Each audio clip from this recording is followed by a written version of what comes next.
Good. All right. Good evening, everyone. Welcome to tonight's City Council special meeting for Monday, September 11th. Up first, we have just one study session topic for tonight. We have Director of Parks and Rec, Library, and Golf, Christina Underhill, and Deputy Director Brad Anderson here to discuss the Englewood Parks and Rec proposal for Bronco funds for the 2024 year. Good evening, Director. Good evening, Mayor and Council. I'm going to have Brad Anderson actually go through these slides with you, and this is for some of the funding is for next year in 2024, but there's going to be one item you'll see on here for the Bellevue train that we're proposing using some additional funding from CTF to purchase the train this year with a contract coming later this month to you. So I'll have Brad go through these slides, and we're happy to answer any questions or take feedback on what we're proposing this evening on how these funds should be spent. Thank you, Christina. Good evening, Mayor and members of council. So, as most of you know and stuff, when the Denver Broncos sold, it kind of was a good thing for us. And what with part of that actually happened was with that $4.5 billion sale with that one, some of the tax dollars came back. And with a portion of that for Englewood was just over $1.1 million is what was given to us. The other thing, too, that is specific for that when that occurred is that all that funding needed to go to youth programs. So in recreation, we have a number of youth programs, and in 2022, we earmarked a number of items to be spent in 2023. So this just outlines of the $617,000 that was done. We put that towards summer camps. We took it towards summer lessons, summer reading, farm and train programs, events. It also went towards the playground for Baker and then staffing for various programs that we have in the recreation department. In 2023, what we have done is there's $502,139 left to be used. Staff sat down and we sat there and we came up with some different things that we could do for youth programs. And the things that we earmarked was for 2024 expenditures is the Bellevue electric train, that we'd replace the current train. We'd also do aquatics programming, summer reading program in the library. We'd also have an obstacle course or add an obstacle course at the recreation center. And then also the junior golf program, we would enhance that a little bit. And then out of school time camps, and then also farm interactive updates. And then with special events that we have, we'd add some youth components into that as well. I'll break down to each one of those here coming up. The very first one that we have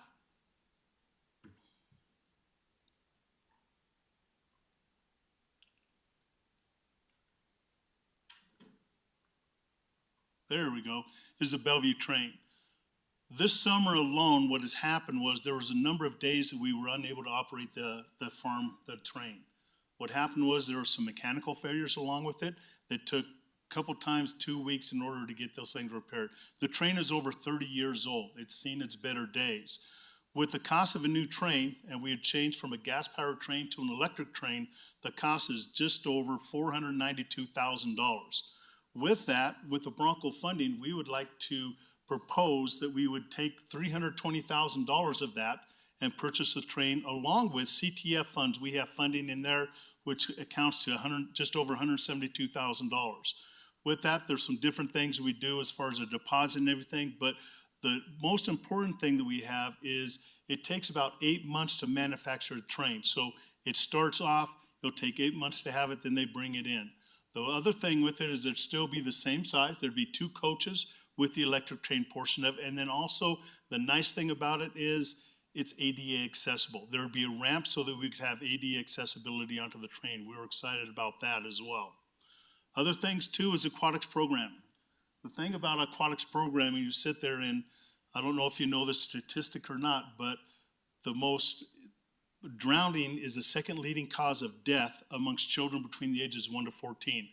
When we get down to youth between 1 to 4 years old, it's the #1 cause of accidental death with those. We also found out statistically that if a child learns to swim, we can reduce that risk by about 88%. So with that, we'd like to go forward, and we met with the Englewood Public Schools.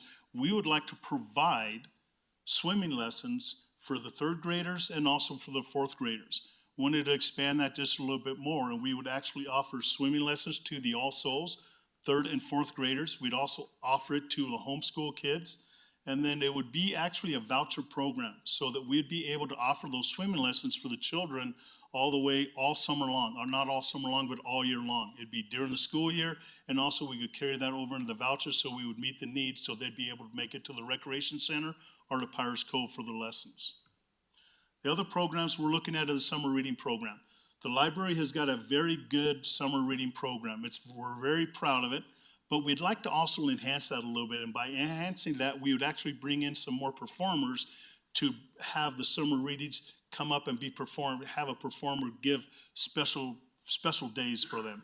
And then also we could add additional prizes on, because right now what happens, if a child signs up for the summer reading program, they're rewarded with a certain prize, and then we could actually enhance that just a little bit more in the summer reading program. Next one that's on there is an obstacle course. The obstacle course is we would take one of the existing racquetball courts, where racquetball was big when we opened up the recreation center 38 years ago. With that, we've seen the demise of racquetball go down, and so we've got one, and we said we could put an obstacle course for the kids. Once again, kids programming, we're big on that one. So the thing is we would take the racquetball court, we would convert it into an obstacle room. There'd be a lot of different variety of pieces that are in there that's shown up there on the screen as well, and it'd be used for drop-in class, for drop-in time for youth. Also, we could have classes in there to where we could actually do programming in that area as well. The other thing that we've looked at is the golf program. One of the things about the golf program this year is Broken T was able to, or the Englewood High School didn't have a golf team for a number of years. They were able to put a team together, and Broken T actually put together some program and helped fund it so that high school team could have a golf team.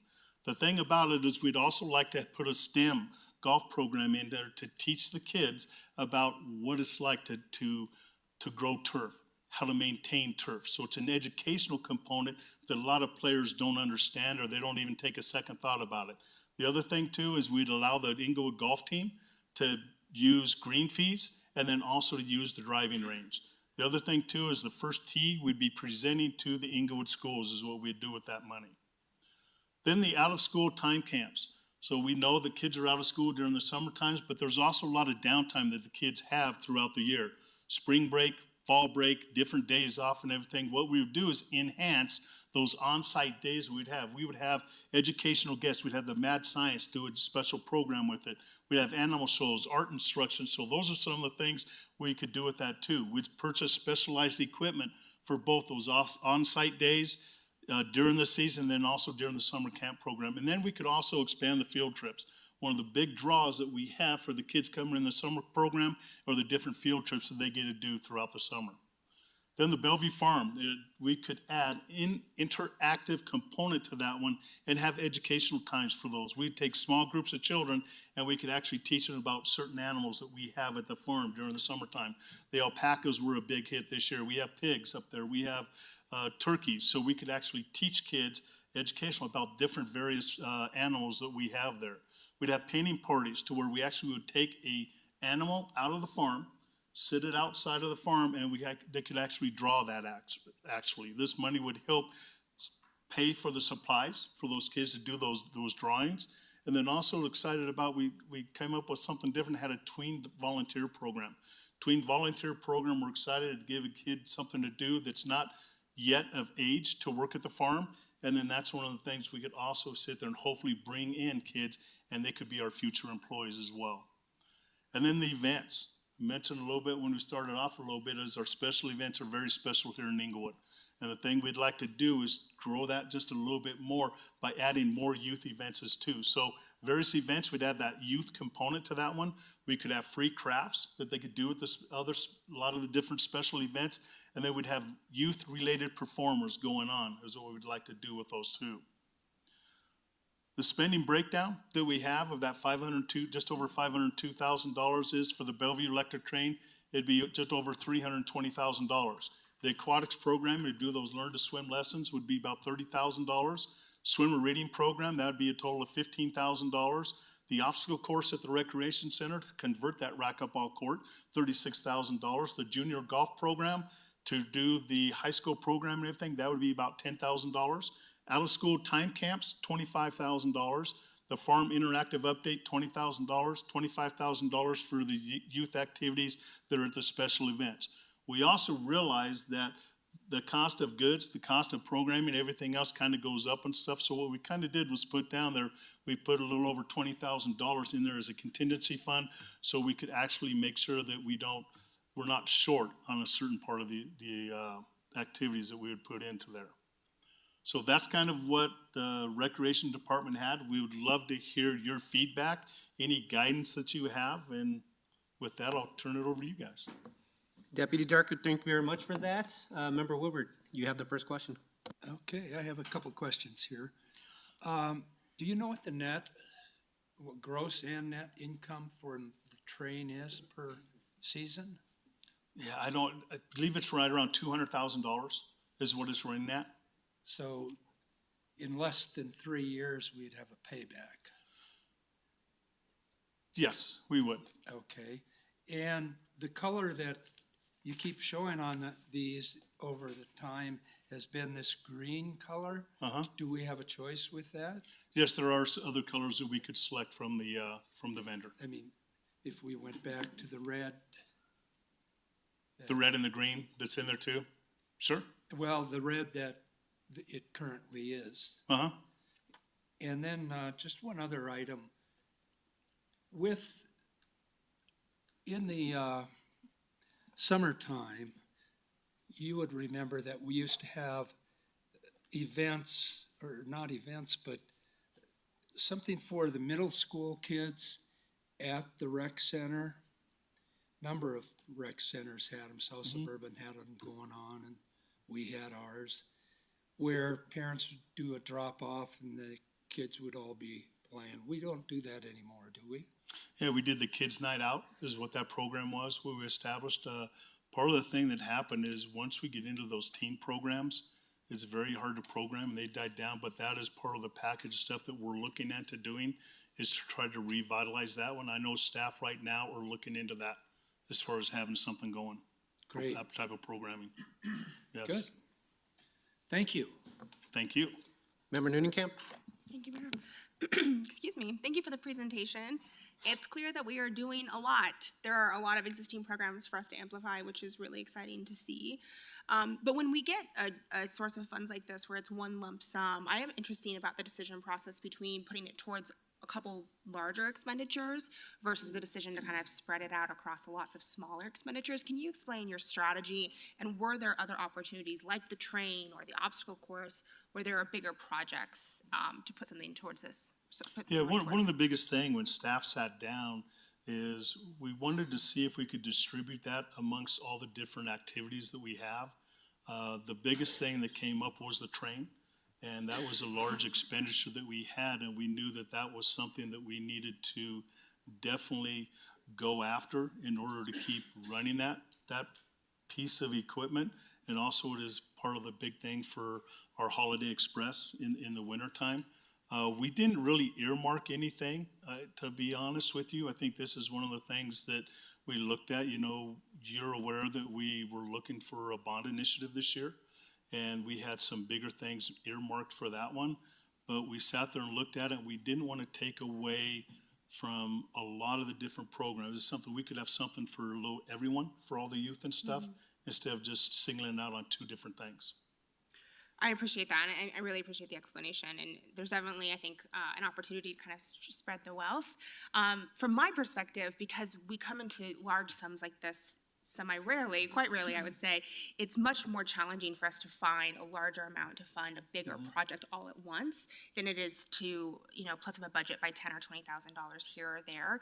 So going forward, and I think the reason why I think it's helpful to have this conversation is I would like to see when we have larger amounts to do projects that we otherwise wouldn't be able to do to gather that much resource, which is why I think the train is a great option. I would have been curious to see what other options we have as well that kind of fall more into that capital category, especially considering that we spent last year's funds largely programmatically. My last question is, are we under the clock? We have a year to spend this, is that correct? Or there's no time limit? No timeline, not time frame on it. No. Okay, thank you. Sure, but I appreciate that, and we'll and that's part of the reason we're here, is we want your guidance. What do you feel? You have the pulse on the community and stuff, so definitely enjoy your input. Mayor Pro Tem? I have some questions in a similar vein to Councilwoman Unioncamp's question.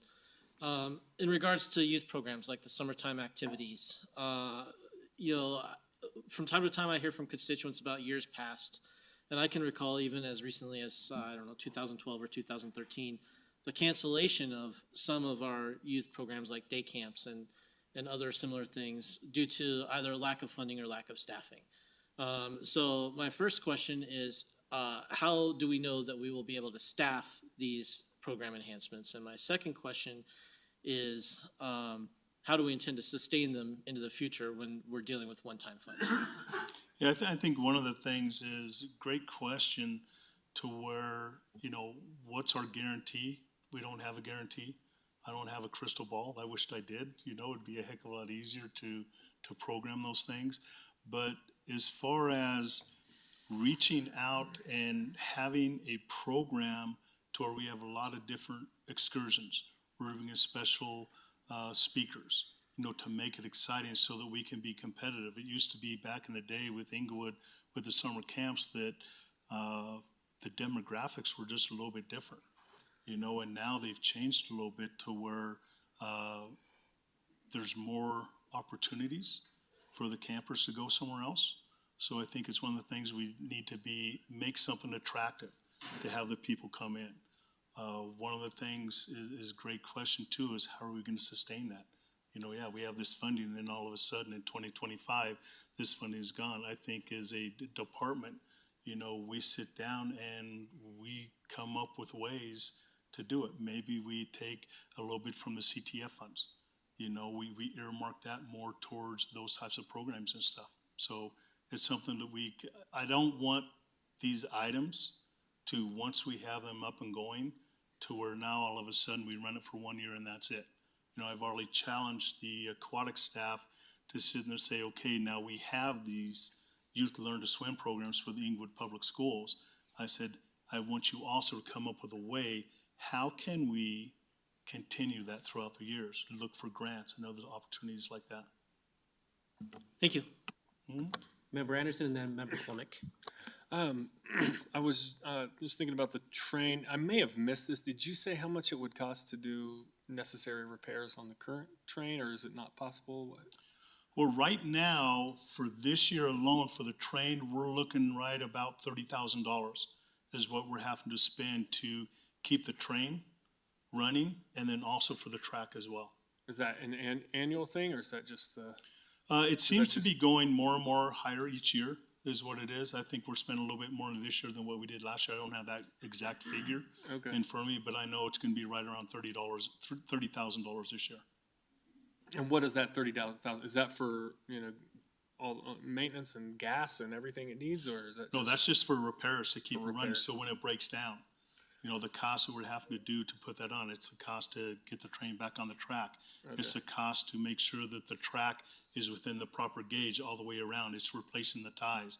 We had a replacement of various number of ties this year alone, and we know we're going to have to earmark. We've earmarked already some money to replace more of the ties this year, and then probably next year we'll have to do the same thing. So would this new train come with all new track and ties and everything? It doesn't come with a new track and ties, but we did actually we have it inspected every single year. We have a contractor come out and they measure the gauge of the track going all the way around it, and they will identify a number of different ties that need to be replaced. Most generally, the track itself is in pretty good condition. Iron doesn't go that bad, but also the ties do, because they're made of wood, and so over time, they shrink and they crack and everything else. So that's what we're replacing. Okay, as so part of it. but those kind of annual maintenance things. Those are go annual on. maintenance fees, and a lot of Yeah. those annual maintenance fees we take out of CTF funds. Okay, and then the other question on the train, just zooming in on the image here, it looks like I was expecting it to be an electric train, but it looks like it's batteries too. It's a battery powered train. It is. It's 100% battery operated. That's like, why isn't it like it's on fixed track? Can it not be run by a direct line, Oh, kind of like like a light rail? kind of like Yeah. light rail is. Think of the EV cars right now. Yeah. It's got a battery, and it's got a lithium battery on it. And then actually what happens is there's two different charging stations. The one charging station is done in the tunnel where it is stored overnight. So it's charged overnight as well. And then also in the depot, there will also be another charging station. So whenever the train stops, it'll sit there and be charging up during that time. And if you can get 5 to 10 minutes, you can get a charge. But I guess my question is, then now we have additional annual or maintenance on how often those batteries need to be replaced. Are they cold and heat sensitive to, on the weather? How long do they last? I can imagine batteries to move a train could be quite expensive. Are we looking at $20,000 in batteries every 5 years, or do we understand the maintenance cost associated? Yeah, I would have to get the cost of what the replacement of the batteries are. The train does come with 2 sets of batteries. Okay. So we would have a backup set of batteries to put in. One of the questions that you brought up as far as with the cold, a lot of times if you have an EV car, you realize that the performance of those cars isn't the best in the wintertime. One of our biggest concerns was, what do we do about Holiday Express? Are we going to be able to operate this train during those 4 days that we have that?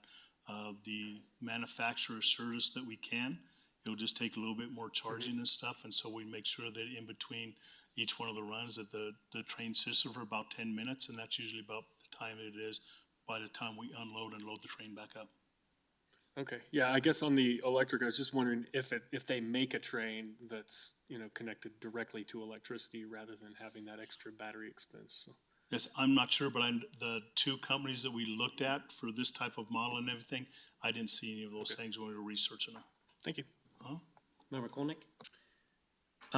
Is there any opportunity to extend the season? Like, could you make the Holiday Express longer? You guys looked at, enhancing both just the length of time that the train is able to be used? Yeah, one of the things we already have done with the train is the train used to operate on Memorial Day to Labor Day. We now have extended that to where we go through the weekends on September. One of the problems that we have is staffing of the train itself. But the Holiday Express, part of the reason why we've went to just 4 days is being labor intensive. With that one, we do more than just a train. It's a whole event with Santa Claus comes in. We also have hot chocolate. We have a crafts tent. There's a number of other things that we do. So that's kind of why we've limited it to the 4 days. Okay. And, will the train still make a noise so that it sounds like a gas-powered train? What would a train be without a whistle? Well, not just our the whistle, neighbors in but Bellevue would love that. But the chug-a-lug, yeah. Yeah, this one really doesn't make too much of a chug-a-lug one, but there is a whistle that is a recording on it. We heard the whistle, how it recorded, and you can actually put into it to how long it's going to blow, how long it's going to be a short blast, it's going to be a longer blast, and so we can actually do that, and also the volume. We can turn the volume up, we can also adjust the volume down a little bit if we want to also. Okay, well, I would request if the vendor can do a whistle, I think they could do a chug-a-lug. A chug-a-lug? So maybe just put that in the We'll put notes that there. request in. The other stuff, I was just kind of going through doing some back of the napkin math here. So it looks like the programming additions, they're, anywhere from like 100,000 to 125,000. And are these extensions of programming through this funding? Is that just for the upcoming year, or will there still be funds able to fund that through the next year as well? Yeah, that's definitely for 2024 is what it is. And like Okay. I said a little bit ago too, is we will actually challenge the staff to come up with some other funding ways to do it, whether it's through a grant, whether it's some other means that they can come up with to try to enhance to keep these programs going. Okay. More than 1 year. Definitely. Thank you. Member Russell? Thank you. So what, our current train, is it diesel powered? It's gas. It's Gasoline, gas? yes. And how old is it? It's 30 years old. And so what is the life expectancy? Is it about 30 years or could it be 40 years or? The manufacturer sat there and they said you should get as much life of it as you did the gas powered train. Sure, we're gonna have some other things, some types of material, such as the batteries. Like Councilman Anderson said that we'll have to replace and stuff, but they said it should be a long life for that train. So the train, but what's the average life expectancy of the batteries? I don't have that off the top of my head. I know it's at least 2 years is what they are on that one, but I will look into that. And how expensive is it to replace all the batteries? I think the batteries, if my memory does, I think you have a cost list in front of you. I want to say $20,000, but you can't hold me to that one. Okay, for all of the batteries, For the batteries for the train itself, yes. And that's 2 sets of batteries that we have.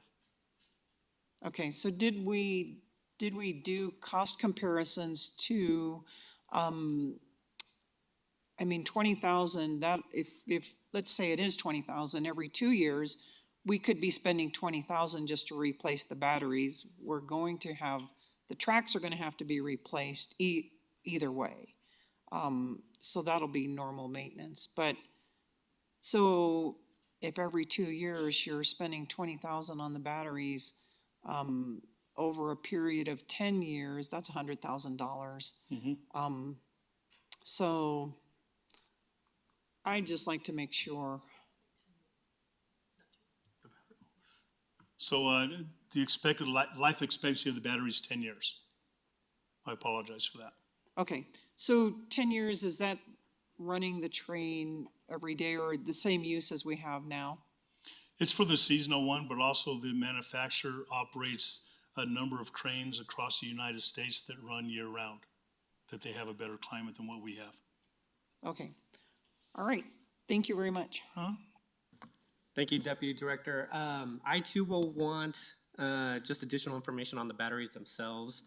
You answered the question regarding how it's going to charge, so that was one of the questions I had regarding it. I know you kind of spoke to like the cold weather and how it impacts the batteries. You know, cold weather does impact batteries, but not that much. You know, I drive an EV and I still go to the mountains. You get less of a charge, but you're still operating the train in cold weather, regardless of how cold it gets. So I don't have any concerns regarding the cold weather aspect of it, but I do want to just understand what that lifespan is for the batteries, but also just a maintenance aspect. So anything around like the charging capability and all of that, I'd like some information like that as well. But other than that, I don't think I have too many issues. I guess some of the concerns that Member Noonan-Kemp and Mayor Pro Tem brought up in terms of just the short-term use of these funds towards some of these programs versus some higher capital projects, I think is where I would prefer the money to go. But overall, I love a lot of the programming that you guys are doing within Parks and Rec. Obviously, a big fan of what you guys are doing with the summer programs. So if this is what staff is recommending, you know, I don't see any issues with it. Anything else from members of council? Member Noonan-Kemp, go ahead. Well, I just had a question, Mayor, based on the comment you Sure. just made, and I'm unclear what our timeline is. I'm assuming this is for our budget, but if we have time to look and see, are there other capital uses for these funds that we would at least want to consider? I think, you know, I looked at the list of what we funded out of this fund last year. It was also a lot of programmatic summer camps, staffing for our youth camps, things that I think are important, but there's some, I like the idea of we did programmatic last year and to do more capital, larger projects this year. I would like to at least know what our options are before we make a decision here. Right, and Deputy Director, correct me if I'm wrong, but this would be coming in front of us next week for approval. Correct, for the train. For the train The itself? train but only, just the train next week, but other items Yes. are still up for consideration. Okay, correct. perfect. Member Anderson? Just wanted to, since we're, you know, you're accepting some direction on this, to throw out a, you know, kind of a game changer idea that would maybe, you know, negate all of this and kind of help us think in a different direction. What would it cost to put in a municipal pool that's not connected to Pirates Cove, but is just a pool like cities have that kids can go to for $1 or $2 or whatever, rather than paying the much higher fee to go to Pirates Cove? I think that's one of the things that's always been a challenge for us is my kids don't like to swim inside because they have very little fat on them and they get very cold. They get cold at the rec center. Sure. We like to be outside swimming in the summer. It would be awesome if we had a pool where we didn't have to pay, you know, a season pass or pay such a high cost to have them. I mean, I think that's something that would benefit a lot of kids in the city. Is that possible in this price range, or is that many, many millions of dollars more? What would it take to get there? Yeah, it's totally gonna depend upon what type of equipment we put in the pool. It would also depend on what the size of that pool would be. It would also depend upon what type of amenities you would want. Ballpark guesstimate for a slide nowadays, just for a basic slide, they're running about $100,000. If you're talking about a basic hotel-sized pool, 30 by 40, 30 by 50 pool, you're talking right now about $80,000 to $90,000 to put that in. We would want to go something a little bit bigger than that if we put in another size pool with that. So we're probably looking, at bare bones of something, we're probably approaching $1 million just for a pool. Okay, I mean, that sounds like a pretty good deal to me, but yeah, I would love to have a municipal pool someday, so. I would, if you could, if it's possible to get more solid costs on what. Sure, I can get that to you. That'd be helpful. What type of size pool are you thinking? Just Yeah, like remember, something Anderson, like what a kind of pool do you 25 want? meter pool, 6 lanes? No, it's not, I mean, I don't know what size of pool would be appropriate for a city of our size and also having Pirates Cove or anything like that, but,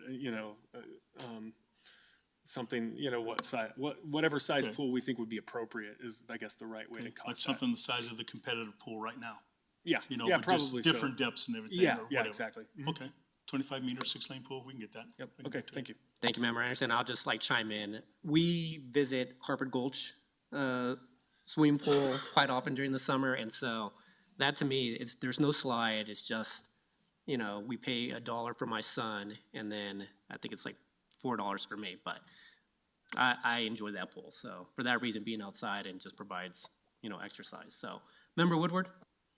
Yeah, I was just gonna say, we did have another pool up until not too recent, well, relatively speaking, not too recently, and that was at Sinclair. And that was converted into a skating rink or a roller type rink. And It actually now- was filled back in, it went back into just turf. It went back to its original condition when that happened, and we built that one in 1965. Yeah, okay. And we traded, I think, with the school district then to do Yeah, we did what an is now IGA with it. pickleball courts. Or, The pickleball courts are just to the east of there. So Yeah. the pickleball courts are where we built the inline hockey rink. yeah. My point was that we had one in the past prior Yes. to Pirates Cove. Also, I want to just make a point too, with regard to the train. The train that we have there right now, the city paid $1 and other good and valuable consideration to have it.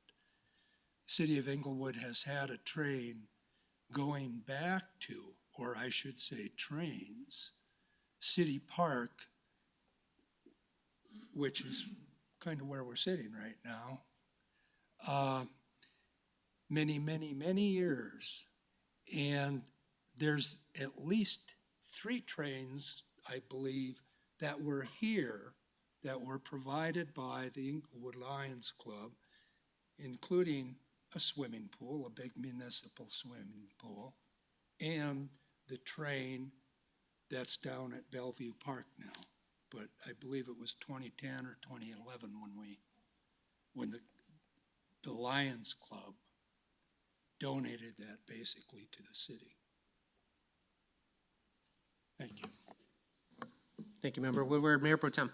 Just wanted to direct my peers to council request CRT 0336, which I submitted and was responded to August 30th, 2021. And part of that request was a feasibility analysis for a municipal pool and a history of municipal pools. So I have to think that rather than recreating that information, it probably has exactly what Member Anderson is asking for. The high estimate was a little over 4 million, and the low estimate was 1.15. Thank you, that's helpful. Thank you, Mayor Pro Tem. Anyone else? Any other questions? I guess in terms of direction, anybody opposed to seeing this come forward next week? Or just the train itself? Go ahead, Member Nunekamp. I just wanted to clarify, yeah, would love to see the train come forward and would love to see if we have other larger project options for the rest of the funds. Thank you. Anyone opposed to having this on consent agenda? I know that we have open questions regarding the around the batteries and life cycle of the batteries. But if you're able to provide that information within the packet itself, and it's satisfactory, I'm okay with having it on consent agenda. But obviously we can pull it if it's not satisfactory. Anyone opposed? All right, we'll have it on consent agenda for next week. Deputy Director, thank you very much for the presentation. Director, thank you as well. We are gonna take a recess here up until 7 o'clock and then start the regular meeting at that time. Thank you, Thank you. everyone.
Test, test, test.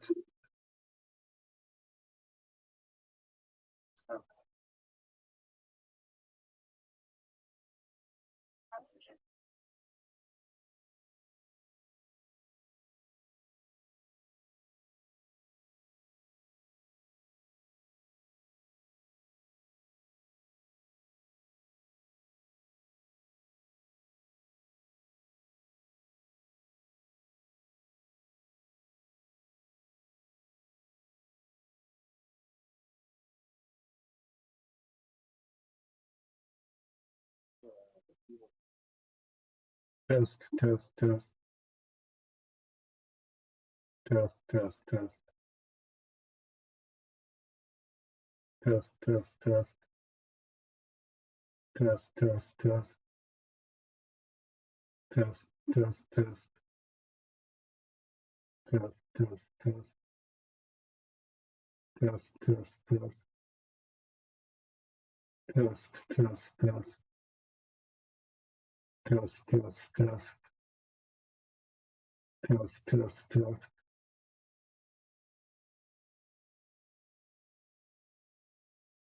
Oh.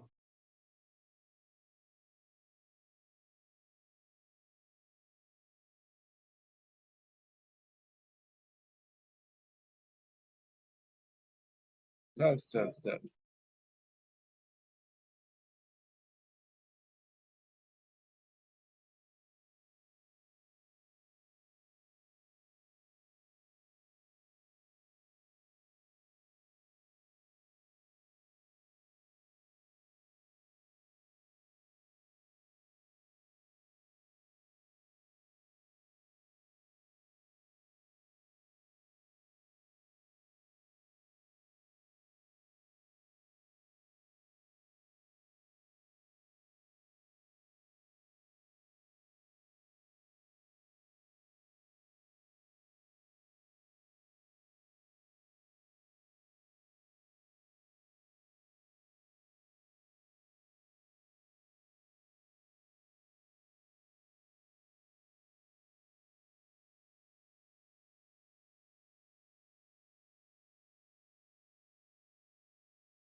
All right, good evening, everyone. We are back. I call this meeting to order.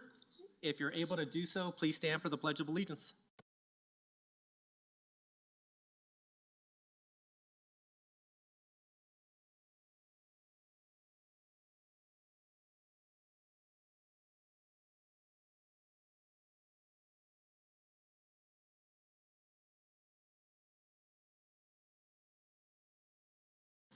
Thank you. City Clerk, if you could please take roll call. Yes, good evening. Member Anderson, Present? Member Noonenkamp, Present. Member Kolnick, Present. Member Russell, Present. Mayor Pro Tem Ward, Present. Member Woodward, Present. Mayor Sierra. Present. All seven present. Thank you. Moving on to the minutes from the regular meeting of September 5th, 2023. Any changes for members of council? Seeing none, can I get a motion to approve the minutes from September 5th? I move to approve the minutes from September 5th. Thank you, Member Noonenkamp. Could I get a second? Second? Thank you, Member Anderson. Can we please vote? Member Anderson, Aye. Member Noonenkamp, Aye. Member Kolnick, Aye. Member Russell, Aye. Mayor Pro Tem Ward, Aye. Member Woodward, Aye. Mayor Sierra. Aye. Let the record show 7 ayes. Thank you. Everyone, as you're all aware, today is September 11th, so if we can please take a moment of silence for those who lost their lives back on September 11th, please do so.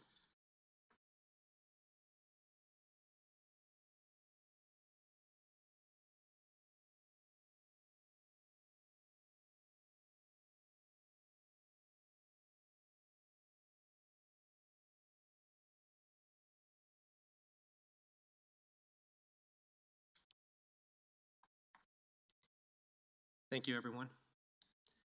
Moving on to 6B, the Affordable Housing Task Force appointments. I'll read through the names. We have Englewood Homeowners, Jake Gilbert and Samantha Hurst. Englewood Renters, Kevin Wright. Nonprofit or Educational, Diane Reinhard and Aaron Martinez. For the trade industry representative, we have Sherry Stinson. Market rate residential developer, Hugo Weinberger. And for city council, we have Councilmember Noonenkamp and Member Anderson. Any comments? Go ahead, Member Russell. Thank you. I will bring this up again because the sound system did not work last week. The process for doing this was neither open nor transparent. Discussions were held by the city council during that time that there was no audio. And it seems like there were some council members that were trying to pack the task force with the people that hold their agenda. I think it is very convenient that the audio was not available, and I believe that we should go back and either recreate that discussion, which will be very difficult to do, or we should go back. We're not done interviewing more people. I think we should go back and do all the interviews over again. Thank you, Member Russell. Anyone else? I guess I'll just make a comment to that. I wish that the meeting would have been recorded. I know, Member Russell, you're stating that we potentially are putting people on this housing task force that hold our views. I think what we're trying to do here is just trying to get people on the task force that is looking to help us solve the affordable housing issue that we happen to have in the city. The other aspect of this is that none of these changes that get recommended by the Housing Task Force will happen unless it gets approved by the City Council. So I know that my preference would be for the audio to be available. Obviously, that's not the case, but I would be happy to move forward with these appointments. I know that there's some open seats as well that we plan on holding more interviews for some of the areas that haven't been fulfilled. And City Manager, remind me, we plan on having the additional interviews on the 25th, 2 weeks from tonight? Tentatively, yes, and we'll need about an hour and a half to 2 hours for those. Thank you, City Manager Lewis. So I'm fine moving forward.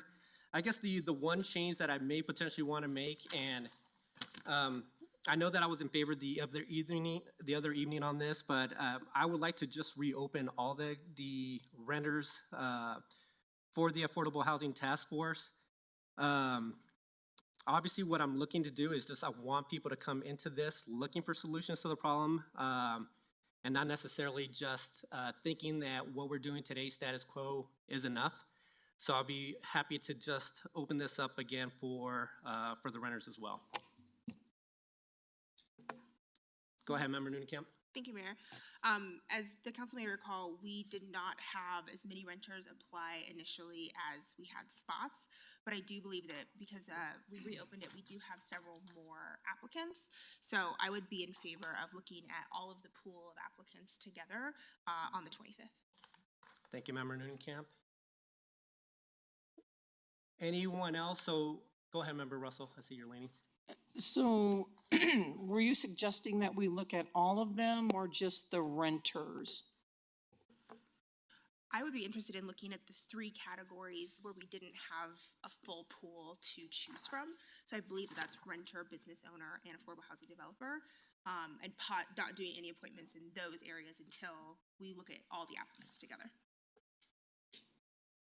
Okay, so those areas, but the ones where we had full applicants, you want to move forward tonight? I would be comfortable just knowing that we had a full process. I agree with the mayor. I think it is not only disappointing, I would say candidly, it's frustrating that we don't have the recording and there's some error there. But it was a public meeting, it was a posted meeting, it was open to the public. And so I do feel comfortable moving forward with the ones that we have. Thank you, I appreciate that answer. But I would like to remind you all that it is the recording that is the actual record, because we don't take minutes anymore. It is the recording that is the record of the meeting. And so that's problematic. I am not okay with removing the renter. And if we're gonna go ahead, then I have some changes that I need to suggest also, but I'll wait. Thank you, Member Russell. Go ahead, Mayor Pro Tem. Just a legal question for the city attorney's office. You know, this was classified as a council workshop / study session. What is the requirement, the actual requirement relative to those meetings for us? Yes, under the Colorado Open Meetings Law, we have to timely publish notice of the meeting or post notice of the meeting. We have to publish an agenda if we have created an agenda. We have to keep it open to the public. And then if it's an action meeting, we have to take written minutes, and that serves as the record under the Colorado Open Meetings Law. We don't have an obligation under law to record meetings, meaning video or audio. We don't have an obligation to stream meetings. We don't have an obligation to put video meetings up. We do that, but we don't have a legal obligation to do so. The only time we're required to record anything is to have audio recordings of certain executive sessions, and the law only requires us to keep those for 90 days, at which time they are destroyed. So if I understand correctly, the meeting that we're in right now would be considered the action meeting, and it would be adequate to meet the requirements of the Sunshine Law. What we did prior to that meeting would fit the requirements of the law. We noticed the meeting, we gave the agenda, we notified the public of who was going to be there. We conducted the meeting in an open room where anyone who chose to do so could attend, but we don't have a record of what occurred. But if I heard you correctly, we don't have to have one. Yes, because it was a study session, not an action meeting. We didn't take any votes or anything like that. We're not required to take minutes of the meeting or publish minutes of the meeting. Versus this meeting, we have designated as a special meeting. So the official record is the clerk's minutes of the meeting. In that case, I'll weigh in. I'm sensitive to Member Russell's concerns that, absent an actual recording, it's difficult to capture or impossible to capture the actual conversation that took place with the many applicants. And for that reason, I'm not comfortable making any changes from what we originally discussed and what appears on the agenda tonight. I think we have an applicant pool that represents the interests of the city, regardless of the task that is before us. Naturally, as we see in this room tonight, people have different opinions on how the city should move forward relative to the issue of affordable housing. I think our renter applicant, Mr. Wright, is representative of a group that doesn't not necessarily support the path forward that the council majority appears to be pursuing. However, I think that that opinion can be potentially valuable to this committee and potentially helpful in exchanging information. I will note with one caveat that every board and commission member serves at the will of council under our municipal code, and to the extent that any given member of this board that we're erecting might cause a disruption or cause difficulty in the functioning of the board, council needs to be prepared to do its duty relative to that. Thank you, Mayor Pro Tem. Member Woodward. I would agree with Mayor Pro Tem in that I am not in favor of changing anything that we have, as including the renters right now. I'm in favor of appointing the missing links here that we didn't have from that meeting. But I think what we appointed, we're all here, they all interviewed, and they all, interviewed well enough for us to appoint them. So I don't want to change that. Thank you. Thank you, Member Woodward. Anyone else? Go ahead, Member Russell.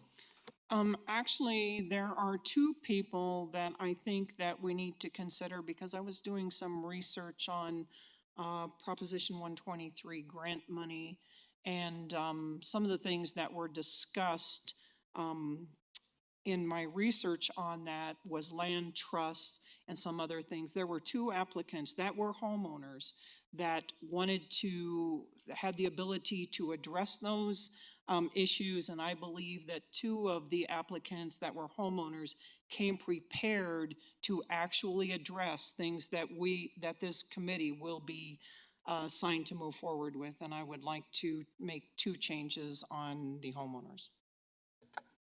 Point of order.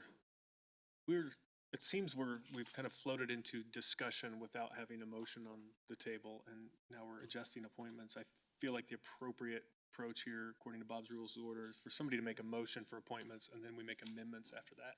I think that's correct, Member. I think you're right about that, Member Anderson. So let's do the motion to approve, and then Member Russell will get to you here.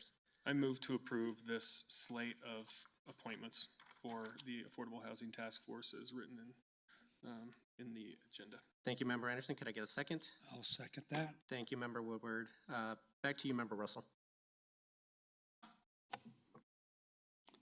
The reason I didn't name anybody is because I knew it wasn't that time in the agenda, and other people were there. So we've already made the motion and the second.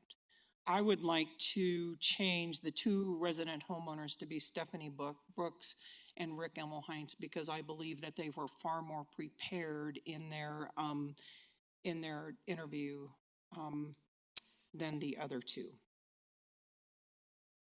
Who would you like to eliminate?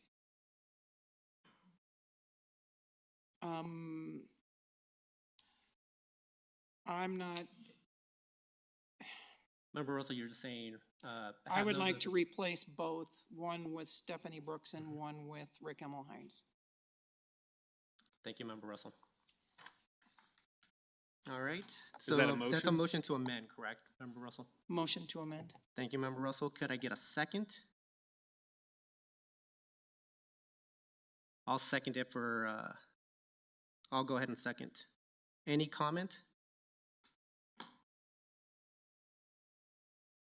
I guess I'll make a comment. I will not be supporting the motion to amend by Member Russell. Although I did favor Ms. Brooks in the role, I'm okay with keeping the two current members, Mr. Gilbert and Ms. Hurst, as the homeowners. And with that, can we please vote? Member Anderson, Nay. Member Newnenkamp, Nay. Member Kolnick, Nay. Member Russell, Aye. Mayor Pro Tem Ward, Nay. Member Woodward, Nay. Mayor Sierra. Nay. Let the record show 1 aye and 6 nays. Thank you. Motion is still on the table. Any further changes?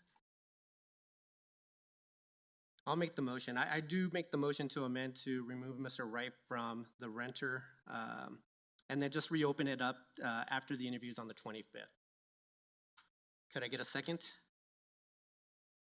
Second. Thank you, Member Russell. or excuse me, Member Noonan-Camp. Any further comments? Go ahead, Member Russell.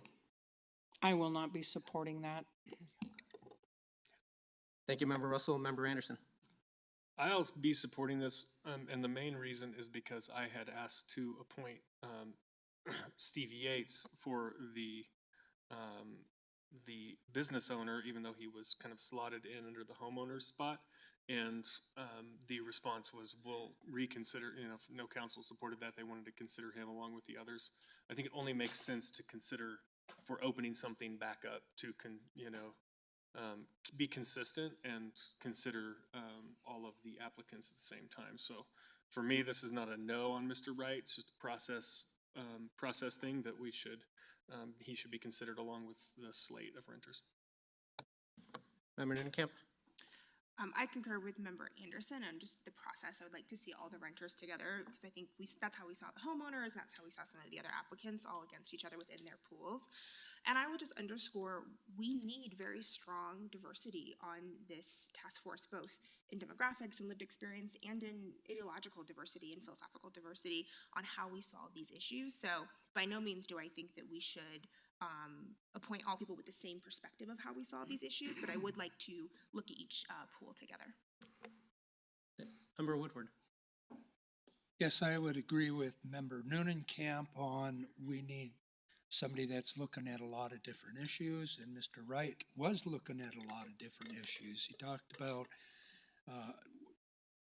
working in Englewood, jobs in Englewood, all those types of things. I know he has diverse, and I think we need the diversity on this type of task force where there's opinions that are different than the main ones. So I will be supporting keeping him on there. Thank you. Thank you, Member Woodward. Mayor Pro Tem. I concur with Member Woodward, and I just think that there's a distinction between the business owner class and the renter class. We got one applicant for the renter class, and it feels punitive to me to remove that person just because they had no peers in their applicant group, or just because they don't support a number of the policies that council has pursued and is currently pursuing. Mr. Wright is one of my constituents. We are not in agreement about a great number of things, as he will probably attest and has attested publicly a number of times. That said, this is about public participation to me. This is about engaging members of our public on this problem. And I think that, having applied for this board, being otherwise qualified, except perhaps for some ideological differences, he belongs on the board. That still leaves us with 2 renter slots that we can interview for. In the event that Mr. Wright doesn't work out or he becomes a disruption to the board, council has options for dealing with that. I don't agree with keeping him off of this board. So the motion to amend will not have my support. Thank you, Mayor Pro Tem. Member Noonan-Camp. I just want to be quite clear about what we're voting on. The vote is not to, quote, keep Mr. Wright off the board. It's to assess his application amongst the other renter applications when we have the full renter pool, which I think is a failure on our part for not having a full pool and some of the outreach that we can do.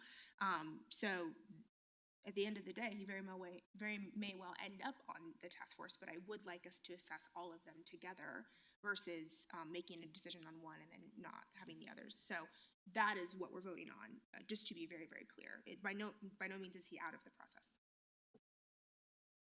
Thank you. Go ahead, Member Russell. Thank you. I actually agree with Mr. Wright took the initiative to apply the first time, and to remove him to wait for someone else. I think that is very problematic, and it's very indicative that there are certain members on council that are trying to appoint people with their point of view. And so I am supportive of leaving Mr. Wright on the board. Thank you. Thank you very much, Member Russell. So, go ahead, Member Anderson. I actually found Member Ward's argument here compelling. I think I am going to actually support or vote against this motion at this point. Thank you, Member Anderson. So, yeah, a vote for this is that we are amending this to remove Mr. Wright from consideration for tonight. Vote nay is to keep Mr. Wright on for tonight. So, Member Woodward, do you have anything else? Yeah, I'd like to call the vote. We will. And with that, can we please vote? Member Anderson, Nay. Member Newnenkamp, Aye. Member Kolnick, Aye. Member Russell, Nay. Mayor Pro Tem Ward, Nay. Member Woodward, Nay. Mayor Sierra. Aye. Let the record show 4 ayes and 3 nays. I'm sorry, The other way. excuse me, 3 ayes and 4 nays. Perfect. So that motion to amend did not pass, so we're back to the original motion on the table. Any further changes? Seeing none, can we please vote? Member Anderson, Aye. Member Newnenkamp, Aye. Member Kolnick, Aye. Member Russell, Aye. Mayor Pro Tem Ward, Aye. Member Woodward, Aye. Mayor Sierra. Aye. Let the record show 7 ayes. Thank you. Moving on to Workplace Development Month proclamation, I'll go ahead and read it out. Whereas the first Labor Day was celebrated on Tuesday, September 5th, 1882 in New York City, and by 1894, 23 more states had adopted the holiday, and on June 28th, 1894, President Grover Cleveland signed a law making the first Monday in September of each year as a national holiday. Whereas hardworking Americans are the backbone of our country, whereas over 25,000 people work for organizations in the city of Englewood on a daily basis, and whereas employees in Englewood contribute to several sectors of the economy such as healthcare, construction, retail, manufacturing, arts and entertainment, recreation, scientific management and administration, transportation, education management, information services, and government.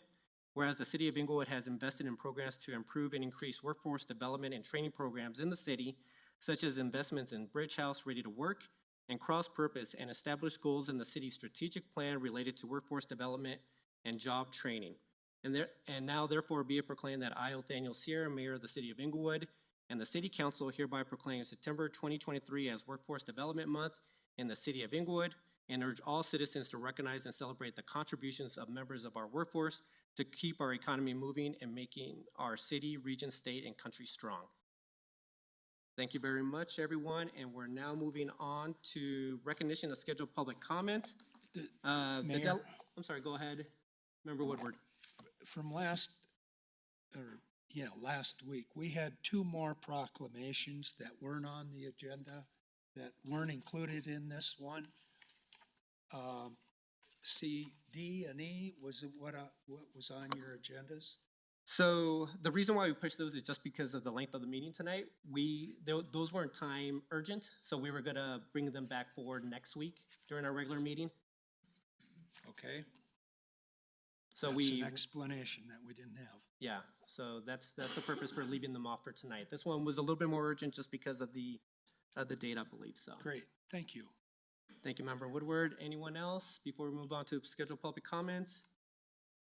All right, the deadline to sign up to speak for scheduled public comment is Wednesday by 5 p.m. prior to the meeting through the city clerk's office. This is an opportunity for the public to address city council.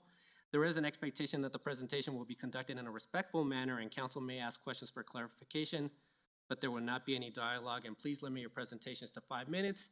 Tonight, I will be giving the response to public comment, and first up is Lashida Sayer, here to address council regarding short-term rental licensing and processes.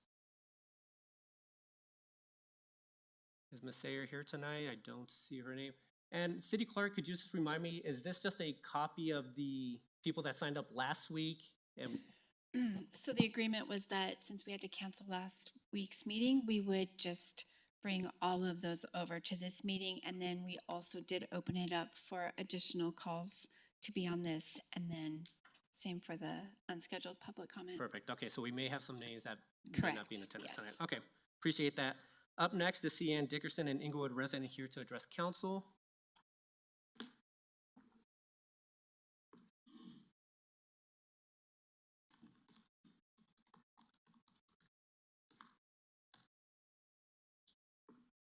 Good evening, Ms. Dickerson. If you could just state your name and your address or cross streets.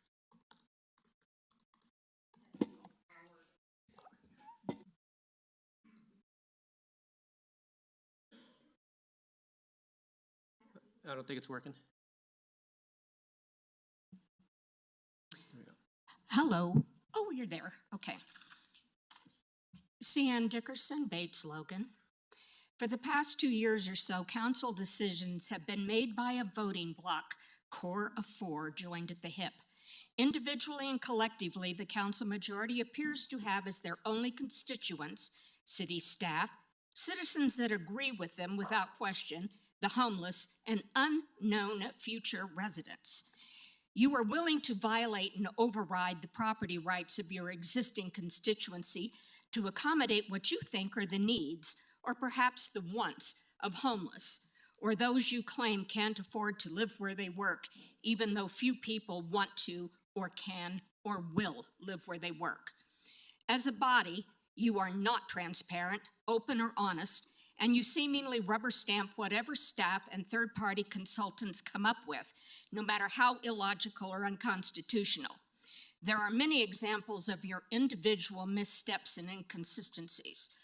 Following are 2 examples that you of the majority endorsed by words and deeds and votes, and even on Instagram. One of you insists we have to make housing so more young families can live in Englewood and populate the schools. Yet that individual homeschools his kids. Referring to passing density and upzoning of R1, he has said, "We have the votes, get used to it." Another one, "I will talk to people about rezoning ideas, but no rezoning, that's off the table, and I will not consider anything but rezoning." With the majority, this individual directed the steering committee in density matters. That is an end run around P&Z and the process outlined in the charter. He also wrote in the Citizen magazine, "Love thy neighbor is a duty that applies to city government." Another example, one objected to the term profit center when I referred to the threats lodged against the court May 8th. And I said that in the public forum last council meeting. While you did not on May 8th specifically say profit center, you did say, "We hold the power of the purse," and declining revenues means declining performance. And to the judge, you better address this because your budget review is coming up. The entire context leads to one conclusion. You insist that the court has to generate revenues to cover its expenses and maybe more. That is contrary to all concepts of justice and tradition. The court has no purpose to generate revenue to cover costs. In general, this majority voting bloc has consistently voted to undermine our home rule charter, including the amendment to appoint our judge instead of electing our judge, to ensure, however small, that the court is independent of council whims. Nowhere is this more evident than Code Next, where you are rushing to push through. Code Next draft is too complicated and restrictive, and too much control is in the hands of planners via administrative adjustments.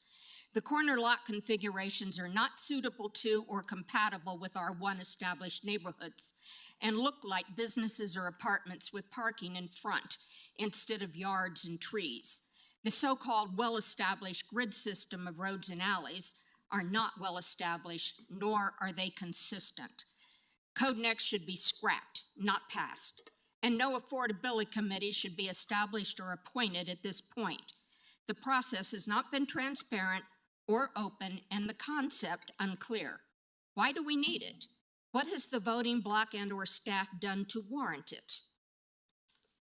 Why the push to pass Code Next before October 3rd? Vote yes to recall the 3 core majority and vote them out in November. Thank you, Ms. Dickerson, for your time tonight. Any questions from members of council? Seeing none, thank you, Ms. Dickerson. Up next is Tina Hurst, here to address council.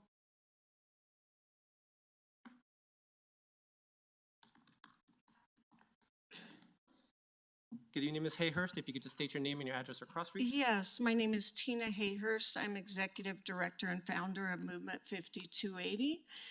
And the cross streets are Eastman and South Grant Street. And I just would like to, just pass out have permission to pass out a flyer and a brochure, if that's possible, to the council members.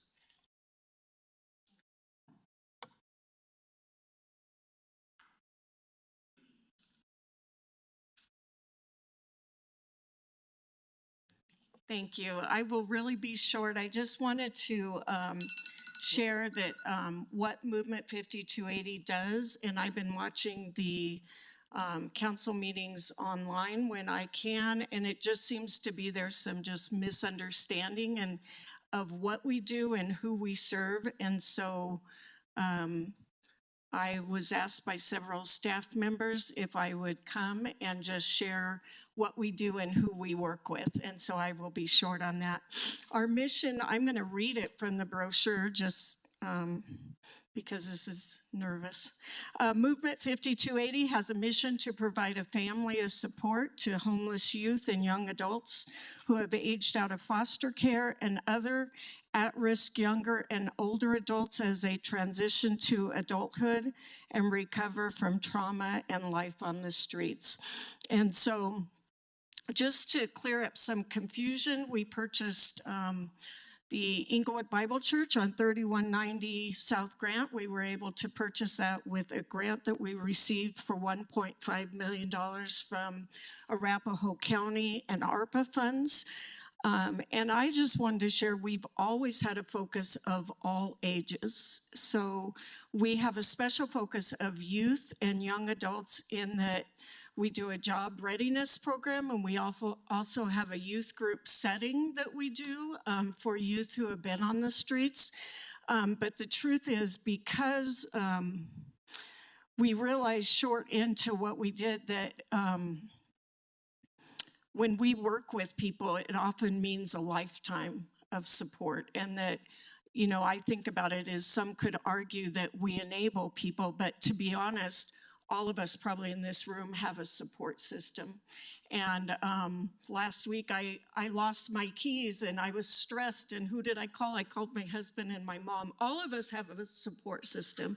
And so we knew from the very beginning and realized that we would be walking life with people for a lifetime, and that it took consistency, and that it took just really being a family of support. And so people may get into housing and they may lose housing. They may have changes in occupations. They may be still working with addiction for years, and that takes time. We also opened our doors really wide during COVID, and when other organizations had to close down, we stayed open and we served outside. And so we served meals 6 times a week. And we just got to know, wasn't just unhoused people, it was people of all sorts of income brackets that just really needed support.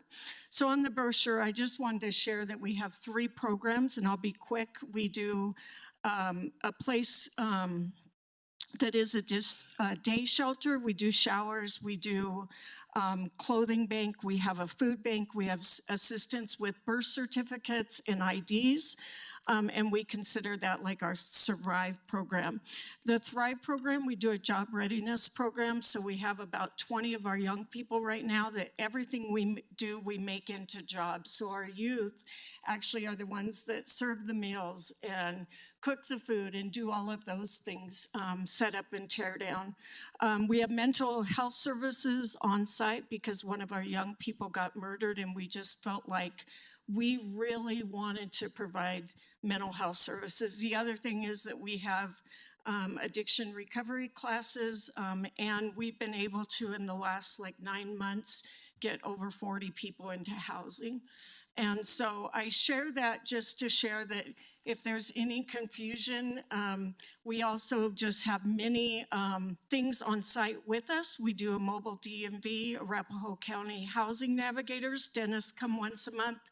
Shurian Wireless Phone comes. De La Rosa helps us with rehab. Channel Mom is renting space with us, and they work with moms coming out of prison. Colorado Legal Project, All Health Course, the co-responders, and Hat Force is also renting space and will be our partner. So thank you guys so much for your time, and I just wanted to share that with you. Ms. Hayhurst, thank you very much for coming. I think there's gonna be a couple questions for you tonight. Member Russell. Thank you. Thank you for your presentation. And so do you provide navigation resources to the individuals that go through? Yes, so we have personal navigators. So we have a staff person that oversees 7 personal navigators. And so when someone comes into our building, we hook them up immediately with someone who will be a listener and then help them reach their goals. So whether that's housing and doing VSPDETs, or needing an ID, or needing clothing, whatever the need is, we try to provide that. We also go to court with people, go to job performances. We try to connect with all different resources. Okay, thank you. I hope And that just- answers your question. Okay, and then just one other question. Did you happen to apply for the navigation center or services, or were you ready to do that yet? Yes, so we did apply, and we didn't receive that, and that's okay. We will continue to do what we do, which is resource navigation. And I will just say that it's by consistency and trusted relationships, and takes a lot of time. And so we are doing those things. When we asked if we could apply, because I go to some of the Change the Trend meetings, we were told we might want to apply with Bridge House and try to apply with them. And we did not do that. I don't have relationships with any of them, but we didn't apply with them. We applied on our own, and we didn't receive that, which we will continue to do what we do. Thank you very much, Ms. Hayhurst. I appreciate it. Thank you. Mayor Pro Tem. I'm pretty sure I already know the answer to this question, but I have gotten some inquiries about your organization. So how many overnight beds do you have at your location? How many what?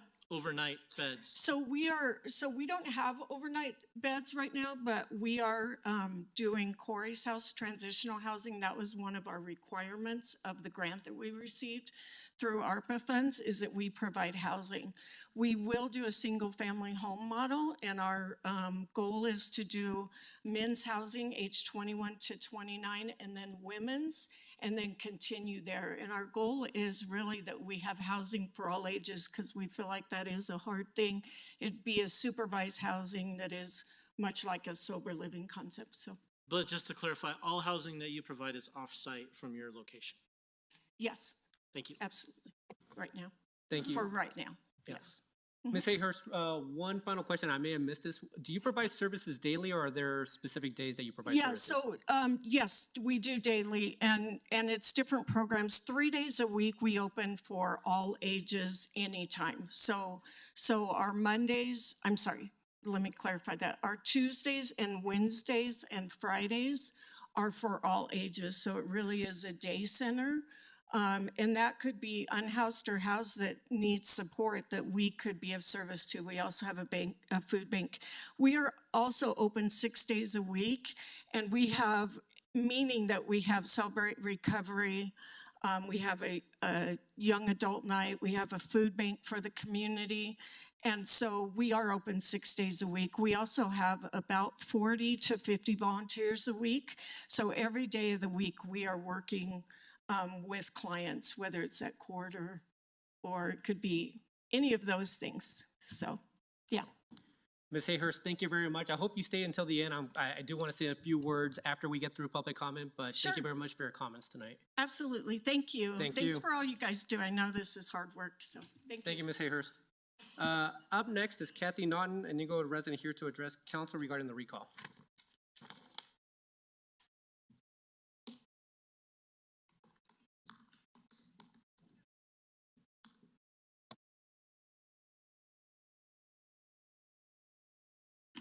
Good evening, Ms. Naughton. If you could state your Good name and your evening. address or cross streets. Kathy Naughton, Jason, and Union.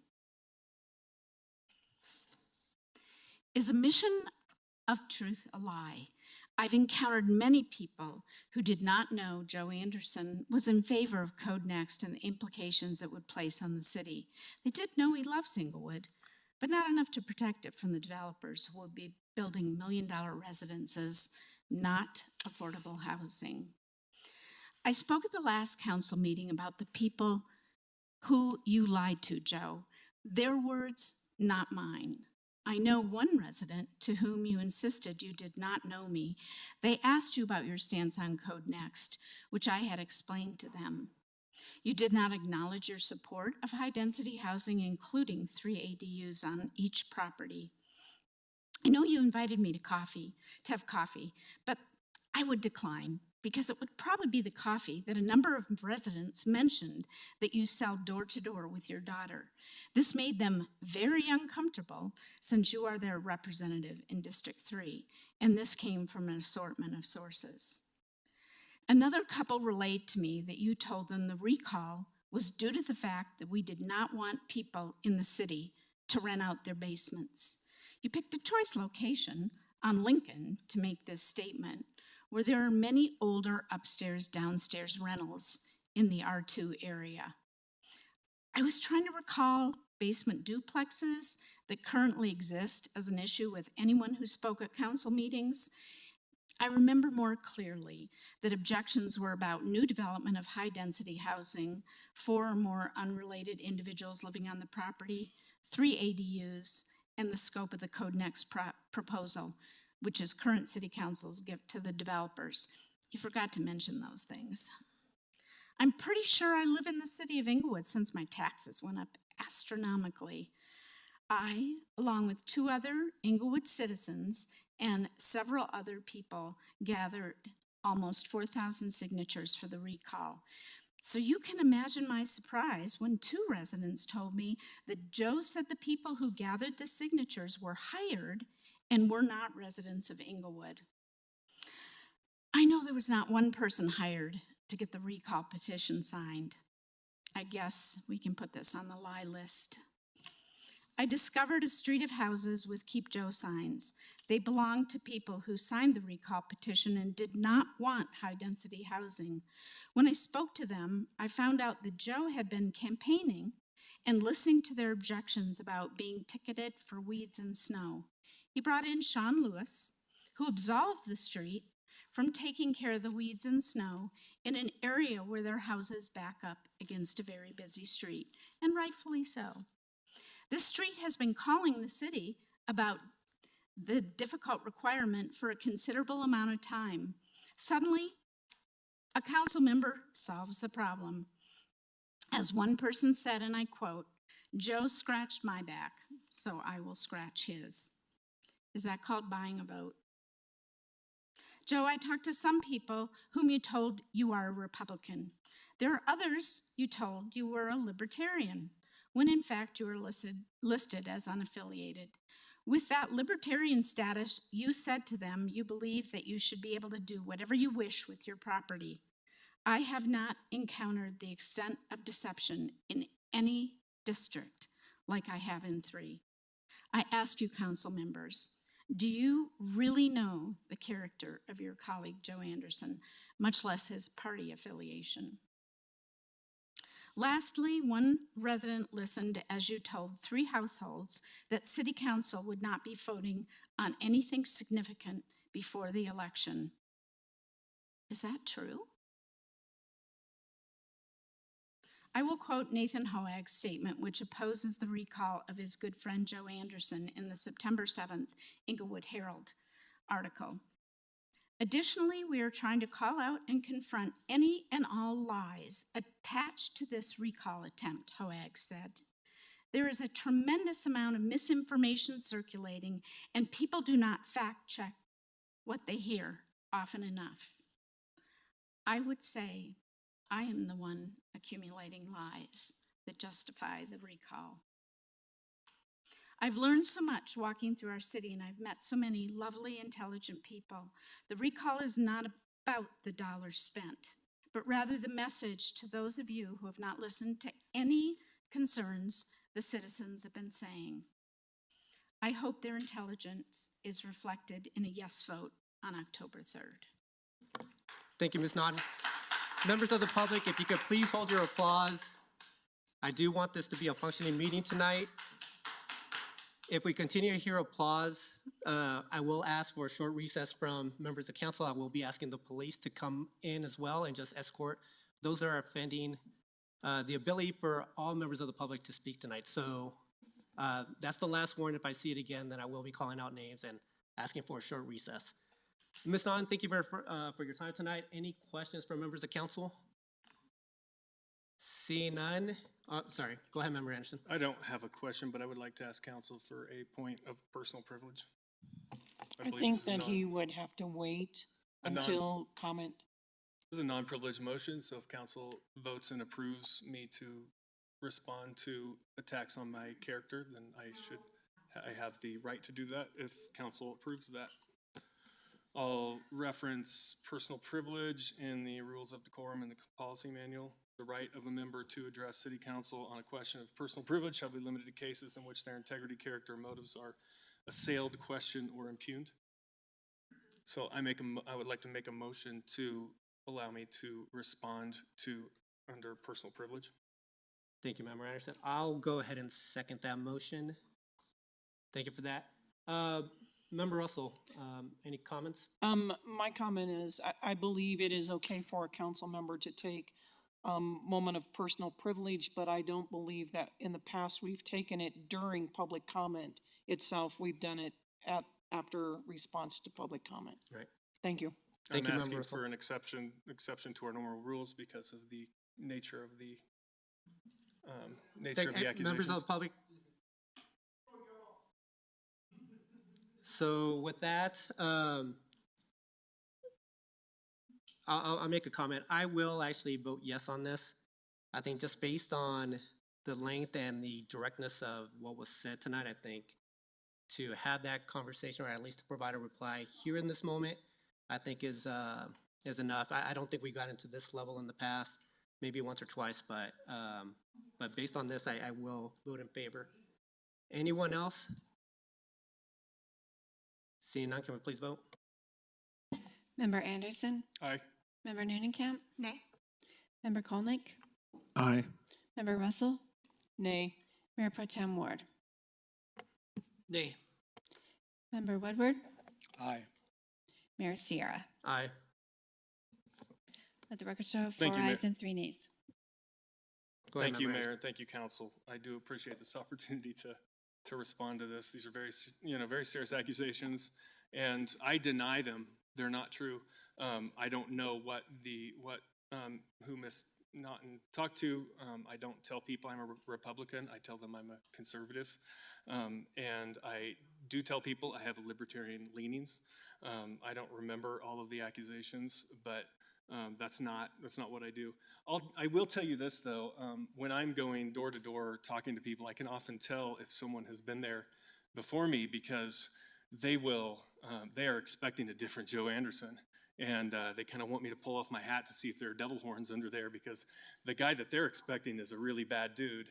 And often I will talk to them honestly about my position on things. And after a conversation, then they won't be quite as opposed. You know, we have some people still don't agree with me, and that's totally fine. I do talk to people. I explain to them aspects of Code Next that they want to talk about. Not everybody wants to talk about those things, and often the conversations are quite short because people don't want to have long conversations. So not everything gets talked about every time I talk to somebody, but I know that people have wildly wrong perceptions about me out there.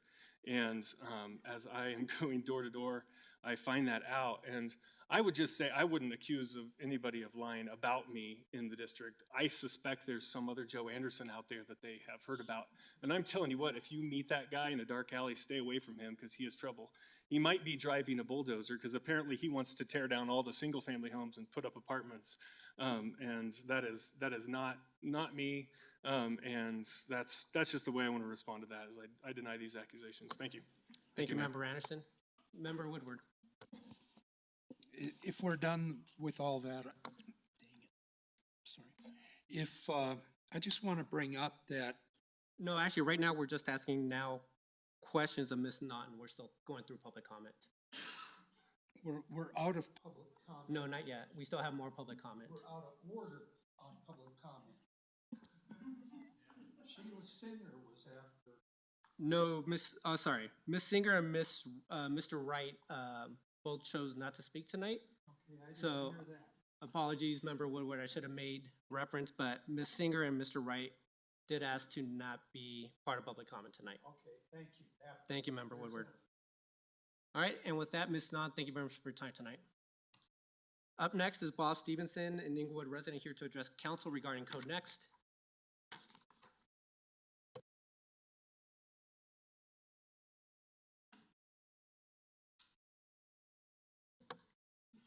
Good evening, Mr. Stevenson. If you could state your name and your address or cross streets. Bob Stevenson, Grant and Bates. I am concerned about some of the discourse that we have heard about Code Next and the way it has proceeded. Basically, this seems to me to be literally a case of not in my backyard. And we are literally getting things blown out of proportion. And we need to readdress the matter civilly and come to a resolution. I believe that 90% of Code Next is good, maybe even 95%. We need to address the other 5% and come to some consensus and go forward on this. I believe one of the issues is the term of density versus the status quo. Do we want to increase density? And how might we accomplish that so we can address the needs of the unhoused and of people who need housing and need affordable housing? We have continued to address the notion of density in the city. We have increased the density, especially along the light rail corridor and along a lot of the streets in the R2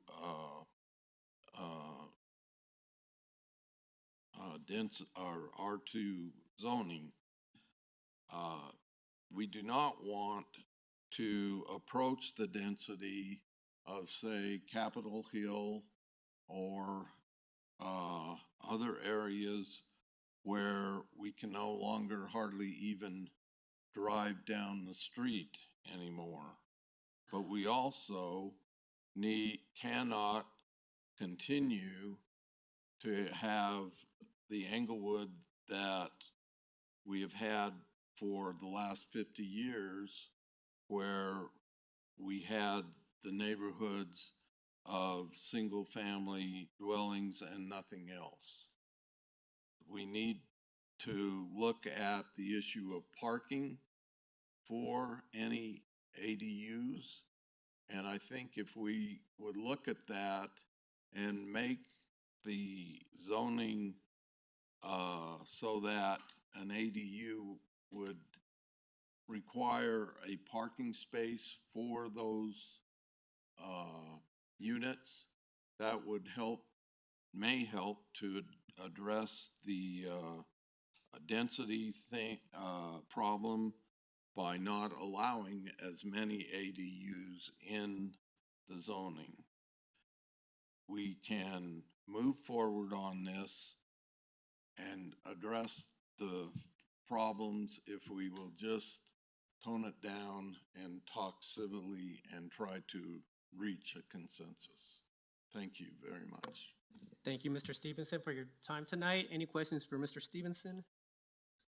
Seeing none, thank you for your time tonight. Thank you. Up next is Doug Cohen, here to address council.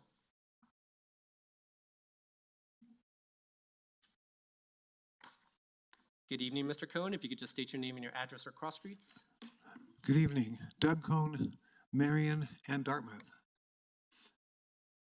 While watching the argument about the Code Next changes, I wondered if there were other times with such sharp opposing attitudes.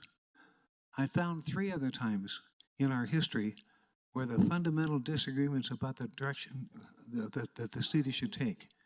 This was not a Democrat versus Republican argument. It was a disagreement about what kind of city we want to have. Starting in 1903, Englewood was described as a rough and tumble place. It was described as 7 saloons, a grocery store, and 2 sporting houses. Sporting houses are brothels. Shootings and knifings happened regularly. Fancy women walked the streets. Gamblers and sharpies separated the Fort Logan soldiers from their pay. Public drunkenness and brawls were common. Some of the working women were injured. The newspapers called the area the Bowery of the West, after the section of New York City. Many citizens felt that Englewood should not continue to be one of the roughest places in Colorado. The first election for mayor was held in June of 1903. The group that wanted to keep things as they were was called the Citizens Party. Their candidate was Tom Skerritt. They found the saloons and brothels very entertaining and profitable. The other group that wanted to clean things up was called the Good Government Ticket. Their candidate was Jacob Jones. He wanted to clean up the city and make it family friendly. Jacob Jones won. The vote was 157 to 152 in favor of the Good Government Ticket. The new mayor and council members were sworn in, and the choice was made to clean up the city and make it family friendly. What kind of a city do we want? Let the voters decide. Moving forward to the 1920s, there was a strong movement to have Englewood annexed into Denver. In 1926, preparations for a campaign to bring about the annexation of Denver into Englewood into Denver were made by the Committee of 1,000, a lobbying group from Denver. The committee is working with Mayor John Simon of Englewood and other residents of the town. Englewood citizens voted in favor of annexation on April 5th, 1927, with 967 yes, 951 no. But the irregularities in the balloting and polling procedures caused the dismissal of the election by the Arapahoe County Court. More than 100 votes came from Denver residents who are not eligible to vote in Englewood. Another election on the exact same issue was held on August 23rd, 1927. This time, the proposal to annex lost, 538 against, 531 in favor. Englewood remained independent. The voters of Englewood said, "We do not want to be part of Denver." Today we have a similar situation, and I would say let the voters decide. 1974, Judy Henning was the first woman elected to the Englewood City Council in 1972. She became the mayor in 1974, but was ousted in a recall election after pushing a plan for downtown redevelopment that included a mix of retail, housing, and hotels that drew a fervent backlash from residents. 2 other council members were also recalled. Englewood voters voted against an idea to radically change the city. We're having the same kind of argument today. What future do we want for Englewood? Who should make the decision? I urge this council to put off the vote and let the residents decide. The recall election shows that many residents don't want what's being proposed. If you want to find out more about the details of these stories I've told you, the library has 2 books by Nancy Bunker, the 1903 History Trunk and the 1927 History Trunk, with lots of details of those 2 events. I urge you to let the citizens decide in a citywide vote. Thank you. Thank you very much, Mr. Cohn, for your time tonight. Any questions for Mr. Cohn? Seeing none, thank you for your time. And that concludes scheduled public comment. We will now move on to unscheduled public comment. Same rules apply, but you're limited to 3 minutes, and it looks like we do have quite a bit of names, but again, some of these names might be from last week. So up first is Nikki Shoup, here to discuss Code Next.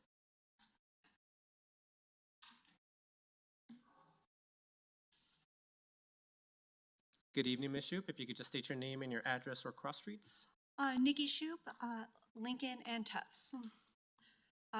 First, I want to congratulate the UDC Steering Committee for successfully removing 40 pages from our code. Though in a document this large, it doesn't feel like much. It is one step closer to a more streamlined growth of Englewood. To paraphrase my husband Mike from our Yummy Englewood website, here's what I appreciate about Code Next. Allow ADUs to be built in all areas of the city currently zoned for single-family residential. Currently, ADUs are only allowed in one specific zoning district, R1C. This allows for people to either age in place or earn extra income. I know with interest rates the way they've been the last 18 months, that's probably be really helpful for some homeowners to be able to have a little bit more extra income in their back pocket to pay for their house. In zoning districts that currently allow low-density single-family and multifamily homes, allow more building types with a reduced emphasis on density and an increased attention to building scale and mass. I'm partially fond of the reduction of the bulk plane, as this will encourage smaller homes to be built. As a person who lives just north of tall row homes, I mean, I still can get my garden and have solar, but I know I'm one of the lucky ones. In its original form, Code Next had in single-family home zoning districts introduced the possibility of allowing 2 to 4 unit housing as well as some lot splitting. I know I really hate mowing my 6,000 square foot lot, and I'm sure some people would really appreciate, having homes that would be relatively of the same size, but smaller yards space when we don't really spend that much time when Englewood has as many beautiful parks as we already do. And then my personal favorite is reducing minimum parking requirements and emphasizing shared parking strategies and more flexibility in parking regulations. We do not own the public street in front of our house. It's really frustrating that people buy vehicles that are too big for their garages, and then I have to hear about everyone complaining that there's no parking on their street when people can't park their personal vehicle in their garage. This will also reducing parking minimums also allows for better land use and encourages multimodal transit. These changes are all sensible solutions and in line with the ideas of incremental development, and it takes us back to how cities developed 80 years ago. None of these will change our city overnight, nor will they immediately solve our housing crisis, but these changes are definitely a step in the right direction. And as a person who teaches at a university, I do want to address the household number issue with 4 unrelated adults. We're very close to DU, and I'm sure many of you went to college and probably lived illegally in your town. So let's just think about that. Thank you. Thank you, Ms. Shoup, for your time tonight. Any questions for members of council? Seeing none, Ms. Shoup, thank you for your time. Up next is Rick Emmelhines, here to discuss the procedures. Close enough, right? Mr. Emmelhines, good evening. If you could just state your name and your address or cross streets. Good evening, Rick Emmelhines, Lipan Drive in Chenango. Members of City Council, I want to first thank you for your service. I try to do that every time I speak because I know what the workload is for you folks, and it's amazing. As a candidate for one of the 2 at-large 4-year positions, I gain a great appreciation for your work every single day. I'm here tonight to discuss exactly what you just asked me, my name and where I live. There was some discussion on this during the public forum on Code Next 3 weeks ago. It seemed the council agreed that stating a cross street would at least identify the speaker as a citizen of Englewood or not. While astute listeners could probably visualize roughly the area where the speaker comes from, I believe many don't pay much attention to that. If a speaker, for instance, mentions that the cross street is Federal and Evans, one might not pick up on the fact that this address, in fact, is not in Englewood, and that the opinion of that speaker weighs a little differently than that of a citizen. I'm sure that while all opinions are valid to the council, the opinions of those citizens who pay taxes in the city and must live with the consequences of council decisions should have a greater impact on this council when making final decisions. I therefore suggest that the city council request the speakers before them state whether they are a citizen of Englewood or not. I believe this frames and weighs the speaker's opinion appropriately. Secondly, I also encourage the council to drop the request for an address location. If the speaker knows the district that they live in, this could be offered in lieu of a more defined location. I too believe that narrowing the location of the speaker invades the privacy of that citizen. It should be sufficient to state that they are a proud citizen of Englewood. On another issue, I've traveled around the city campaigning lately, and I've been speaking with a number of residents on South Huron. A common theme comes up as to why traffic on this stretch from Bellevue to Tufts does not have any traffic slowing effort. Citizens say that traffic can travel up to 45 miles an hour on this stretch. It says 25, but unfortunately, it doesn't say it in very many places. There's a 25 mile an hour sign heading north on Tufts, just north of Bellevue. So it's about a half a block north. The next one comes right before Quincy, and the stop sign is like within 2 houses of where the speed limit sign is. So there's like 6 blocks where there's no speed limit sign at all. And so people traveling on this road are most likely not to even know the speed on that street. And we've got a lot of people who have young families on that street. I was really impressed with how many young families are coming along. I'm concerned about those kids playing on that street. And I think there may be issues associated with fire protection in the area, but I think that we need to address street slowing on that street. Thank you for your time. Mr. Emmelhines, thank you very much for your time tonight. Any questions? Seeing none, thank you again, Mr. Emmelhines. Up next is Michael Chisholm, here to address council regarding Code Next. I don't think I see Michael here tonight. No. Up next is Ron Pickens, here to address regarding Code Next.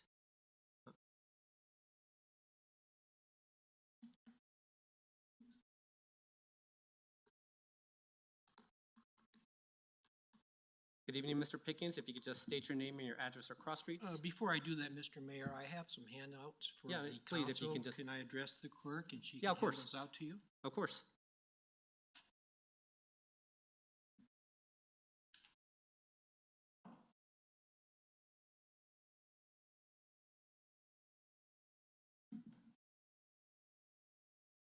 Thank you.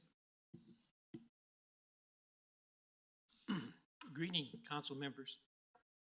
My name is Ron Pickens. I live near South University in Floyd Place, and yes, I am a resident of the city of Englewood, Arapahoe County. I own property in Hampton Hills.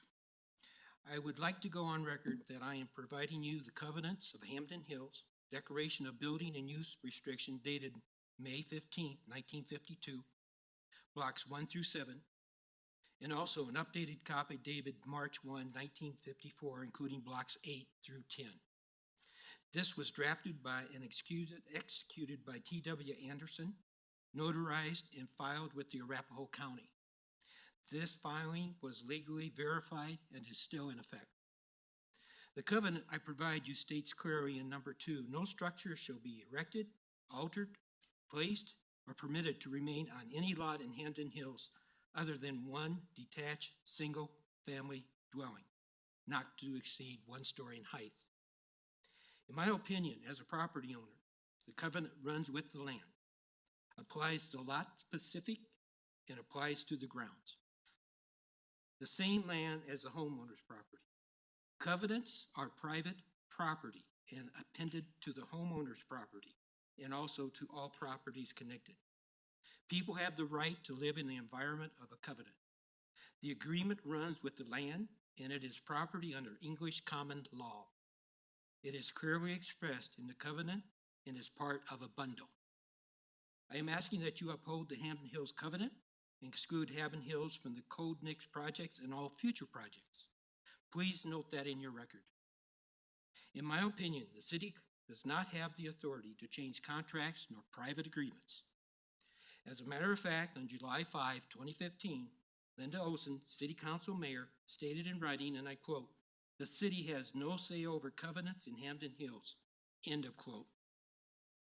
If you as city council members vote to implement Code Next ADUs for changes in Hampton Hills, the necessity would need to be established for value public purpose for the required increased density. So condemn the land property, pay the people for just condemnation, similar to eminent domain. Then the county assessor will be required to determine the value price for this process for all Hampton Hills property. If you want to convert our homes into lower cost housing, more families, start a condemnation and condemn our properties. Are there any questions? Mr. Pickens, thank you very much for your time tonight. Any questions from members of council? Member Russell, go ahead. Yes, Ms. Russell. So you are saying that the Code Next cannot apply to Hampton Hills because of the covenant?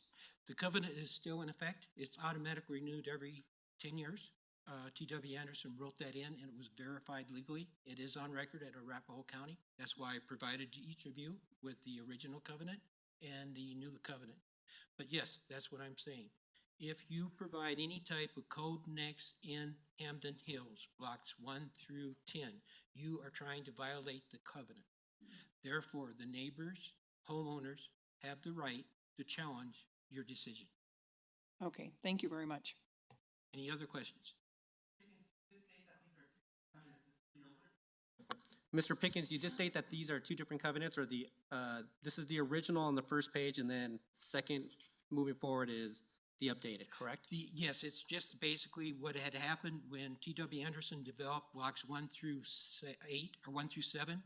Then he developed 8 through 10, and therefore he just added that on and basically did a second filing with Arapahoe County. Okay.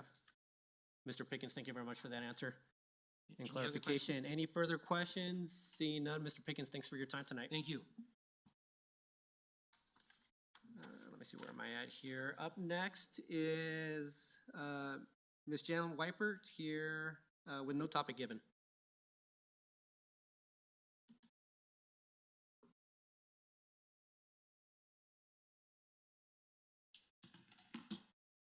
Good evening, Ms. Weipert. If you could just state your name and your address or cross streets. Jan Weipert, District 4. I'm a citizen of Englewood, Bellevue, and Federal. So various topics as I was listening. One, the attorney said there were no votes on the study session that looked at the various housing people. You voted on who we were going to vote on tonight. What is she talking about? This needs to be on record that there were votes taken. You were talking about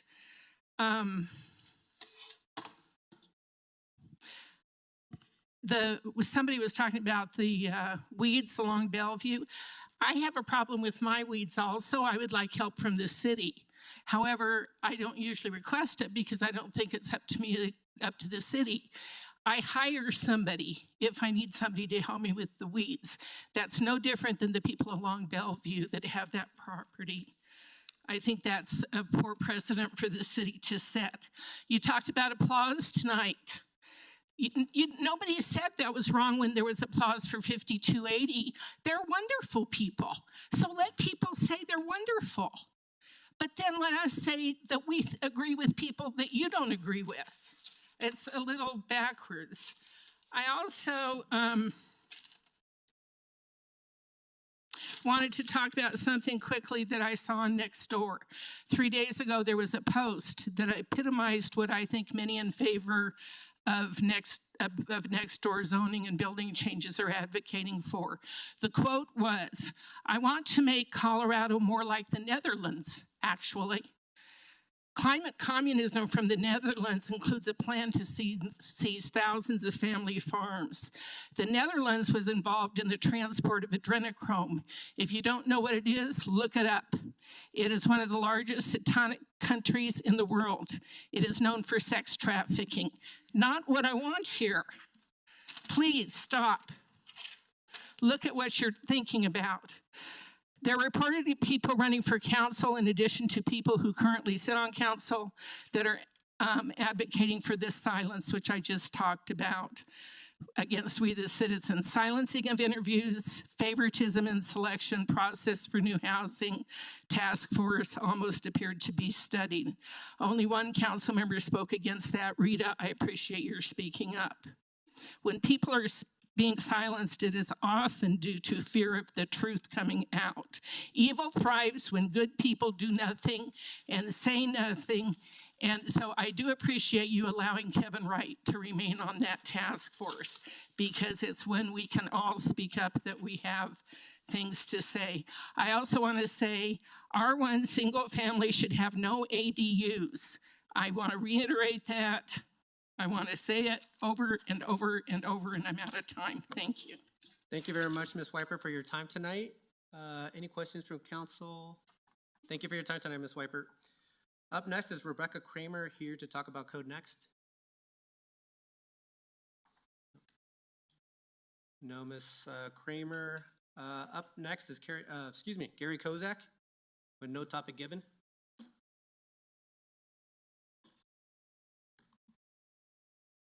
Good evening, Mr. Kozak. If you could just state your name and your address for Cross Streets. Good evening, City Council. Gary Kozak, Oxford and Lipan. I have several subjects to talk about, but I've dealt with one of them, and I made a promise to that person. The second thing is the Hampton Hills that he just talked about. I have gone to extensive measures to talk to a retired judge, as well as other legal forms. And it will be, if you vote to go ahead on this first vote, then I will have the grounds, and or other people will have the grounds to come back and ask for a temporary injunction to stop any more movement on it, because it is a violation of their covenants. And there is another housing group that's not written in that, but if you violate one, you violate both, because the covenants would be interacted as a city recognizing any area that has been under the restrictions and agreements that they have, that you would have this problem. And if you go further than that, okay, and you do pass it, then there have already been forms set out now to do a declaratory judgment against the city of Englewood and the city council. And I also will promise you that on the final reading, if you pass it, that I will go ahead and do the same thing that I did on the Sam's Automotive, only this time I'm a whole lot more organized, because I got two covenant groups that have already would consist well over the needed votes that I need that would block you on that. Now, the last thing, when I was on city council, the Santa Fe corridor was being opened and the Oxford corridor was being met. And I was on city council and I had to abstain. Why? Because I would benefit from it. Because I lived right on Oxford and I was a corner lot. Well, what you're doing here is it's very open, and you've very publicly stated that you would allow the corner lots to have some exceptions. I have a corner lot. Yeah, I would be great to go ahead and pass this new ordinance, this Code Next. But remember, any one of you council members benefit from that, and you voted on it now, then you will find yourself in a load of trouble. Because you now, by how you have spoke up here, you will have to abstain from a vote on this. Any questions? Anything else, Mr. Kozak? Huh? Anything else? That's all I had to say. Mr. Kozak, thanks for your time. Any questions for members of council? Seeing none, thanks for your time tonight. Thank you. Up next is Adame Nichols, Adame Nickel, here to discuss no topic given. Good evening, Ms. Nickel. Good evening, Council. My name is Ida Mae Nickel, and I live in the 4700 block on Lipan. The public evaluates the performance of its elected officials to a great extent by what happens at council meetings. Many citizens form their total opinions of the city government on the basis of having attended sometimes just one council meeting. This is the time to impress citizens favorably, and show them that council is capable of doing his or her job. Remember and please keep in mind that City Council's responsibilities is to be nonpartisan and non-political. The citizen participation period is a time slot set aside for citizens to address council on any subject. Please, council, don't downgrade the legitimacy of our citizens' voices to be heard, and please listen to what we have to say. You asked for and campaigned for the position on City Council to listen to the citizens and to help guide the city, not to take it over on just your beliefs. That can be a big problem. Sometimes people get elected and then the citizens are pushed to the side or overlooked because personal desires on behalf of council members. If when council has the full reign of every decision, that is not a democracy. Democracy stands for the people, of the people, and for the people. A system of governments where equality of opportunity, liberty, and justice and freedom are guaranteed. We have the Freedom Information Act, signed by President Lyndon Johnson on July 4th, 1966. We have the Ethics in Government Act from 1978. We have the Open Public Meeting Act on the Sunshine Law. This is a reminder for all of us Americans, in office or out of office, that we should all look back at our American history and reread and review the Declaration of Independence of 1776, which was followed by the Constitution of the United States, drafted in Philadelphia in 1787. And in 1791, the Bill of Rights was added. It has stood the test of time and will remain unless we destroy it. Thank you.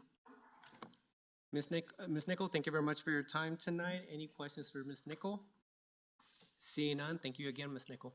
Thank you. Up next is Ivan Irwin, here to discuss Code Next. Good evening, Mr. Irwin. If you could just state your name and your address or cross streets. Ivan Irwin, 4025 South Jason Street in District 3 and a citizen of Englewood. I'll shorten this a little bit by saying I agree heartily with the first speaker, C.N. Dickerson, and most of what Kathy Naughton said, I think if that's the right name. It's appalling that 6 of you can cram this down our throats. As Doug Cohn said 3 times at least, let the voters decide. I was very encouraged to hear Mr.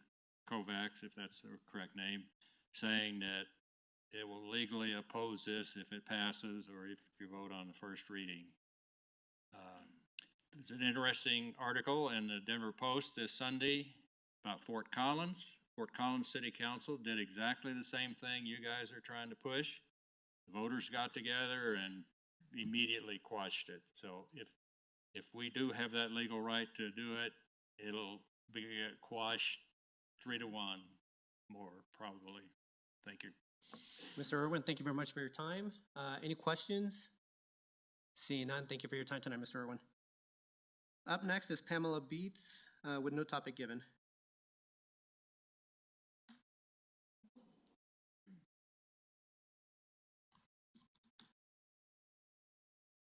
Good evening, Ms. Beats. If you could just state your name and your address or cross streets.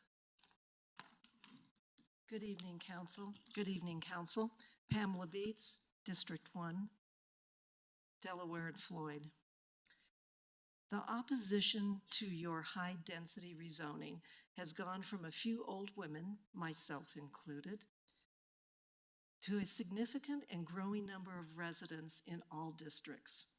We started by fighting looming, imposing, out-of-character, lot line to lot line row house builds in our R2 neighborhoods. We still are.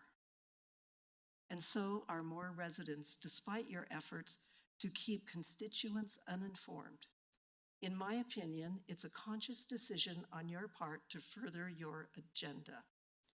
To date, not one piece of printed material detailing Code Next in R2 neighborhoods or other neighborhoods has been produced by the city to inform all residents.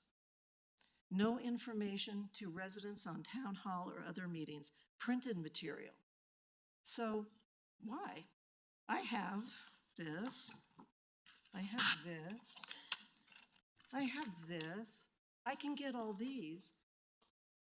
Food trucks are coming to Englewood, but no one can get printed material on an issue that will significantly impact every single person living in this city.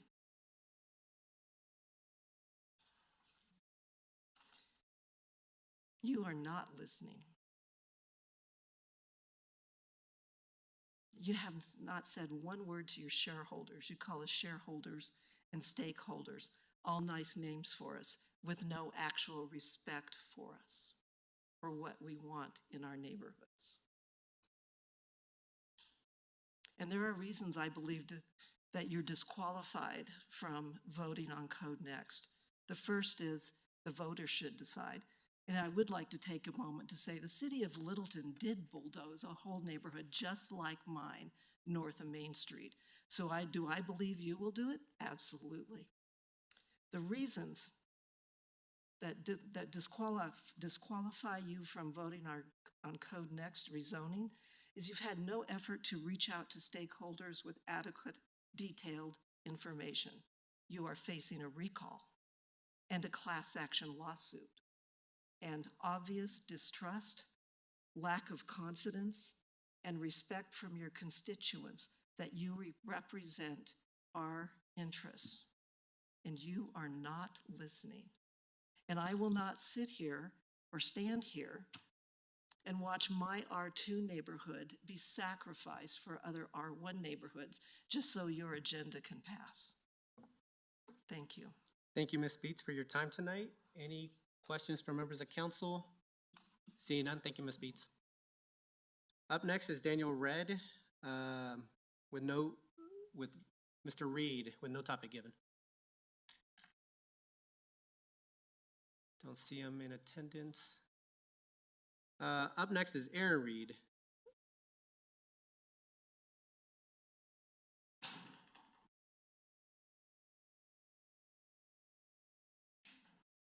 Good evening, Mr. Reed. If Good you could state your evening. name and I'm your Aaron. address I across live at streets. Hamden and Corona. Taparoo. Voice check for me and you. Just making sure we're on audio, thanks, and recorded. I have a quick question. When's the sinkhole on Oxford and Santa Fe gonna be repaired? You know, the one that sank in here last June. It was about the 8th or 9th. I was wondering when it's gonna be complete.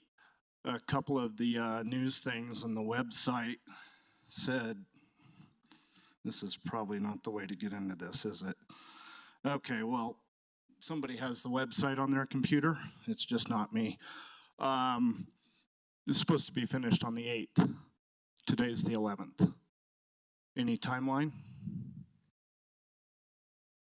for the sinkhole? Or do we just have an indefinite closure for Oxford?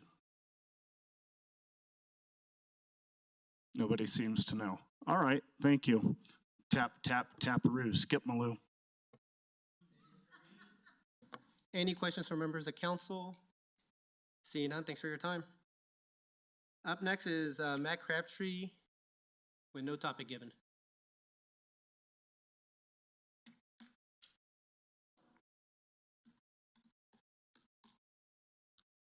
Good evening, Mr. Crabtree. If you could just state your name and your address or cross streets. Good evening. I'm Matt Crabtree. I'm at Sherman and Cornell. As I said, good evening, Mayor and members of City Council. I had an intent to talk about one thing tonight, but I do want to bring up something a little bit different, I suppose. And Mr. Sarah, I have not pointed out any individual council member up to this point. I would caution, heavily caution, threatening police action for people for expression and or clapping in an audience. That's freedom of speech. And I think that's a very dangerous thing to go down that path. Anyway, On the topic of Code Next, lighten it up here a little bit. On the topic of Code Next, I'm concerned about inconsistencies that exist between the new code and the old code. You see, there are certain things in there that seem to be overshadowed by other topics, such as density, which is a huge concern for a lot of people in this community. I brought this up before, prior to with the old code, and as long as I can remember in the city, you've been allowed to build a 1,000 square foot garage. I'm using this example as one of the more strange ones that exist. You can build a 1,000 square foot garage. A lot of people in the city have built 1,000 square foot garages. Yet the new code says it's a percentage of the lot area based upon, well, how much you can build for garage square footage. Now, for a typical 50 by 125 lot, 6,000 square feet and change, that would allow you a 937.5 square foot garage. It seems to be an arbitrary difference that's happening there. And I'm seeing this in a few different places within the code, and I'm concerned. I see that there are differences that exist, yet I don't see a specific comparison that happened between what the law states now and what the law will state after Code Next is passed. Other areas, ADUs. There's a big topic about ADUs right now. We can take sides in either way. Old code states 26 feet for maximum height. New code states 25 feet for maximum height. Seems to be an arbitrary change. These are all things that haven't been discussed and overshadowed by the other discussions being had. How many other differences are there in this code that the community isn't aware of and that the members of City Council aren't aware of? I have tried to read it, and I have read the entire code. I've read both codes, but the order and format is so different that it obscures any changes that exist there. It would be great if there was some opportunity to present to the community the actual changes that exist between Code Next and the original Unified Development Code of 2004. Is that something that this council can provide the community so we understand exactly the changes that are happening? I appreciate all of your time. Mr. Crabtree, thank you very much for your time tonight. Any questions? Seeing none, Mr. Crabtree, thank you very much. Thank you. And up next is Ellie Burby here to discuss Code Next.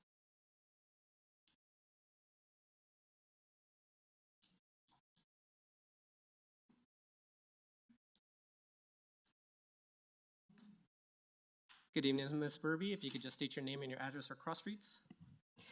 I live at Bates and Lincoln. And your name? Ellie Burby. I'm here tonight again in support of Code Next. I'm a resident who both lives and works in Englewood, as does my husband and many of my neighbors on my street, most of my neighbors. So just wanted to point that out. There are those of us who live and want to work and live here. And I love Englewood. I've lived here for over 10 years. I've always been really proud to be a resident of Englewood. I've been proud of the progressive nature of the way our city thinks about things and hosts different things and tries to bring in residents into different opportunities to learn about how to get more involved in their city. I've tried to do that myself in a couple of different ways in the last year through Elevate Englewood and other ways, but I'm still learning all the avenues to do that. So I appreciate City Council's public housing forums that they've held in the past, different members of City Council where I have gotten to learn and be listened to about what was important to me. I want to point that out because I've heard lots of folks here say that you're not listening to anyone, but these are things that I've asked for and I know others who have, so I don't really appreciate my existence being discounted by the opposition, nor the disrespect when I speak. I've shown them respect tonight. Every time I've spoken here, I've heard people laughing and talking and even people yelling at me as I walk back to my seat. So I actually appreciate the need to keep these respectful and control cheering and things that intimidate people from coming up here and sharing their opinion. I continue to believe and desire my city, Englewood, become a city that cares more about housing our neighbors than our cars, whether that's low-income neighbors, homeless neighbors, or neighbors like myself who both People in the House earn incomes, full-time incomes, care for their families, and still struggle to live here. I disagree that our neighborhood should only be for single-family homes or homeowners, or for people who can afford large lots, yards, garages. I'm in favor of the progression of our city in a way that promotes and increases demand for more accessible public transport, which also serves our environment. I still love Englewood.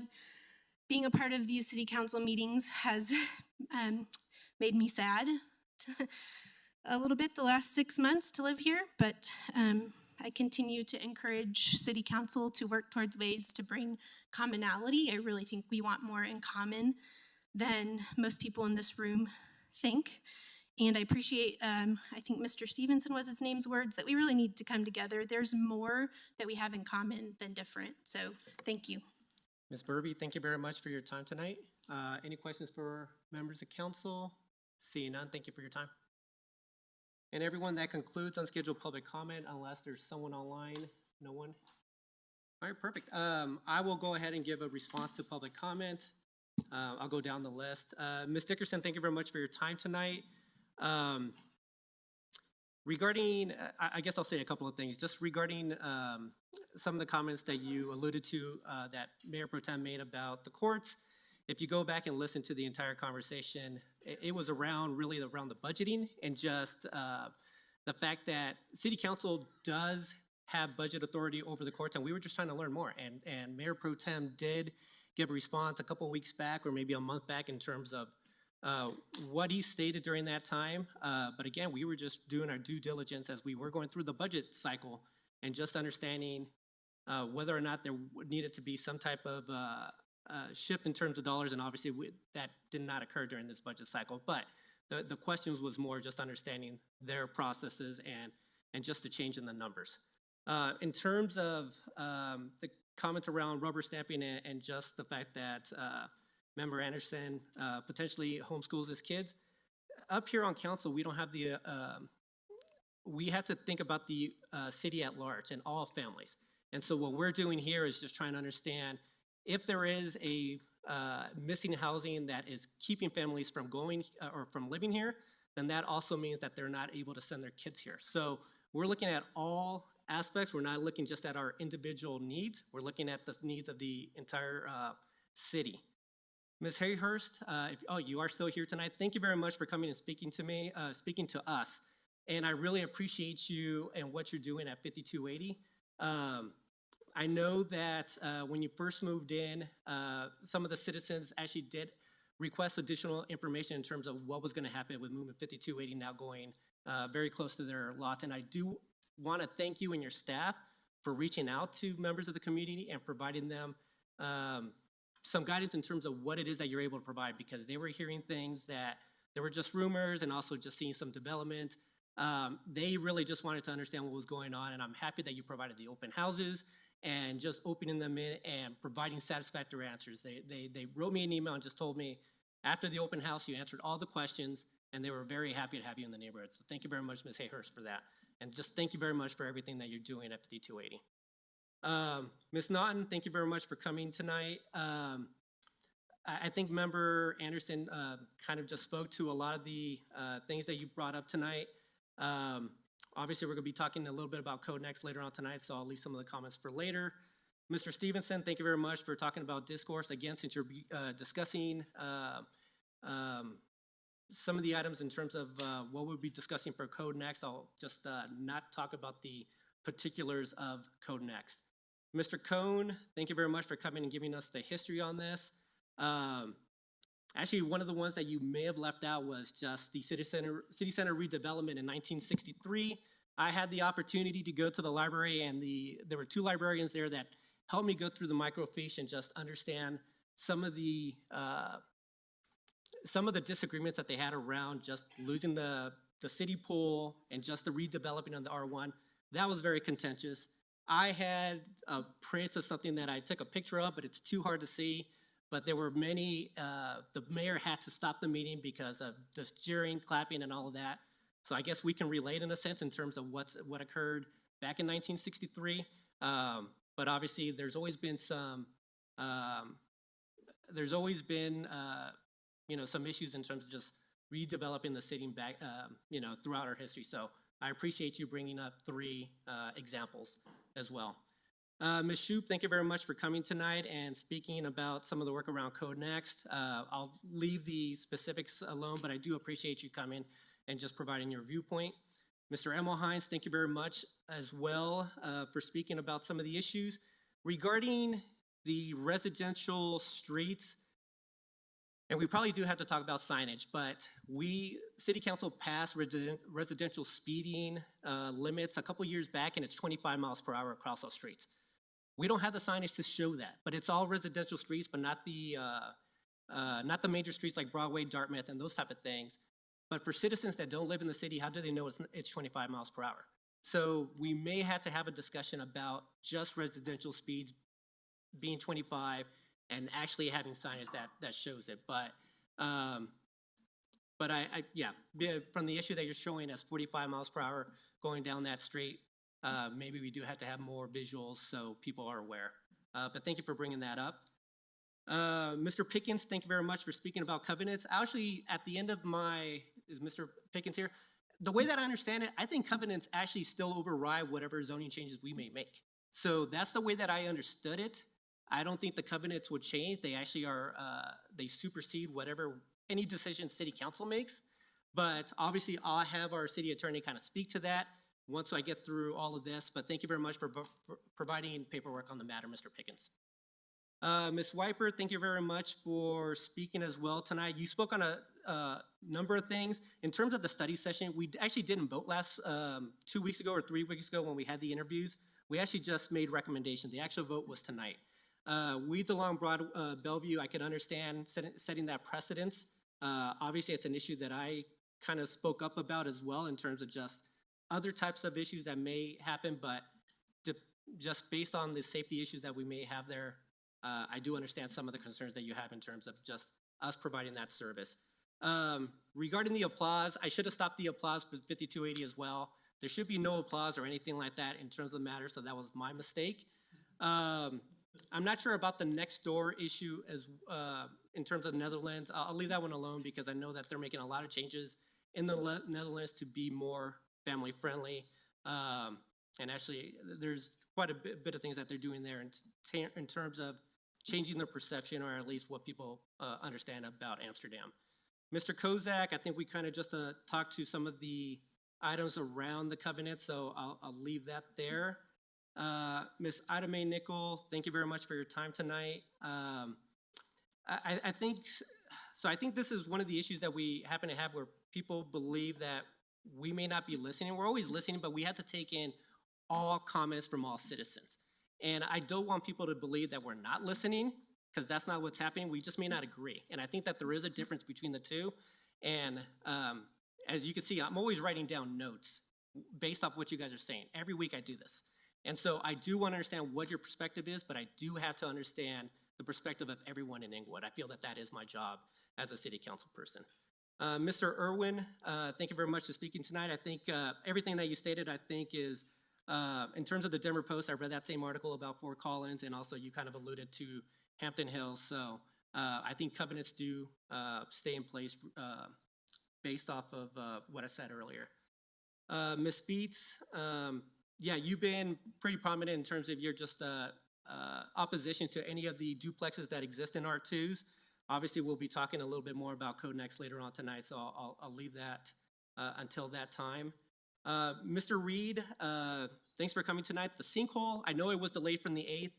I'm not sure if we have a due date yet on when that's going to reopen, but we had an issue with the water main being too close to where the new pipe is going to go in.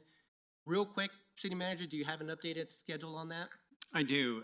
So on Friday, we were able to go ahead and reconnect the stormwater pipe without disturbing the water main. So we are a little ahead of schedule from what we thought we were, the most recent schedule.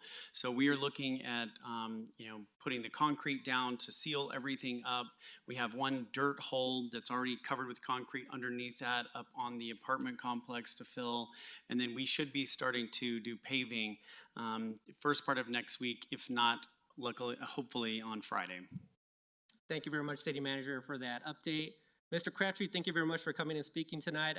understand all the concerns you had regarding the police action. What I'm trying to do is just trying to prevent disruption of the meeting. And so we got very close to that tonight. It did not come to that case. I don't want to use police action, especially when we're talking about something so important.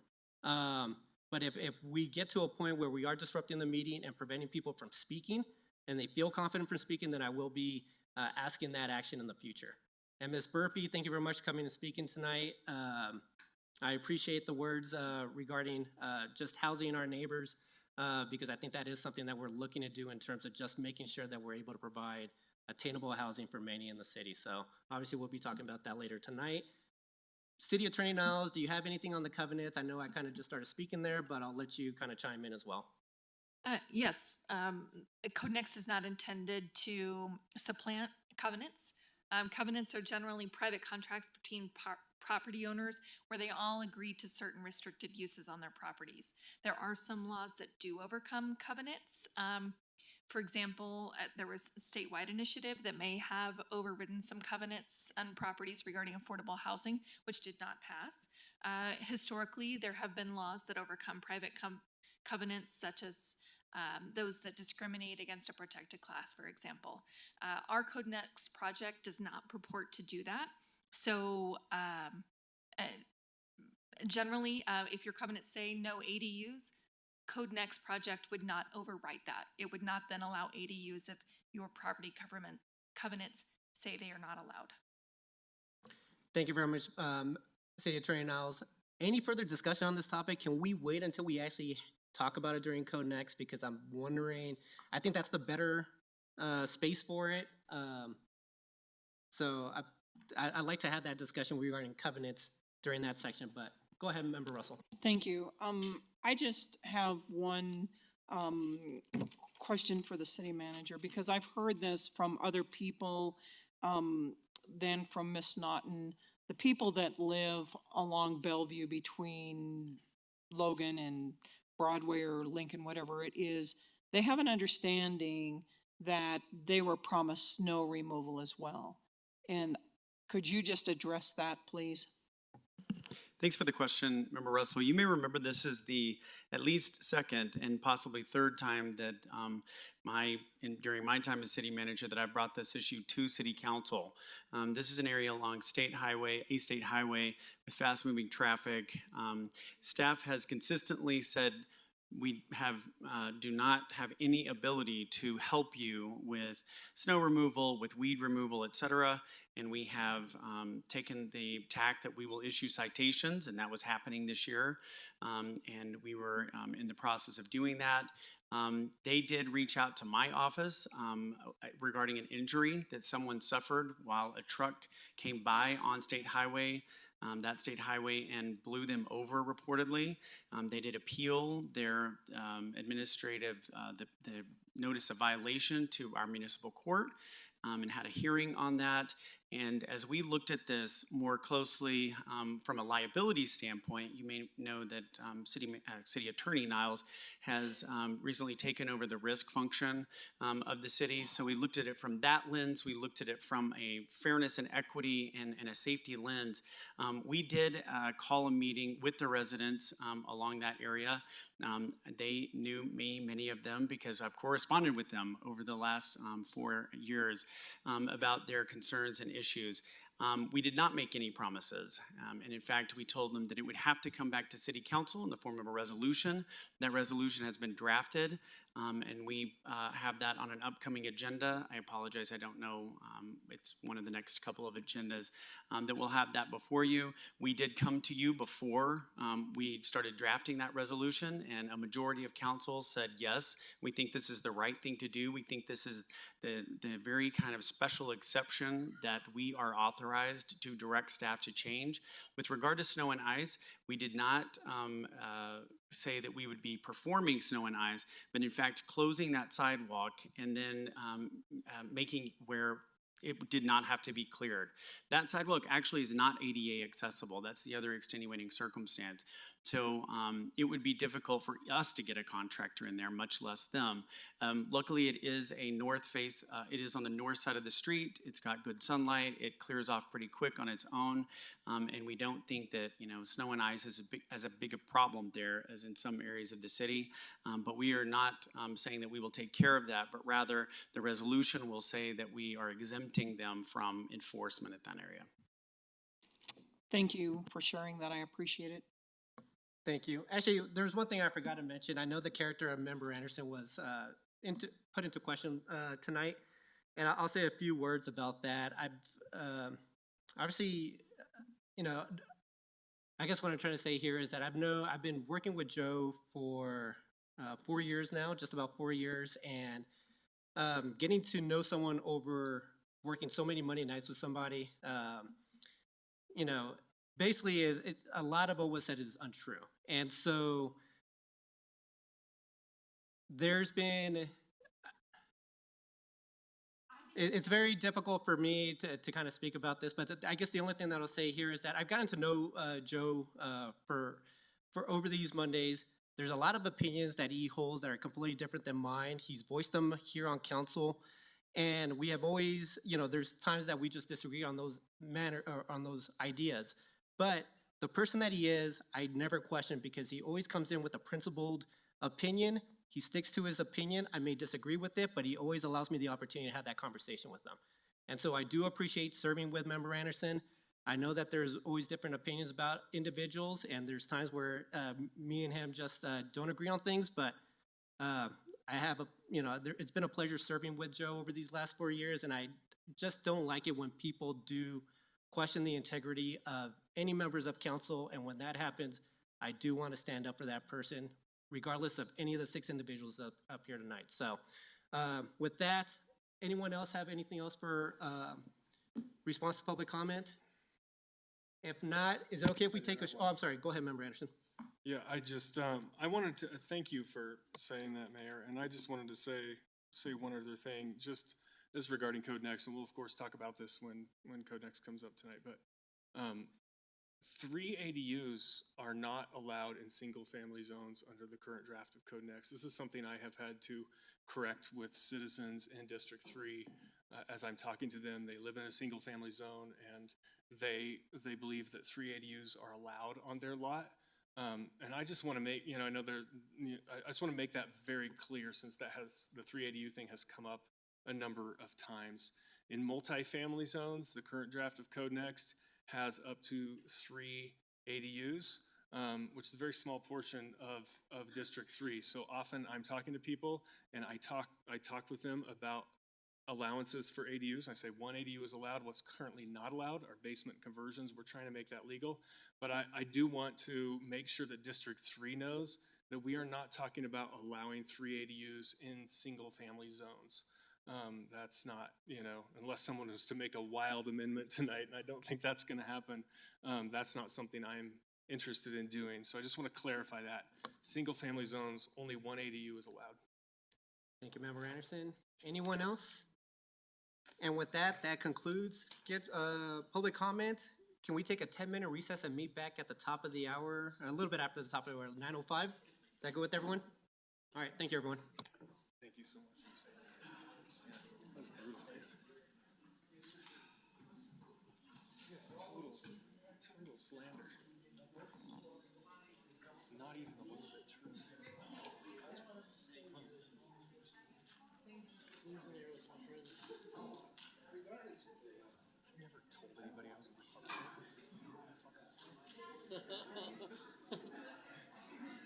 You know that out of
We haven't seen anything yet, probably. Yeah.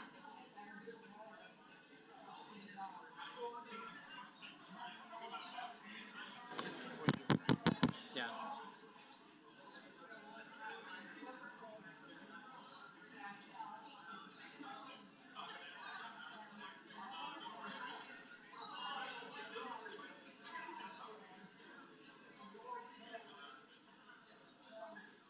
How's your landscaping turn out?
Members of council, I see we're all seated.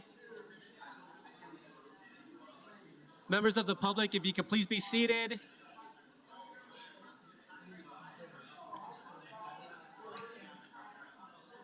Members of the public, if you could please be seated.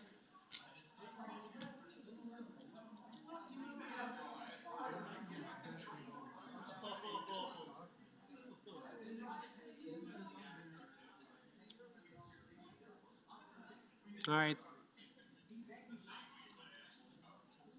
Thank you, everyone. We'll go ahead and begin the meeting again. Before I get started, though, a member of the public did let me know that there's a motorcycle parked outside on the second level that has their lights on. If, Mr. Kozak, there you go. Oh, no, it's not yours? Oh, with the lights on. So if it's your motorcycle, can you turn off your lights so you still have battery by the end of the night? But with that, we'll move on to consent agenda items. I didn't get an email stating any of these are getting pulled. Let me know if that's correct or not, but go ahead, Member Russell. I did not send an email, Okay. but there were just a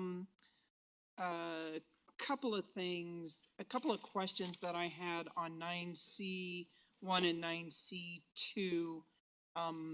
So can we pull those? They're simple. Sure, they're on the city hearing officers and ETH. Yes. Okay. Perfect. So with that, any other items for, nope. All right. And with that, can I get a motion to approve 9A1, 2, and 3, and 9B1 through 5? So moved. Thank you, Mayor Pro Tem. Could I get a second? Second. Thank you, Member Noonan-Camp. Can we please vote? Member Anderson, Aye. Member Noonan-Camp, Aye. Member Kolnick, Aye. Member Russell, Aye. Mayor Pro Tem Ward, Aye. Member Woodward, Aye. Mayor Sierra. Aye. Let the record show 7 ayes. Thank you. And 9C1, Member Russell, you have a question for City Attorney Tamara Niles?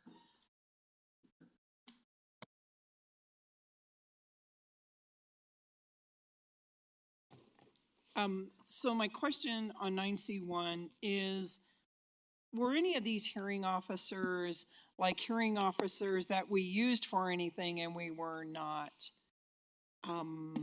happy, like the referendum? I mean, that isn't one of the hearing officers we appointed, or is it?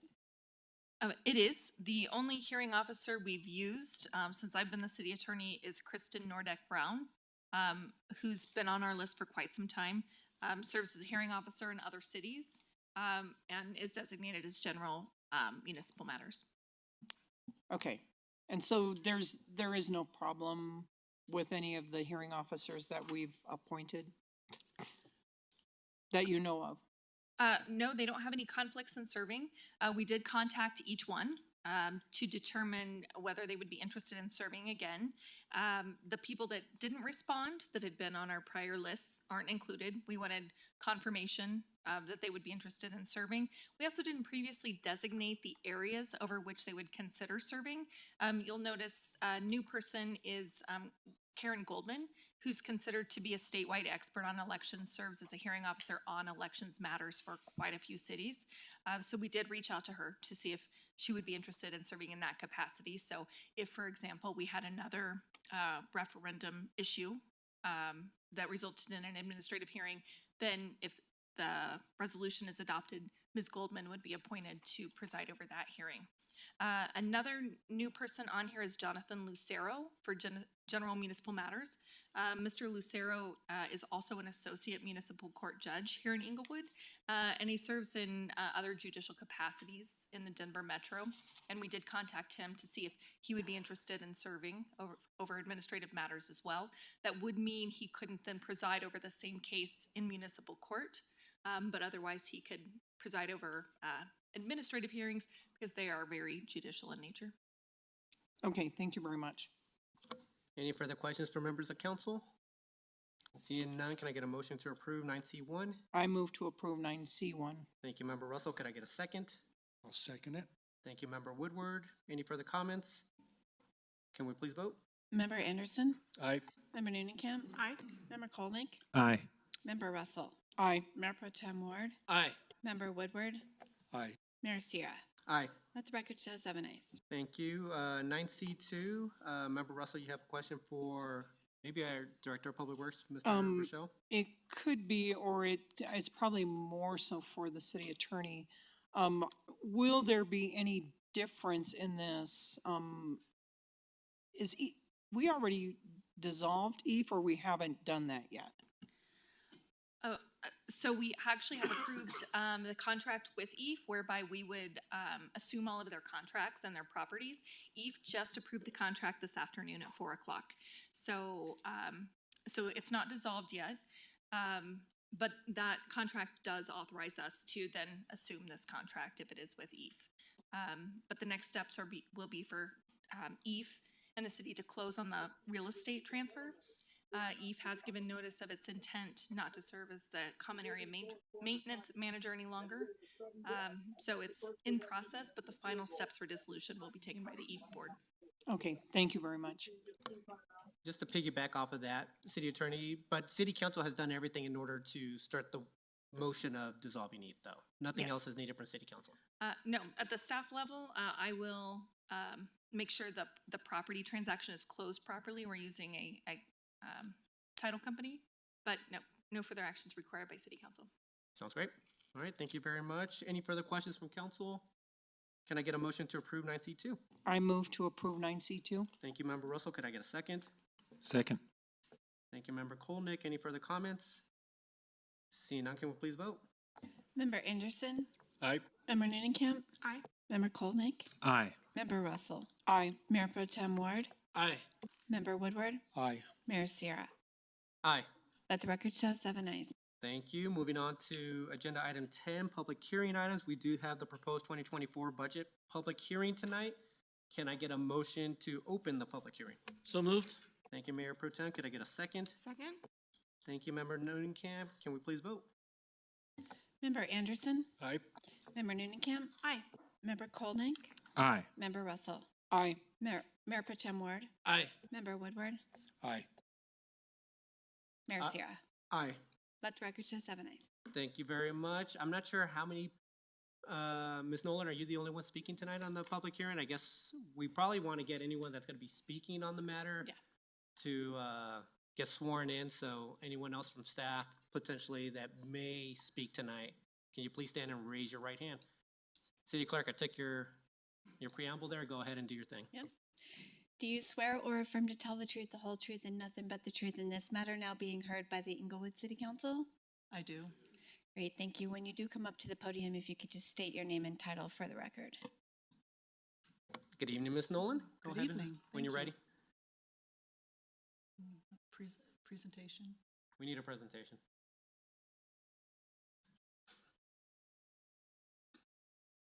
It's just not showing on that screen. So I think we have the wrong screen up.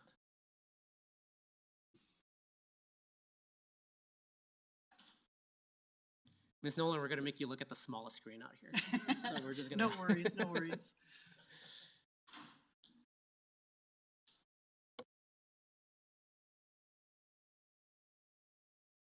Great, okay. Good evening, Mayor, Sierra, council members, the Englewood community here present in council chambers and those online.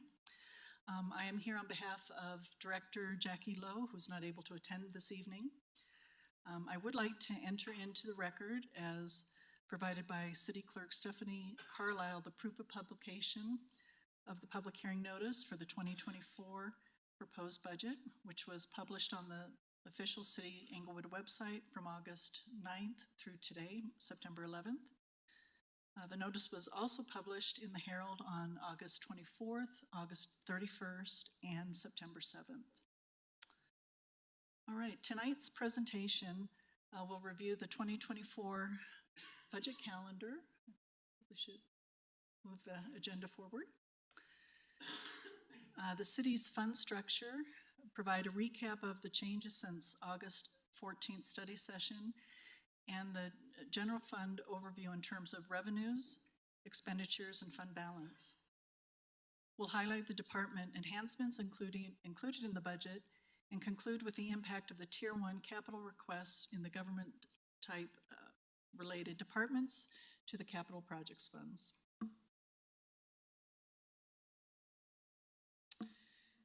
The 2024 process began with the visioning and goal setting City Council had with the leadership team in January. Staff then provided preliminary revenue and expenditure assumptions in early April. A joint meeting of City Council and various boards, commissions, and committees was held in late April in order to discuss the citywide department preliminary capital requests. In the June workshop, the departments reviewed their major initiatives and preliminary operating budget requests, along with refined capital requests and estimates. On August 14th, staff provided the draft proposed 2024 budget and responded to inquiries from City Council. The budget was then submitted to City Council on August 28th and available on the city's website on the same date. The Englewood Charter requires the proposed budget submission no later than September 15th of each year. Tonight's public hearing is also required by the Englewood Charter and is to be held within 3 weeks of the proposed budget submission. The first reading of the budget ordinance is scheduled for next week, September 18th, with the second reading scheduled for October 2nd. This next slide is a graphical representation of the city's fund structure. The city's funds fall under two fund types, governmental and proprietary. Each local government has one general fund, but depending on how collections and spending of funds are required, local government may have additional funds that are categorized under one or more governmental or proprietary fund types. The city's Englewood or enterprise funds include the water, sewer, stormwater drainage, golf course, concrete utility, and the housing rehabilitation funds.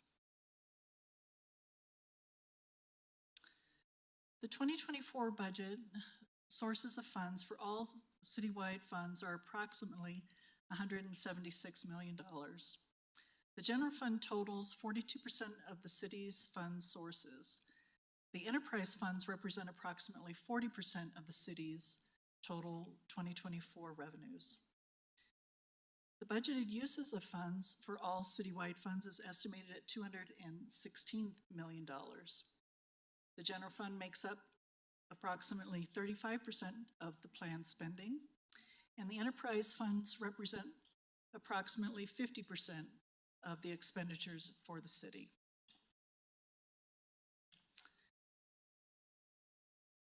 This next chart, the difference between these two charts is basically this chart provides the beginning and ending balances for each of the various fund types.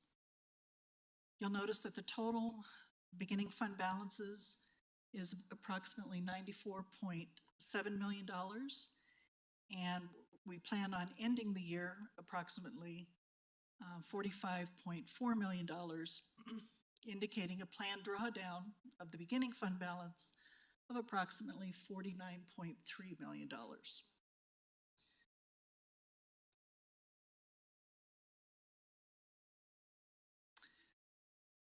Since August 14th study session, the draft proposed budget has been modified as following. Property tax revenue estimate has been reduced by $300,000 due to the certified assessed valuation of properties received from Arapahoe County. We are also anticipating an additional $100,000 reduction based on anticipated appraisal value appeals that Arapahoe County will provide to us by December. There's also a Senate Bill 23303 that may also have additional impacts on the city property tax revenue, and so we're anticipating a reduction of up to an additional $100,000 by December. The highway user tax revenue estimate is increasing by $29,000 from $961,000 to $990,000. We've added an audio video technician position plus associated costs to the information technology department. And based on the department's reorganization, we're planning to to fund the network engineer position 100% out of the general fund. In the proposed document, we were indicating 0.5 FTE from the general fund and the other 0.5 FTE from utilities. In addition to this position request, the department will reclassify an existing position to the audio video technician. So basically, we'll have a 0.5 FTE increase at a cost of $63,300. Staff recommends the use of the general fund unassigned fund balance to offset these net reductions totaling $439,000. And this is due in part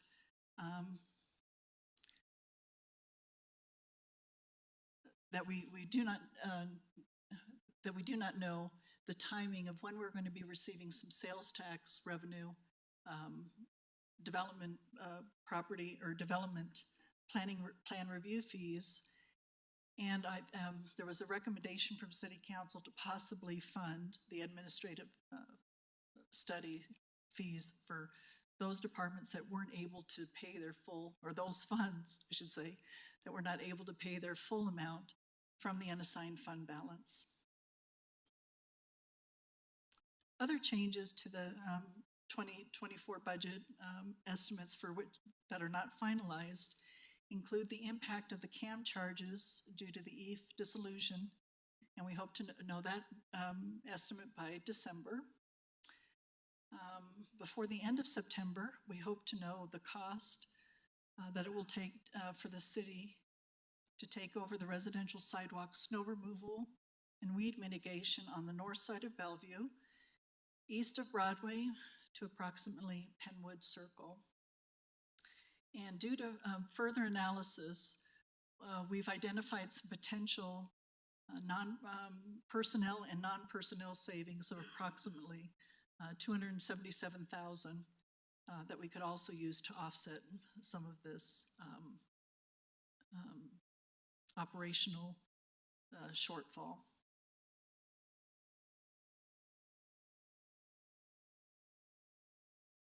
For the Capital Projects Fund, we're seeing some savings for the replacement of the phone system. It's about $350,000. The original request was $500,000, and the new cost estimate is $150,000. The Employees Benefit Fund has increased for the allocation of 0.2 FTE, or 48% of the HR director's position. This allocation better reflects the time spent by the HR director on job duties of the Employee Benefits Fund. This allocation will not result in a reduction of the general fund budget, as the department requests upgrading an existing position to a manager position for better division of department administrative duties. The Water Fund is going to increase by approximately $68,000 for the addition of a new network administrator position, and this is due to the removal of their share of the network engineering position that was going to be shared equally between utilities and IT.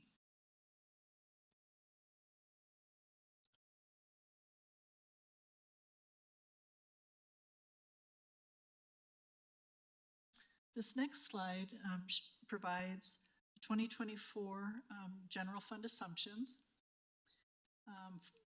The assumptions impacting revenue is sales tax revenue estimate. It's increased by 4% over the 2023 amended budget. Property tax revenue estimate of $6.4 million, or 23% increase. All other revenue sources increased by 3.6%. For the expenditures, we have planned for a 5% increase for salary and wages. Non-personnel increase is approximately 10%. A 5% healthcare insurance premium increase was negotiated. We have a placeholder of $1 million for the implementation of the class and comp study results.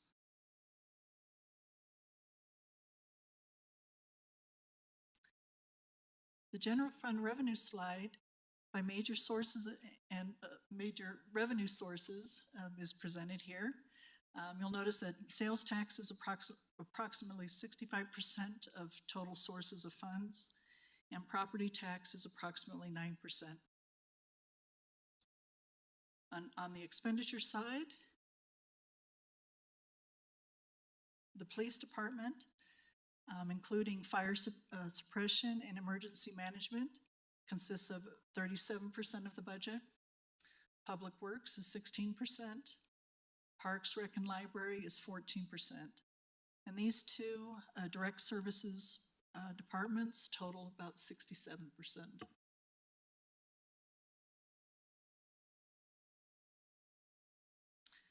And this slide provides you an overview of the fund balance. So you'll see our operation shortfall is about $700,000, and this is a change from what we presented on I'm going to say October, but it's August 14th. Our net transfers out to PIF, CTF, and EDDA is 5 million.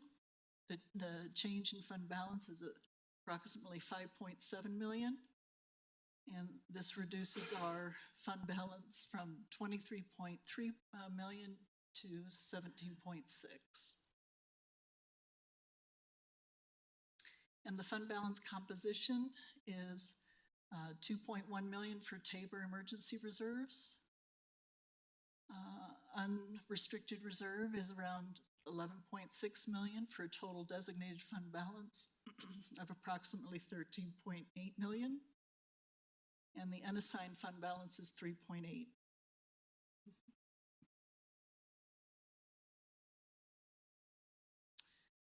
And this fund shows you the general fund for 2023 and 2024. You can see we started in 2023 with about 24.2 million and ending fund balance for December of 2024 of 17.6 million.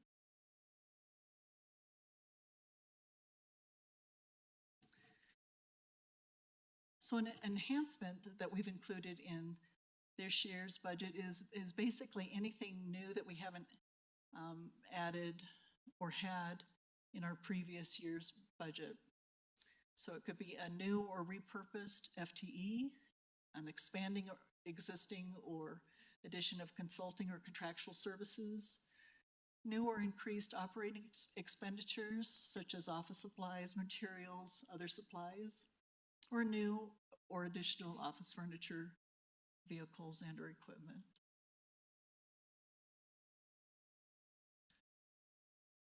So this slide provides you at a department level the total and enhancements for 2024. For 2024, total enhancements included in the budget is about $2.3 million.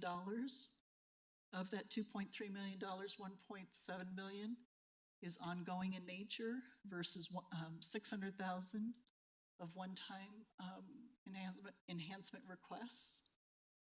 And there was a request from one of the council members that we also include personnel costs. And so of that 2.3 million, of that amount, 542,000 is approximately personnel costs, or 4.5 FTEs. And the FTEs that are included is a management fellow position for the city manager's office. For the city clerk's office, we're going to modify a part-time customer experience position to full-time.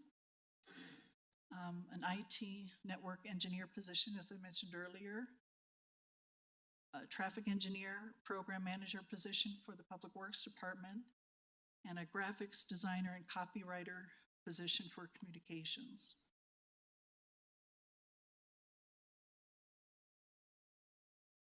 And for other funds, the enhancements included in the 2024 budget include, or total, $2.5 million. Ongoing enhancements total $809,000. One-time requests are $1.7 million. Of the total enhancement requests, $209,000 relate to personnel costs or 2 positions, or 2 FTEs, I should say. And one of those positions is for the Open Space Fund, which is a parks technician position. And the other one, as I mentioned earlier, is for the Utilities Water Fund, a network administrator position.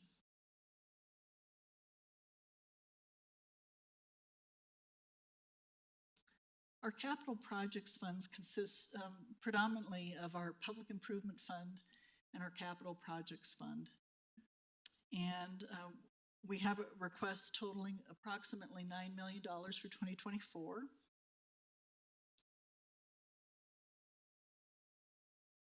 The enterprise funds include the capital requests for their business type functions within their separate budget proposals.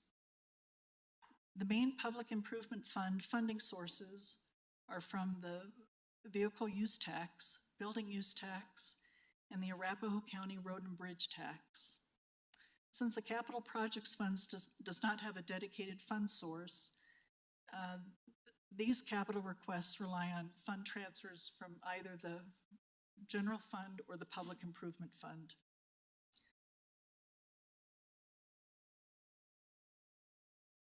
And this slide just shows you a different slice of the capital projects funds by ongoing programs and one-time projects.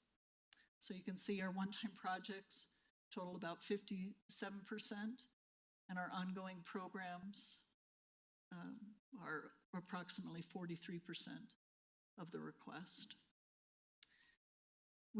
I failed to mention, the Public Improvement Fund receives annually approximately $5 million from those funds that I mentioned earlier. So we're able to fund comfortably about $5 million or 4.7.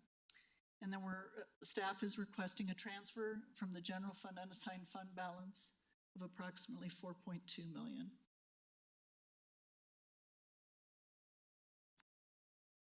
In this last slide, I just wanted to provide you a list of the capital requests. You're able to see which department is making the request.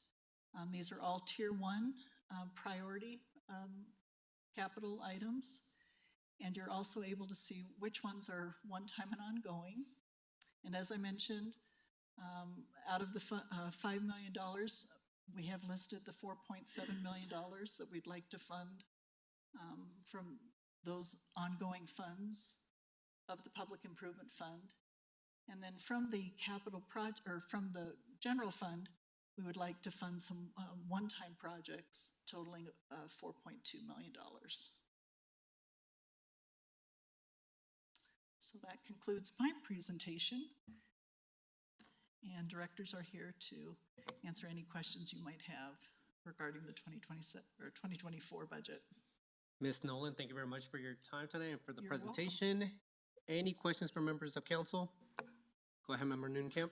Thank you, Mayor. Thank you for the presentation, and this might be for a director, but can someone tell me a little bit more about the cost savings that we're seeing for the phone system replacement in the CIP? Where did those cost savings come from? From this, under the CIP, it's the $350,000 from the phone system replacement. Right, that's just such a large amount, Oh, different that than would what we be- were originally expecting. I'm curious why such a huge change. Hopefully Joe was online and he can answer that question. I'm here.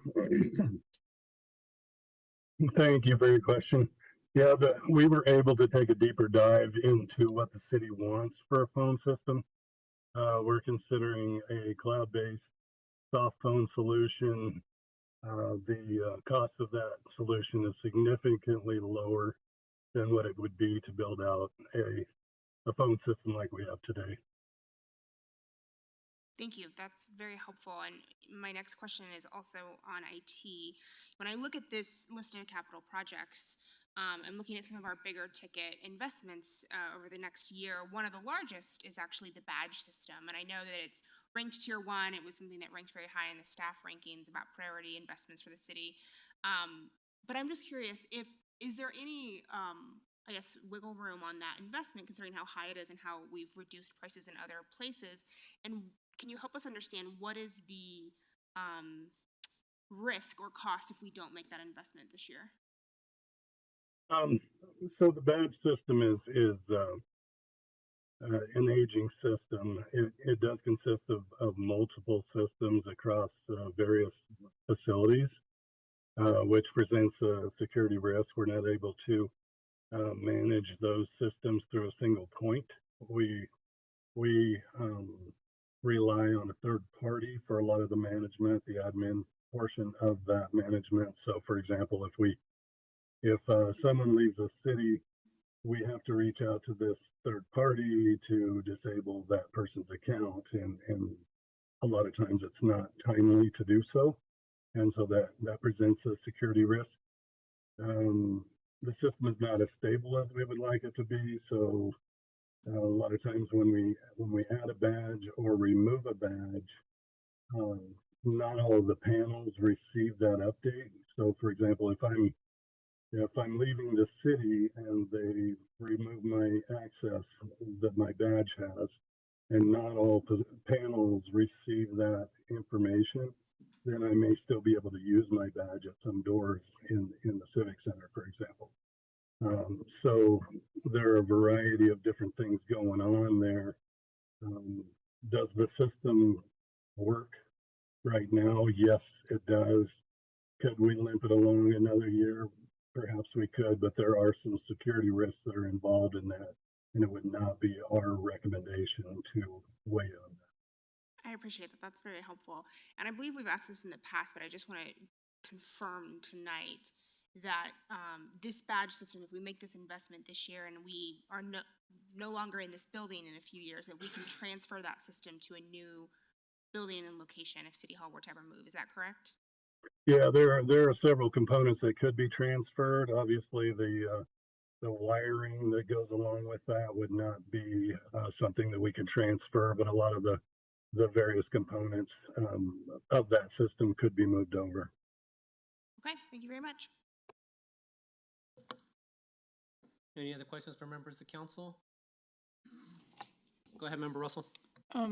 Thank you, and I don't know who would answer this question. It's on the general fund summary 2024 budget assumptions, where it's talking about expenditure uses, the contingency, $1 million for class and comp study in 2023, and then it says 1.7 million. It would be general fund summary 2024 budget assumptions. Yes, the bottom line on there. So where it says under contingency 1 million for the class and comp, why does it say 1.7 million on the right hand side? The 0.7 is representative of some of the centralized costs or citywide costs that we're accounting for in the contingency fund. Some of those costs include tuition reimbursement. Employees are able to elect of their PTO balances to be paid out cash balance at the end of the year. So that's part of it. So basically, the 1 million is for the comp and class, and the Correct. 0.7 million is for other Yes. things. For, Okay. For centralized programs, yep. All right, thank you. You're welcome. Any further questions for members of council? Go ahead, Mayor Pro Tem. More of a just a general philosophical question than a an actual dollars and cents question. So this may be the city manager's purview, but the question I bring up every time we approve a budget on an annual basis is this sustainable? So this year we're transferring, 4 million roughly over to capital projects, 4 to 5 million. That takes a chunk of our capital needs, but still doesn't fully address them. So the question I have is, when we're making these transfers from our unassigned fund balance into the general fund or the capital projects fund, we are potentially forgoing some other expenditures, and overall on a year-to-year basis, are we on a path towards budget sustainability? Thank you for the question, Mayor Pro Tem Ward. Could you clarify what expenses we might be foregoing? I think other program enhancements, just generally in the general fund, that we're sacrificing. There's a number of staff enhancements that we get requested on an annual basis to improve or increase services to our citizens. Thank you for the clarification. It's a great question. What I would say is that using your unassigned fund balance on capital is actually the most sustainable way to use that funding. To your point, we have staff requests, we have program enhancement requests that always far exceed our available budget. We could certainly ask you to allocate, $4 million, and staff would gladly, hire staff and more programs. To me, that would be what would be unsustainable. Because as we look at our budget forecast for 2025, we will not be getting a property tax increase because it's on an off-year cycle. So we know we will not have that additional funding. And we know that our, personnel costs, like all cities and organizations and businesses, has continued to rise throughout this last period of inflation. And we know that we're going to have to continue paying employees even through a downturn, which means if we hire more staff or we enhance more programs, that just makes cuts to those staff much more difficult, much more painful. So my philosophy is to hold the line on staffing increases, on program increases, and to really try to focus, if we have a good year like we did this year with sales tax and have some extra money in the budget and are able to contain costs and operations, put that money towards capital, because we know that that's where the biggest need in our budget is. Thank you. Member Russell. Oh, Sorry. I guess I have two questions, I guess, and I think Director Van Rye and Director Rochelle. I was going to say Raphael again. I was like, that's not right. But Director Van Rye, the two big items, just because it's just showing up in proposed uses, are for the water fund as well as the storm drainage fund. Can you talk about what the big expenditures are for the water fund this year? I know we've been talking about it for months, but just kind of want to just talk to it real quick. Yeah, I think on the water fund, on the capital side, our big expenditure is construction on the city ditch project, so getting that piping completed. That's gonna be a multi-year project. We expect it to occur in 2024 and 2025, but construction will kick off in earnest in 2024. And that's that project that connects the Chatfield Reservoir to the Elm Treatment Plant with a fully piped system so we can run it year round. It's more resilient, plus it gets us access to better source water quality. The other piece that is a program that we're kicking off and we're going to start to address in earnest is the lead removal program for the city. And so that starts in 2024. And right now, through our WIFIA funding, we have money available for that, and through our financial plan, we have funding available for that. As it evolves over the next 10 years, depending on how many we end up with, as you recall, we're in the inventory stage right now, so we're trying to figure out how many we actually have. We are going after federal funds through the infrastructure bill that passed a year and a half ago that specifically highlighted lead service line removal as a priority for those funds. We're going after 70 million of that. That would be through the state revolving fund. But with that is partly low interest loan, but also a grant funded, so principal forgiveness. But if we have low interest loan, then we have to figure out the debt service of that. So that's all what we're working on right now. So I think those are probably the two most significant areas that you'll see in the water fund next year. We've got other areas of continual investment in the Allen treatment plant, so the electronics, the electrical systems, a centrifuge for our dewatering system. So those are all things that are just more operational improvements to the Allen plant, and then distribution system improvements like the valve replacement program and the line replacement program. So I think that's probably the highlights of what you're seeing in the Water Enterprise Fund. And Director Van Ryan, we've been kind of saving or increasing the balance of that fund in order to get to this point, correct? Yeah, well, the fund balance is built over several years, even prior to when I became director. It was a building fund balance because there wasn't a lot of expenditure and capital investment in the systems. Once we completed the master plans in 2019, which identified the needs, and then subsequently put together a financial plan and a sustainable financial model to address that, we are now in the process of spending down that fund balance, utilizing the low interest loans through WIFIA, utilizing low interest loans and principal forgiveness through the infrastructure bill to really address that backlog of deferred maintenance that's occurred over it's been building up for probably the last 30 years. Yeah.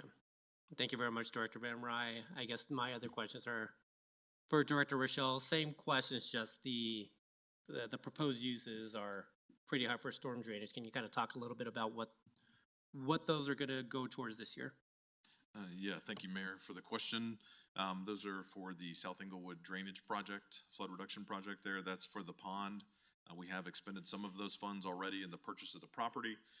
We have received bids back for the construction of the pond, which includes new piping from Rotolo Park to the pond, and then connecting as well as lining existing pipes within the system. We do expect both of those to be coming forward to City Council here in October, but that is the majority of the funds that you see being expended there. Thank you, Director. And same question, because we had a balance of 30 million in that fund at the beginning of the year, but at the end of 2024, we'll be down to 2 million. But same thing, we drew up the balance in order to get to this point. Exactly. Okay. Yep. Perfect. I don't have any further questions on this, Director. Any further questions for members of council before opening it up to the public? All right, no further questions. All right, I guess we didn't have anyone sign up for speaking in favor or against the budget tonight, so I'll ask any members of the public if they want to come and speak either in favor or against the budget. Don't see anyone speaking up. Anybody online, City Clerk? All right, and with that, I guess, can I get a motion to close the public hearing? I'll move to close the public hearing. Thank you, Member Woodward. Could I get a second? Second. Thank you, Member Noonenkamp. All right, can we please vote? Member Anderson, Aye. Member Noonekamp. Aye. Member Kolnick, Aye. Member Russell, Aye. Mayor Pro Tem Ward, Aye. Member Woodward, Aye. Mayor Sierra. Aye. Let the record show 7 ayes. Thank you. Moving on to, thank you very much, staff, for the presentation on the public hearing and all the work over the past few months on it as well. Thank you. Moving on to 11A1, this is the first reading of the Unified Development Code, CB 52. See, do we have anyone up? We have Director of Community Development, Brad Power, and Planning Manager Brian Isom here to discuss.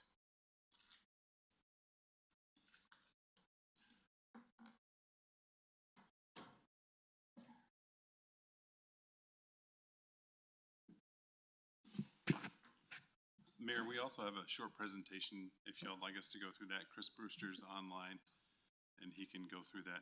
Yep, that sounds great. Good evening, Mr. Brewster. Didn't see you online.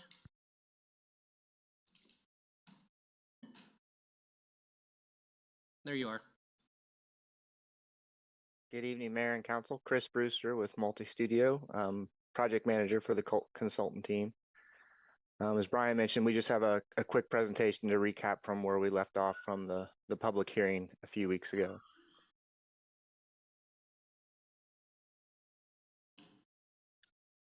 Next slide, please.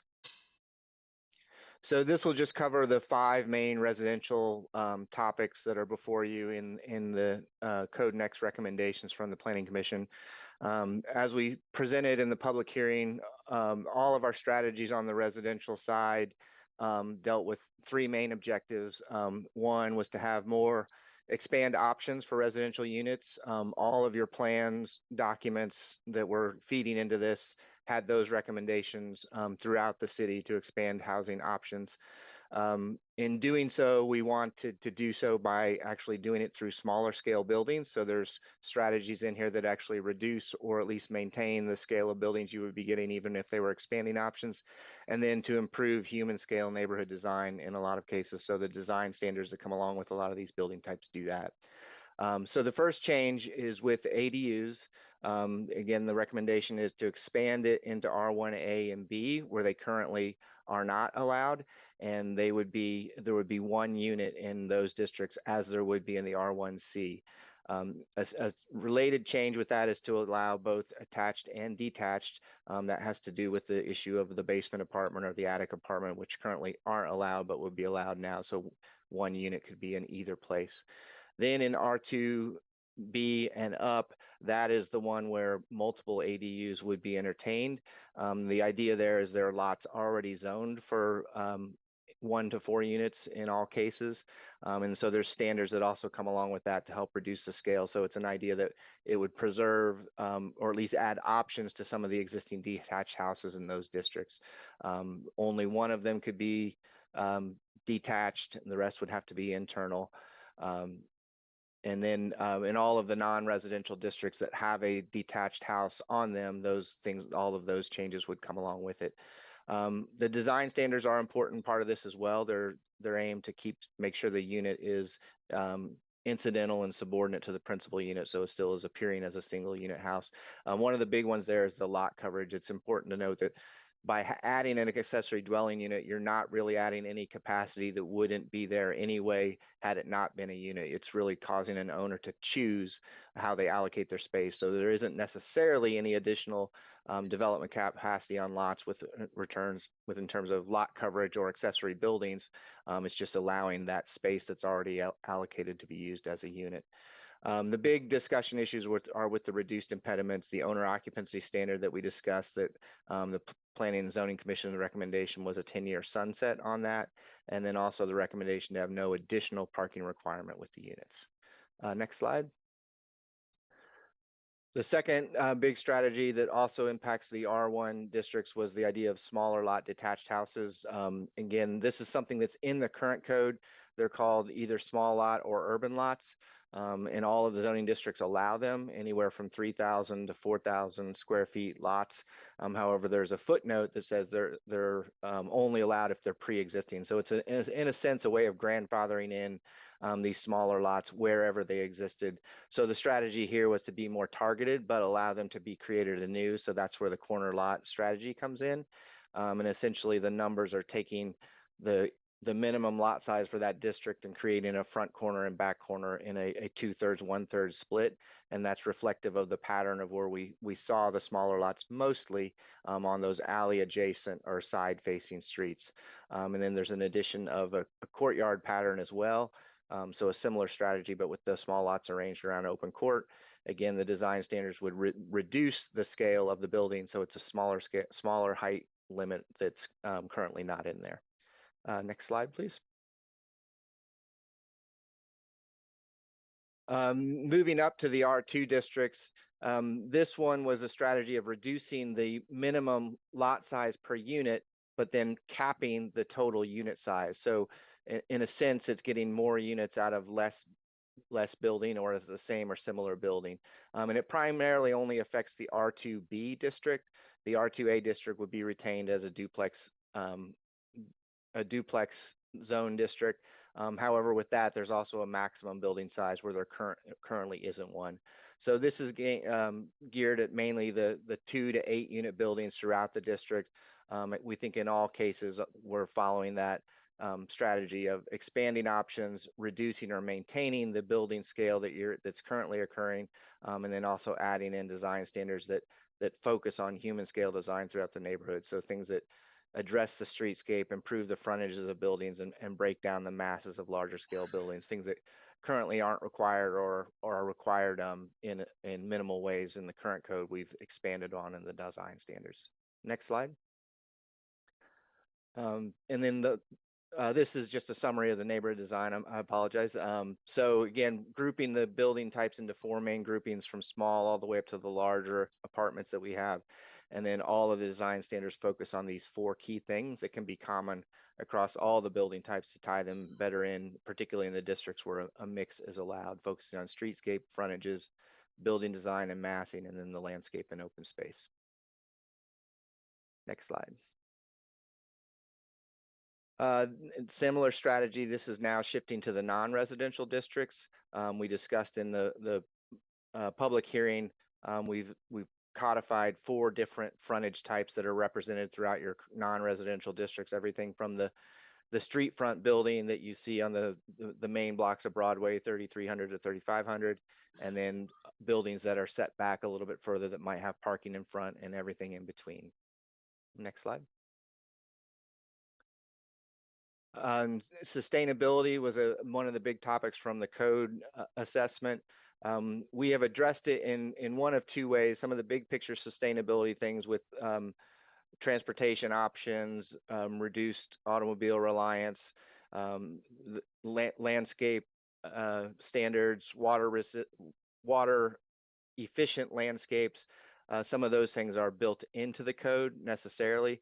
Then for things that we couldn't necessarily anticipate or address, the option for alternative compliance, if you could prove that you were meeting some of these sustainability goals, we didn't want the standards to be an impediment to a sustainability best practice. So there is an option to get alternatives approved through criteria that are built into the code.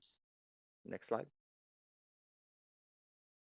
That's a quick summary of the big picture items, and the recommendation from the Planning Commission is on the screen before you, with the 4 main changes that are in the staff outline. I'd be happy to answer any questions you might have. Mr. Brewster, thank you very much for that. Mr. Isom, is there something you want to add? There's one more slide after that, if you can move to the next one. There should be a list of 3 staff recommended amendments that are included. The first of which is to update an issue with short-term rental regulations. When they were originally adopted, there was language in the council communications that included all of the zoning districts as being allowed. Somehow in the drafting of the language, there was one zoning district that was left out of that. I believe it was the M2 district. So this is just to fix that issue that's in the code that was intended to be done years ago. Item number 2 is to have our code actually reflect, the zoning code reflect the additional marijuana laws that are on our books. So we get questions all the time about where can I operate this business, where could I not? Our zoning code doesn't necessarily reflect those. They're included somewhere else in our code, so we just added some language in there that reflects back to those other sections in the code. And the last one is to make sure that we've included all the land use descriptions. These 2 were inadvertently left out, so it would be to add the land use descriptions for consignment store large and consignment store small back into chapter 13. Anything else, Mr. Isom? No, sir. Perfect. Thank you very much for the presentation, gentlemen. Any questions from members of council? No? No questions? Go ahead, Member Woodward. Yeah, I have a few questions here.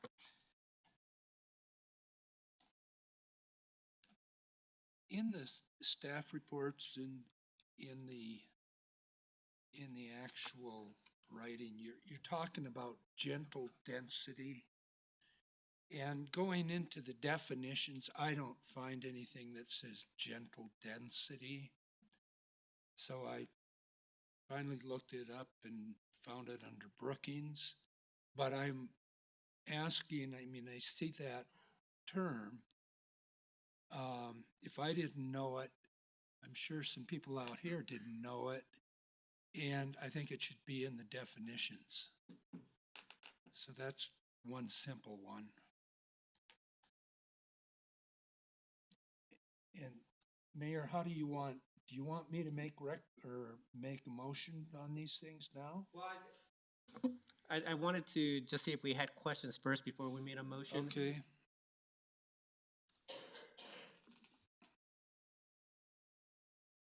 Let's see. I have a question here on the home uses, and this doesn't have to do with ADUs.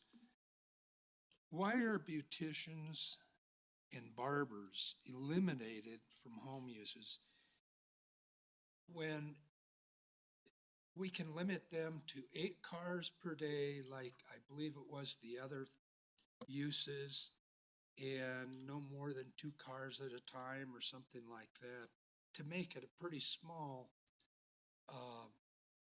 business? I mean, home beauticians and barbers that I'm aware of are usually handling older people like myself and very young people like kids. So I was surprised to see that it was even not in there, and even more surprised to see that it stayed that way. So, question on that.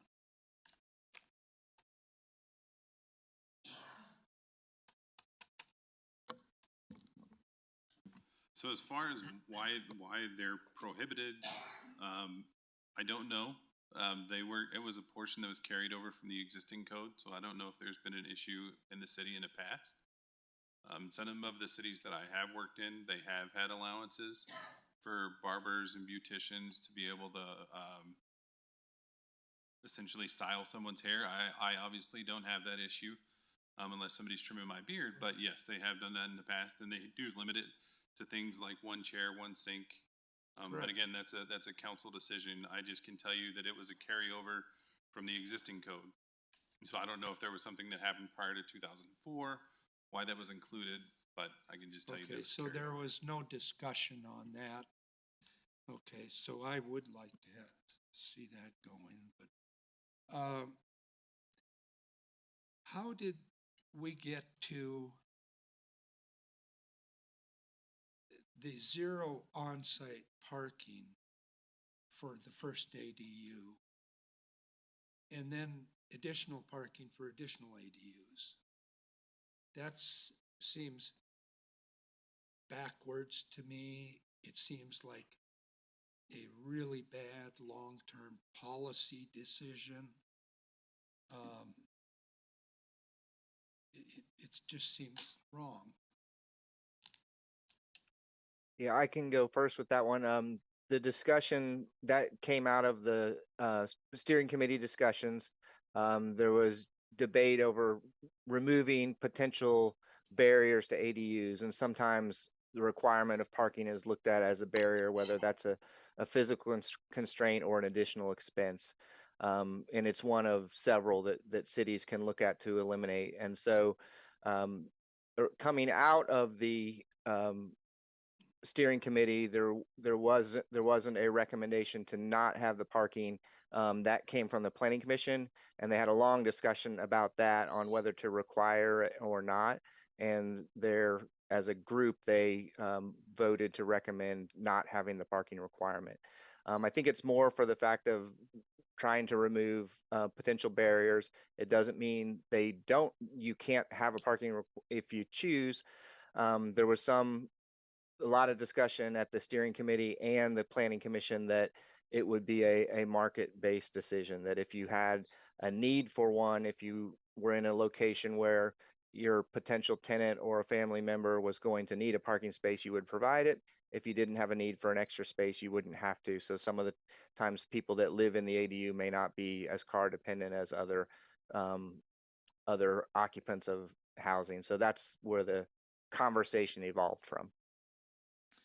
Okay, for me, just my own statement, that's a deal breaker for me. With that not changing, I am a no vote on this. And adding in the next one I have, which is the 10-year rule, which was own the property for 10 years, and then you can sell it to anybody, and the 10-year doesn't start again.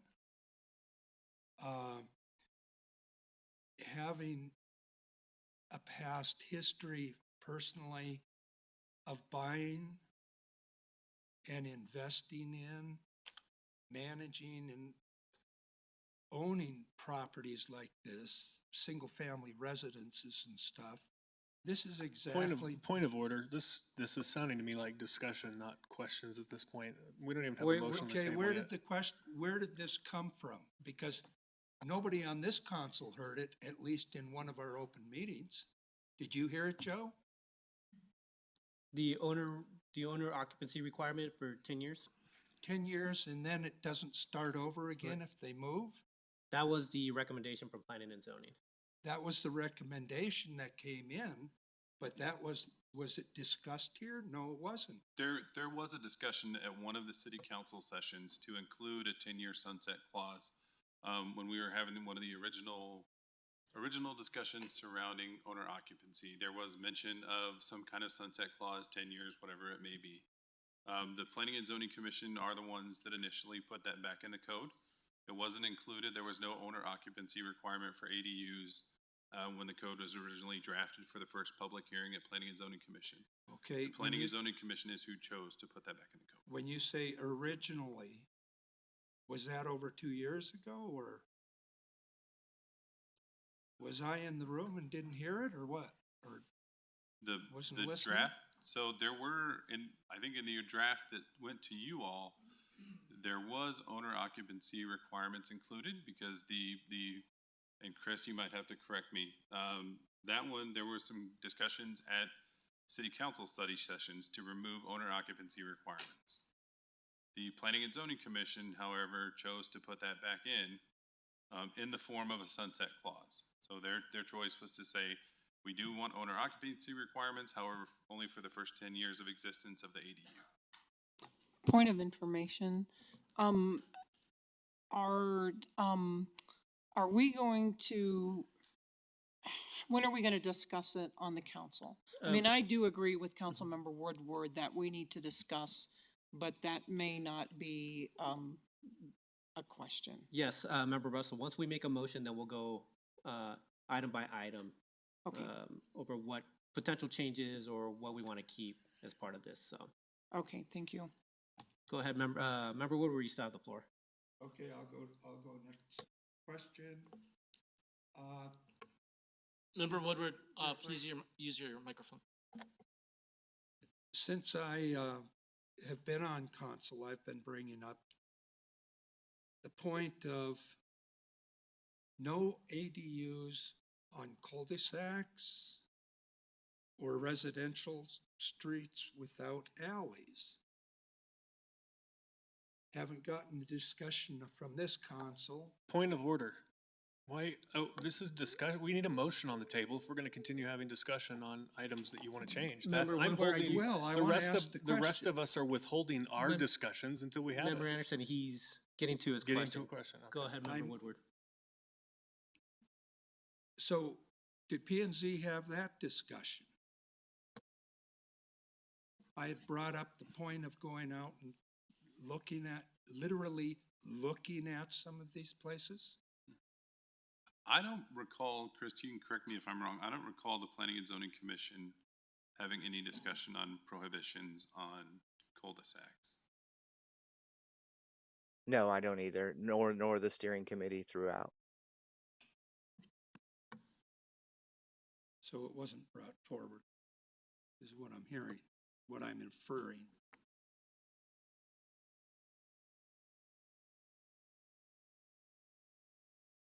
Okay, that's all I have right now.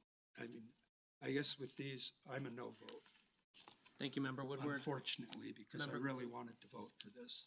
Can I ask a question along the lines Actu- that, Actually, we're going to Member Kolnick and then we'll come to you, Member Russell. okay, it was along the lines that Mr. Woodward did.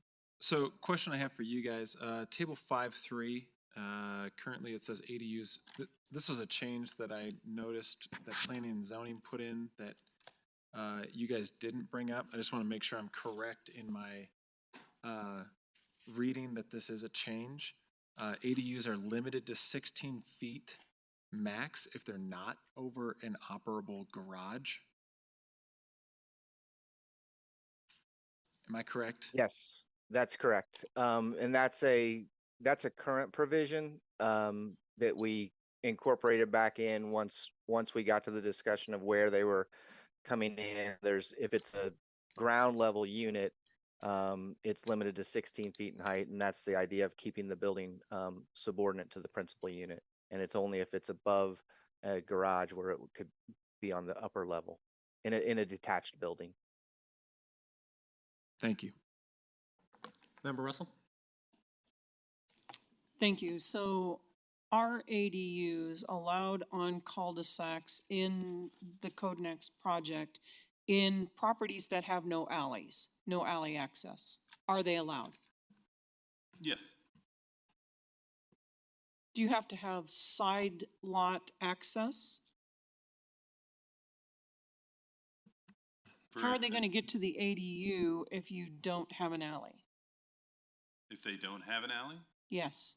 Currently, there are no parking requirements for this, so there's no necessarily need for them to access through the alley. If I have a basement ADU, they could walk in through the backyard, Or if you have another alley, you can work out with the property owner how you walk to your unit.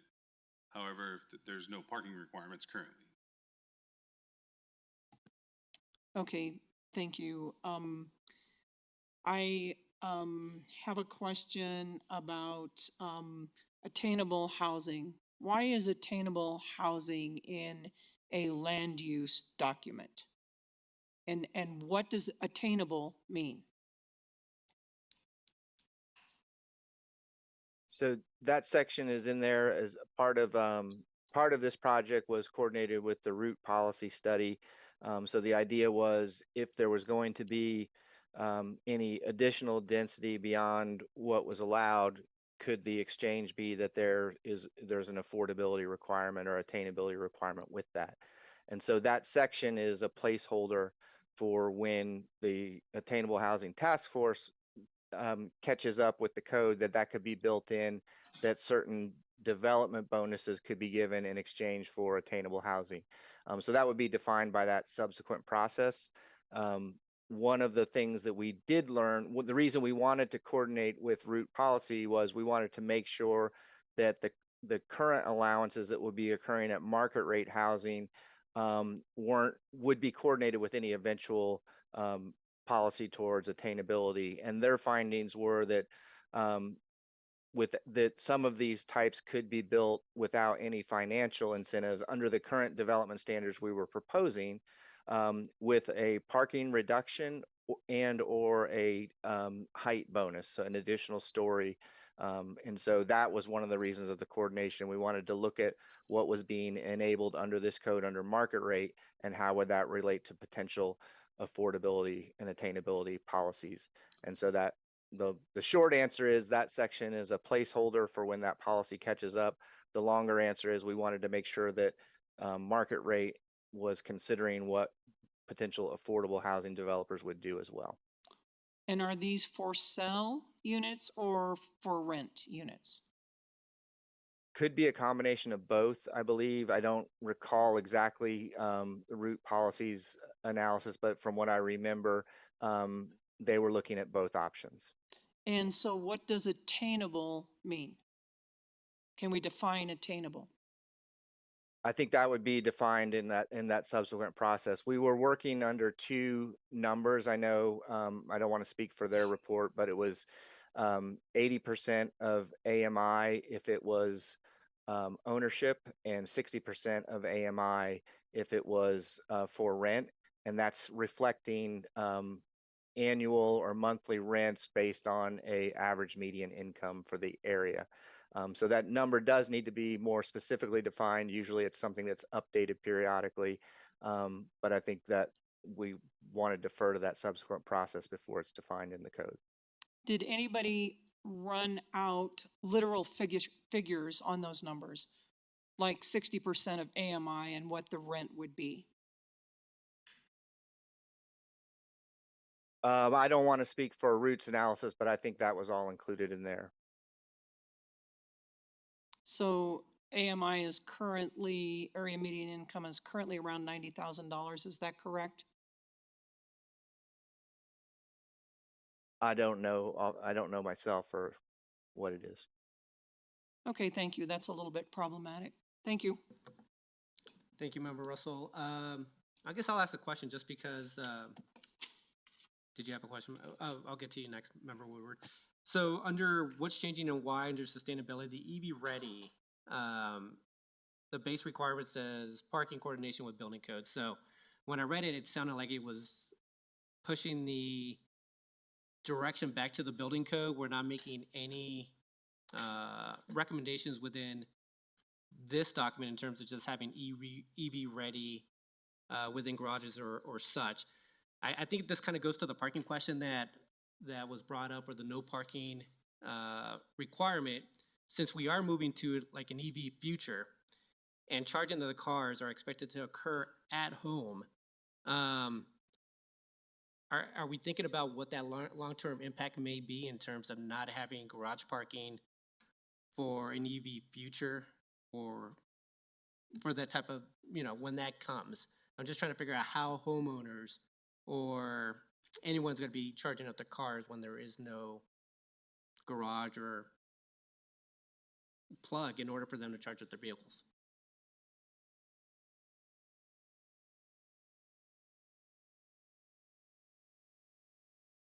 So I don't know that that portion of it was discussed. The reason we refer back to the building code is because there were amendments to the building code and discussions that the building code, when it was going through its adoption process, had specifically related to EV parking.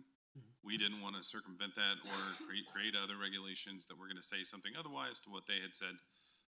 The parking requirements are still in place for single-family homes and new homes. The only place that they've been removed are for accessory dwelling units. So if that is a discussion that the council wants to have, then. Thank you. And actually, I'll go back to the accessory dwelling units just because I think we do have a requirement. If a ADU is used as a short-term rental, then it does require a parking spot today, right? It does, I believe the number is 1 spot per bedroom that's being rented. However, they do have the ability to use 2 spots on street to count towards those requirements. So if you were renting, say, a 2-bedroom, you could say that your 2 spots are technically on the street prior to saying you have 2 off-street parking spaces. Right. Okay. But there is a parking requirement for ADUs as short-term rentals today. Yes, On the books. Okay. short-term rentals in general. All have the same Short-term, parking okay, requirement. perfect. Thank you so much. Member Anderson. Just to follow up on the ADU parking and the primary house parking. I know there are a lot of houses that don't currently have the 2 required parking spots for a single-family home for whatever reason. If somebody wanted to put an ADU in, would they be required to add those 2 primary parking spots for the main house? No, the current code would not require them, well, the proposed code would not require them to install the new parking the way it's currently Okay. drafted. Thank you. Any further questions? Member Russell, go ahead. Do we have any idea how many 1,000-square-foot garages there are in R1C currently? I do not have that number, no. Seeing that the code does not want to create a lot of nonconformities, I think it would be wise for this council to know how many 1,000-square-foot garages there are in R1C because it will become non-conforming. And there were a lot of people that built 1,000-square-foot garages back in the 50s and 60s. Right, what I can tell you in the year and a half that I've been here, I've only reviewed 1 permit that got to that threshold of 1,000 square feet. The majority of them were lower than that. How long have Just you in what been I've- here? A year and a half. But so that's what I'm saying. That's the only number that I have, is what I've reviewed. I don't have any other numbers other than that. Thank you. And I just have a clarification on that as well. So that 1,000 limit is a current standard and it's carried over in this code. So it's only lots that would be below, I think, 6,500 that would hit that limit. What we did do was shift all of the accessory building standards to a percentage because that's a current, in our interpretation, that's a current, if not conflict, at least an interpretation issue in the code because the way the current code reads, it says up to detached garages can be up to 1,000 square feet. It doesn't talk about if that 1,000 square feet was above the overall lot coverage. So there's an interpretation issue to be made there. And so we did close that interpretation issue by saying the percentage lot coverage is going to control and it could limit it more than that 1,000 square feet, but it would only be for the smaller lots. Mayor Pro Tem? Yeah, I have a couple questions. The first is in regards to section 16-5-4, which is garage and driveway limits. Based on my reading of this, it looks like we are attempting to effectively end the use of driveways and garages that dump to the street and force people into alleys.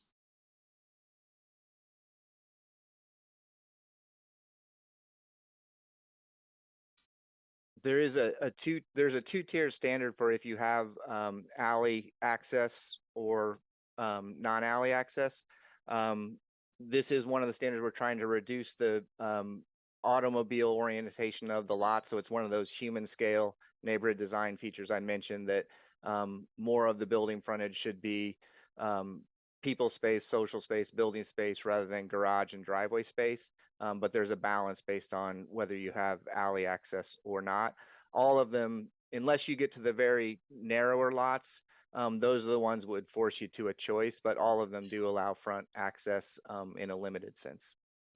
So when I'm looking at table 5-4, driveway and garage limits, and for those who are following along, that's page 814 of our packet. It says alley served, maximum access width 15%, maximum front-loaded garage width prohibited.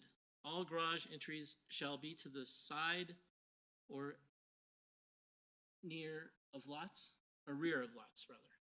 Sorry, the text is very small.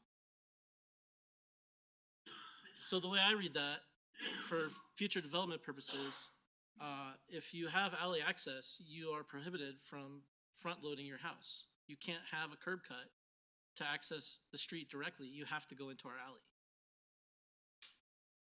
You could have a curb cut, but the garage would need to be located to the back of the alley. So a driveway to the rear would be an acceptable solution there on the alley loaded. But a driveway to the front would be unacceptable according to our development standards. No, if up to 15% would be allowed, a 15% wide driveway. So it's what it's trying to do. The reason that standard is in there is if we're encouraging the smaller lots, usually, and particularly if you start attaching them, those are the ones that you least want to be front loaded, just because they have a cumulative impact on the streetscape and frontage. So those are the ones, that's why the percentage is trying to encourage those to either be a narrow driveway to the back or a alley access. But all of them would be allowed up to 15% as a minimum. Then why does it say maximum front-loaded garage width and then prohibited? That's the part. That's the garage, not the driveway. It's separating where you're entering the building from where the car is accessing the lot. So that strategy is reflective of a narrow drive down the side of the lot to a garage in the back. Which would open to the rear facing the alley. So I would have It to drive could, my or it car could be, around my lot instead of coming out the front where I want to come out. Am I misunderstanding this? I guess there's something that I'm not grasping here. My garage right now is in the back of my lot, but it opens to the front, and I have a long driveway that I drive to the curb cut from the garage. I think to what access he's the street. trying to describe, there's an image on the very next page that kind of describes the scenario that he's talking about, where there's a garage that faces the street, but it's further back. It's located behind the house. I think that's what we're trying to, the kind of development we're trying to get to, rather than a front-loaded garage that's meeting at the face of the front of your house. Okay, I think I understand the distinction now. So like under this scenario, you would not be able to build the garage beside your house. Like an attached garage would not be an allowable use because it would violate that frontage requirement, potentially. Like an attached two-car garage, for instance. Or does this only apply to the size of the curb cut? the 15% only applies to the curb cut, but you are correct that I think where I was misstating what you were saying was if it's a detached garage in the back, it doesn't, it can still face however you need to. It's not considered on the frontage at that point. It's mainly the attached front-loaded ones that you see in front of the house, that's what that prohibition is getting at.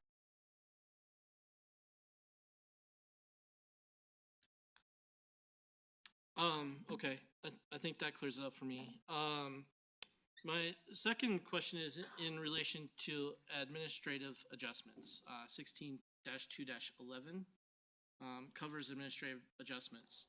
And there's an appeal process prescribed there, and it looks like we are sending appeals of administrative adjustments to the Planning and Zoning Commission. Isn't it our standard process to send any type of land use appeal, not to Planning and Zoning, but to the Board of Adjustment and Appeals?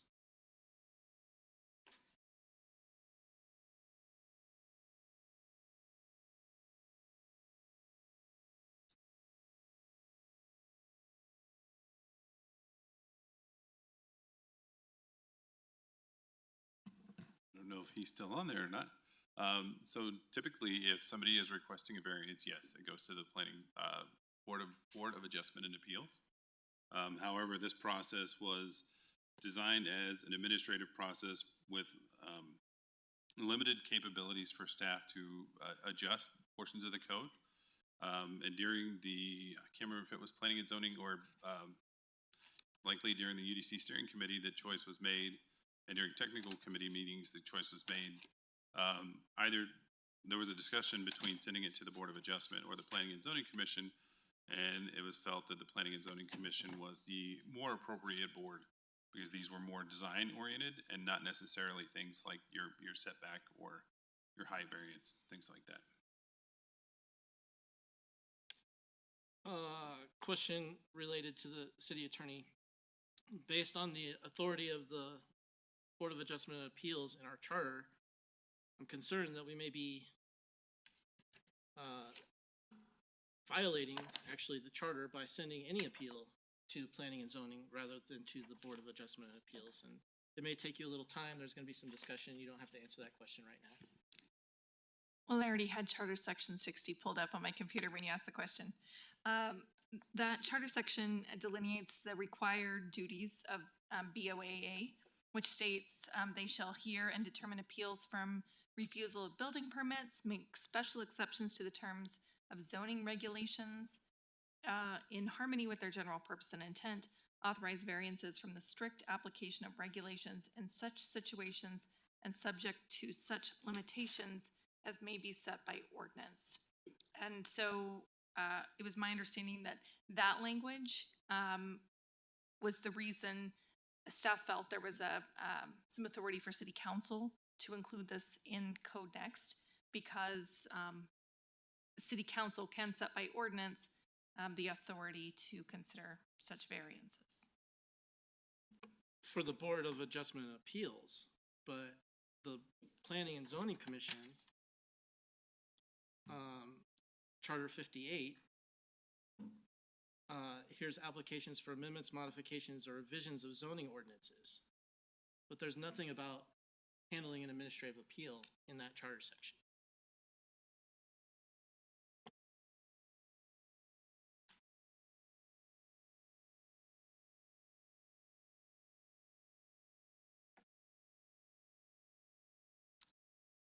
Yes, however, by ordinance, we have designated other duties of planning and zoning or delineated and clarified their duties.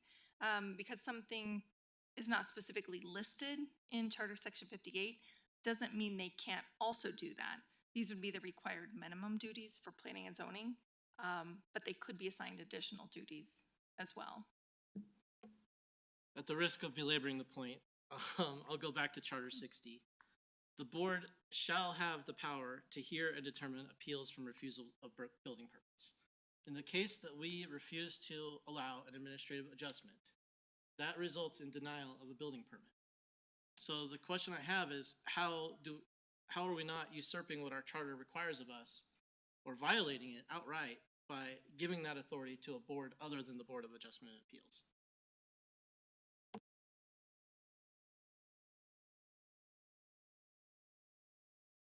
Can you refer me to the specific language? I want to look at exactly what the language is on that.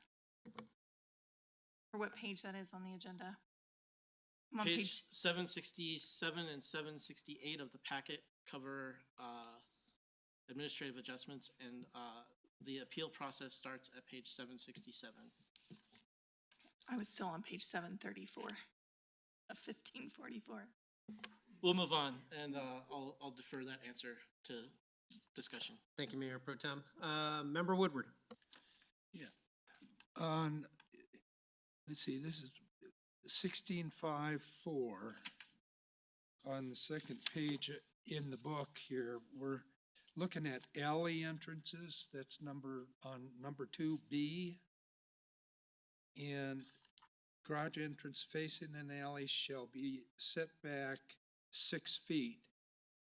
Does that really mean not less than 6 feet? I mean, you can set it back a lot further than that, correct? For provided you have your angles when you get up there to pull out. Yeah, I Could you don't give- think it's saying that you have to set it back 6 feet and 6 feet only. It's more of it's a minimum.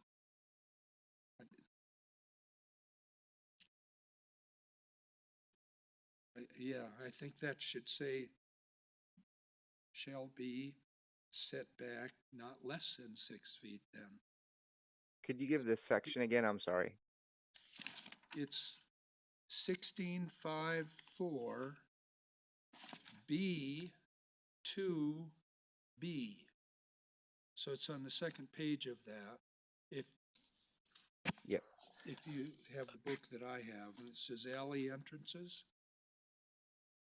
Yes. So that section is actually trying to address the problem of the tendency for cars to park in front of a garage entrance as well, and so to not have them overhang the alley. So the strategy would be it either needs to be set back 6 feet to where they could pull right into the garage space, or at least 18 feet to where they could pull in and park and then go into the garage space, so that you could essentially double park or tandem park in front of your garage entrance.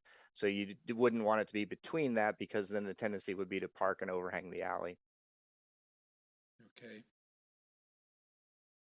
All right, thank you. Any further questions? Go ahead, Mayor Pro Tem. I do have one more question. It's in regards to the building height changes. So we're altering building height to 25 feet in some areas. And as many times as it's been explained to me, I still don't completely understand the relationship between building height and the bulk plane. So we made some previous adjustments to the bulk plane back in 2014, a prior council did. And that resulted in taller buildings. So I know that there's some sort of relationship between the bulk plane and the building height, but building height has always been easier for me to understand because you measure from the ground and you hit the top of the building and that's your building height. How does the bulk plane play into this as well? The bulk plane is essentially addressing the height in relation to the side setback. So it establishes a reduced height at the side setback line, and then for each foot you go in, that goes up a foot. So it's creating basically a tent shape of which the building can fit in, so that the taller portions of the building are more internal to the lot. And then the bulk plane continues on up to the building height of that district.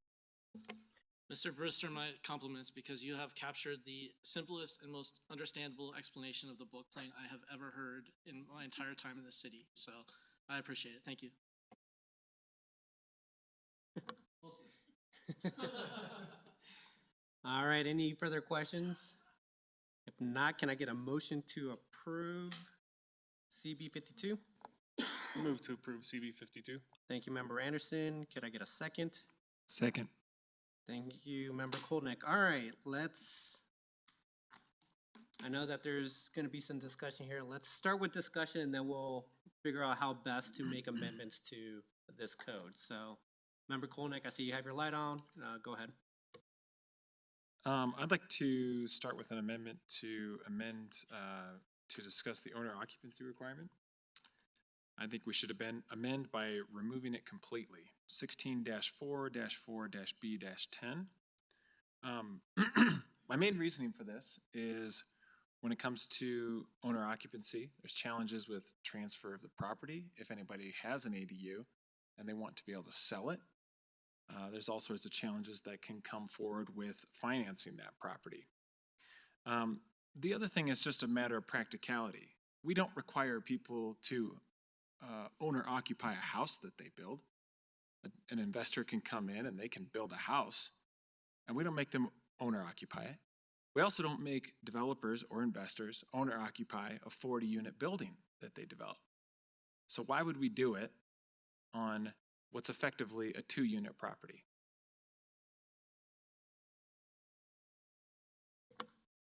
Thank you, Member Kolnick. Is that a motion, or is that, are you wanting to hold off on that, Mayor? Let's hold off on the motions. I'm just trying to capture the mood of the current code, and then we could come back and make amendments. I'm not sure.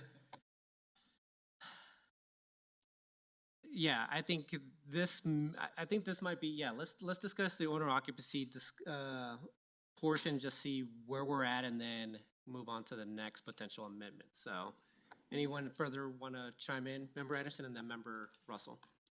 Well, let's just say before we discuss it, shouldn't we have a motion? That's or right, is so that, we have to do it that way.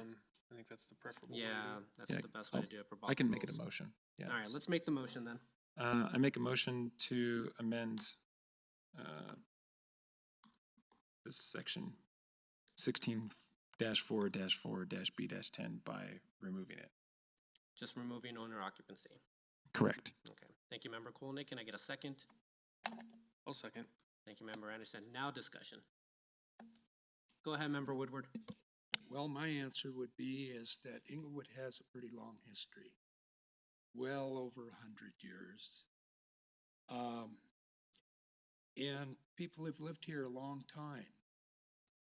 And the idea, once you start putting up the houses for sale by investors with ADUs and stuff like that after 10 years, they're not going to be attainable. And all I've heard about this discussion going on for months now or years is affordable and attainable. And affordable and attainable go away with that for people that want to live in Englewood. That would be my feedback to that. And that's what I was trying to address 30 years ago as an investor, as a home buyer and flip and rent or whatever, rent and flip. Boy, I'd be right on top of this. I'd be watching everything in Englewood going on. And when ADUs houses came available, I'd be there looking at them and I'd be trying to outbid people. So that's my answer. This is my home. I've lived here almost 50 years now. I think the people that have been in these public comments are trying to say, we don't want that. That's why, in my opinion. Thank you. Thank you, Member Woodward. Actually, Member Woodward, do you, I know you were, you brought this up during the questions aspect. Were you okay with the 10 or were you looking to change that as well? Because the 10 years.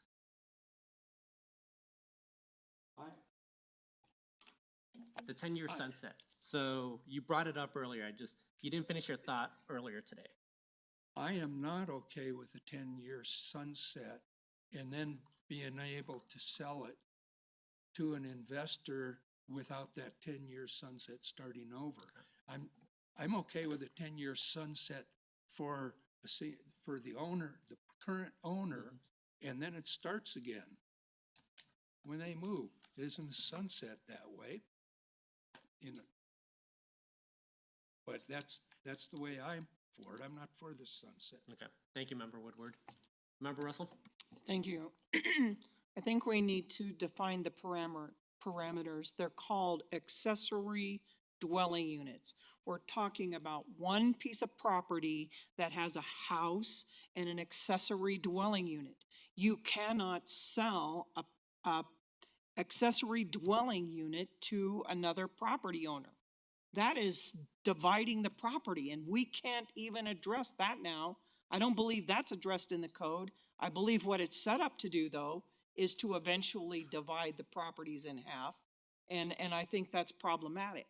So I currently, accessory dwelling units, it has to be owner occupied.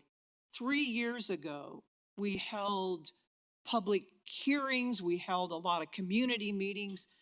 We had a great accessory dwelling unit law, and now we have somebody that has lived here less than 2 years and wants to change the fact that now we can sell our accessory dwelling unit.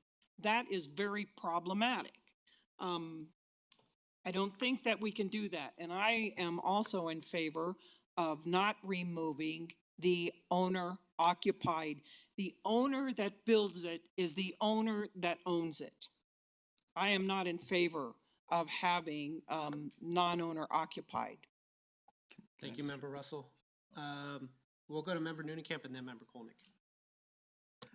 Sure, I'm happy to weigh in here. I'm going to support this amendment for a couple of reasons. One is reading the staff report, there's some pretty significant concern of if we can even enforce this.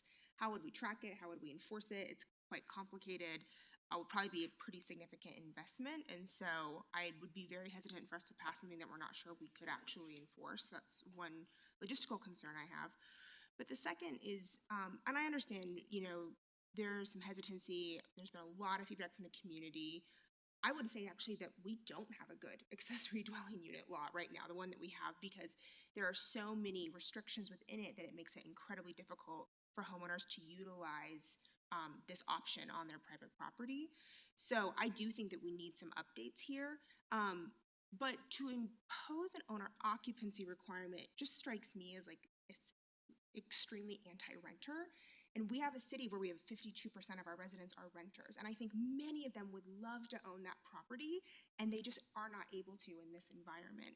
So I was speaking with a resident about this week over coffee, and we were going over this part of the code, and I said, so this house is a single family home with no ADU. It's available to be rented to anyone who owns it. They could rent that house. If this house in a single family area has an ADU, all of a sudden it can't be rented. You can't rent both of them. One of them has to be owner occupied. And that just fundamentally doesn't make sense to me. It feels very incongruent on the same block to have two single family homes, one with an ADU, that this one can be rented and this one can't. And if someone were to build an ADU, someone in their family, let's say for an elderly family member, that family member passes away, they decide to sell the house and move to a different neighborhood. They decide that I'd love to actually maintain the property though. We'd love to rent both units. I think they should be able to do that in the same way that if they didn't have an ADU and they moved to a different neighborhood, they would still be able to rent the home. So I understand, I think, some of the thought behind this, but for me, the logic does not, the rationale does not measure up to what I think we should be doing here. And so I will be supporting the amendment. Thank you, Member Noonan-Camp, Member Kolnick, and then Member Anderson. Yeah, I would just like to respond to Councilman Russell's assertion that someone would be able to sell the ADU if there's a non-owner occupant requirement. And that's not the case. When you build an ADU, that property with both of those units is one single property pin. You're not able to sell the ADU just because there's a non-owner occupant requirement. So what this would basically do is it would not require the owner of the property to live in one of the units if both of them needed to be rented. Member Anderson. Thank you, Mayor. I'm supportive of this amendment as well.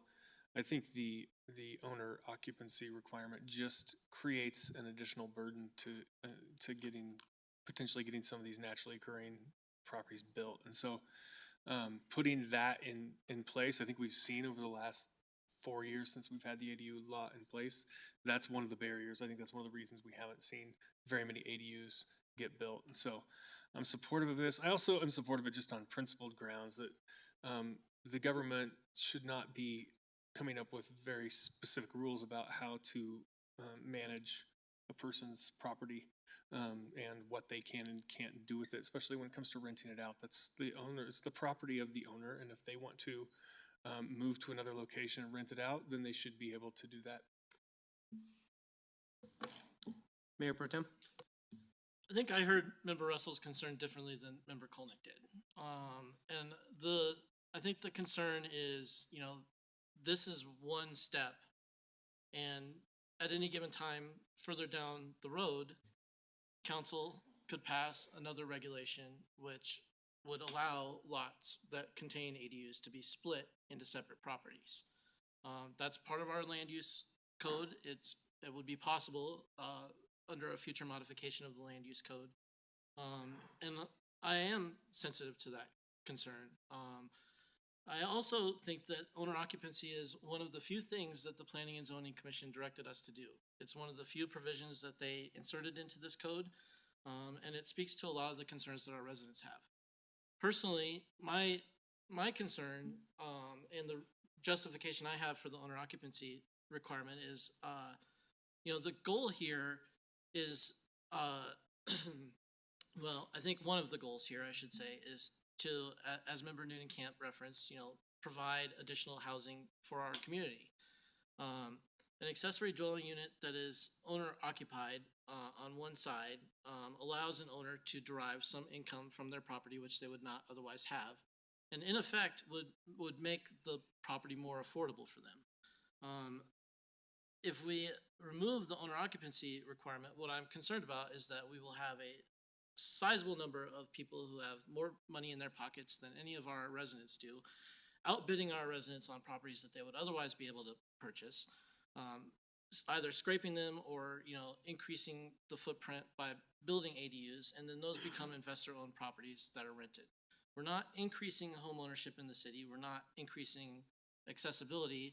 The renters are at the mercy of their landlords. At least with this owner occupancy requirement, we have people who are vested in our town, living in the property and renting it out to people that they want to live next to. And so I support the owner occupancy requirement for 10 years. I think it's a reasonable restriction. I am not nearly as compelled by the financing arguments that we've heard as some of my other members of council are, and maybe that's owed partially to my ignorance on the subject of real estate financing. But there's a lot of creative financing out there, and I just don't think that this is the poison pill that people think it is. I just think it's a way to make ADU development occur at a more reasonable pace, more organically, and with people who are vested stakeholders in our community. Member Noonekamp and then Member Anderson. Respectfully, Member Ward, it is telling how long you have been out of the housing market to think that what you described is not already happening. There are already people with much deeper pockets than the residents in our community who are pushing them out of the housing market because we do not have the supply that we need to maintain the community that we have. It is incredibly challenging right now. And I think that unfortunately, most of this council does not understand what that is like for the majority of our renter community in this city.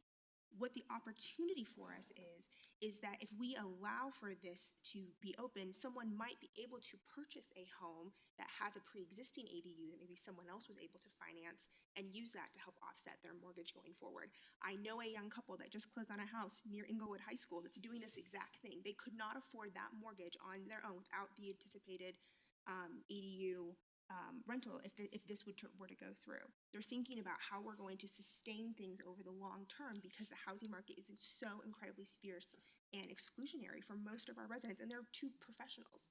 And so I think this doomsday scenario that you were describing is here, and this is one of the things that we actually can do to help solve it. So I understand where you're coming from, but unfortunately I do not think that it's tethered to the reality of most of our citizens. Member Anderson.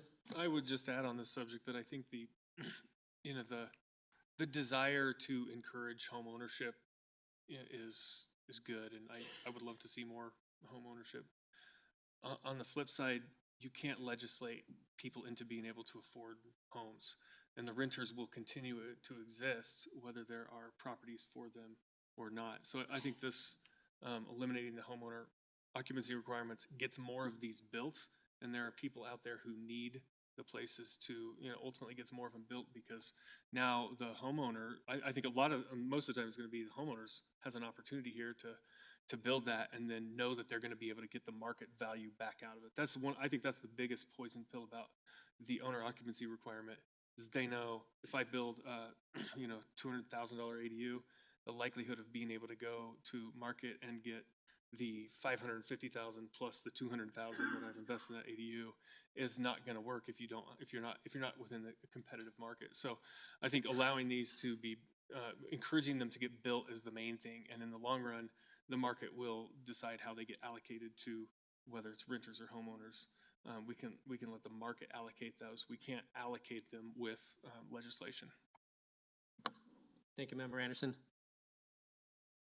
I think one of my concerns about actually having the discussion in the way that we're having it right now is that it may, starting off with such a contentious issue, I think can potentially derail any further conversation tonight in terms of what it is that we're trying to achieve. This one has been one that I've been kind of straddling back and forth on. Obviously, the parking one I think is going to be the biggest issue that may be coming forth with us tonight. But I want to continue the discussions tonight in terms of actually what is palatable for most of council moving forward on such an important topic. I think for the moment, in this exact moment right now, I'm gonna vote against the motion to amend, but that does not mean that I wouldn't be in favor of bringing it back later on as we figure out the other items that we're discussing. But I just think that this is one of those items that just seems to be very contentious in terms of the recommendations that came forward from P and Z. And with that, can we vote on the motion to amend to remove the owner occupancy? Member Anderson, Aye. Member Newnham, Aye. Member Kolnick, Aye. Member Russell, Nay. Mayor Pro Tem Ward, Nay. Member Woodward, Nay. Mayor Sierra. Nay. Let the record show 3 ayes and 4 nays. Thank you. I'm trying to figure out what the best way to do this, and this is my concern here tonight, is that if we keep making motions to amend, I know that we're trying to follow Bob's rules here, but there's many items that I heard earlier tonight that members of council want to discuss as part of Code Next, and if we keep going down one by one, I'm not sure if we're going to get to a consensus early on. Does anybody understand like the issue that we see tonight, or no? Go ahead, Member Anderson. I mean, frankly, it's a contentious issue, and Yeah. it's going, like, these are gonna come down to 4-3 votes a lot of times, and possibly the final version of the bill will come down to a 4-3 vote. So while I wish we could all work towards a consensus, I'm not sure that's possible with the council that we have right here. Yeah. Thank you, Member Anderson. Does everyone just want to continue with just making motions to amend and just following Bob's rules? But go ahead, Mayor Pro Tem. I don't know that it's necessary for us to make a motion Yeah. to amend as we discuss elements of this code that we might not necessarily be sold on. There's already a motion on the We have table. a motion on the Yeah. table right now that we can discuss. I would suggest perhaps a more open discussion for the time being, and moving Yeah, on from there. I think that's what I'm getting at, is that we have a motion on the table. We have the opportunity to discuss any item of the code that we do like or don't like. And I think that having that open discussion, I think, opens up a little bit more. So, is it Member Anderson, or? Go ahead, Member Anderson. Well, I'll bring one that maybe is a little less contentious. I won't make a motion yet, but just discuss the issue, and that would be the household definition. I think this one came out in such a way that I don't think was quite the intention of P and Z. Not sure it even captured the consensus of P and Z, but you ended up with four unrelated persons living together in a dwelling unit. They would all have to be adults because children live with their people they're related to. And furthermore, I think it's just, I find this frankly incredibly anti-child. People have kids. Kids don't drive cars. Kids don't, they take up space within a house, but to have a rule that excludes children altogether, I think is not good. And I think it's not good on a number of fronts.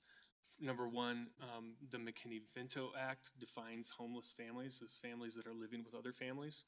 Our code does not, as this draft is written, currently allow for that. And I don't think we should be making people who are poor on the edge, and there are a lot of them. I have heard numbers up to 50 families that would be considered homeless under McKinney-Vento are living in Englewood currently, and to have that continue to be illegal is a big disservice. This would make it, illegal to take in a refugee family or any number of other things, and I just think it's this is fundamentally kind of an anti-poor provision, like many of the regulations ultimately are if you trace them back. This is an anti-poor people provision, and I would hope to change this significantly. I would add just a couple more comments.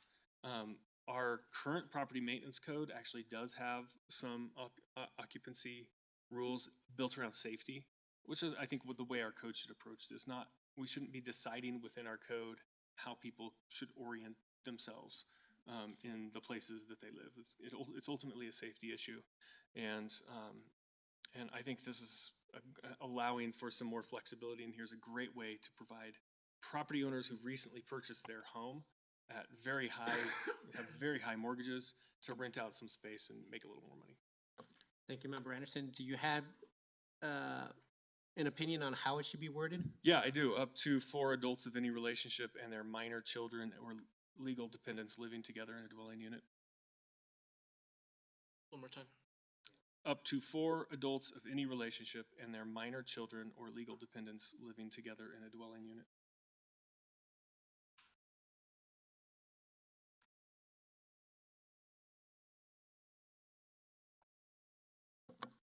Thank you, Member Anderson. Any further discussion on that item, or? Go ahead, Member Woodward. Does minor children and their minor children, does that cover if they're a guardian, if they're adopted? I said minor children or legal dependents, so it covers that dependents, base okay. too, yeah. That'll work. Thank you. I don't have any further comments on that one.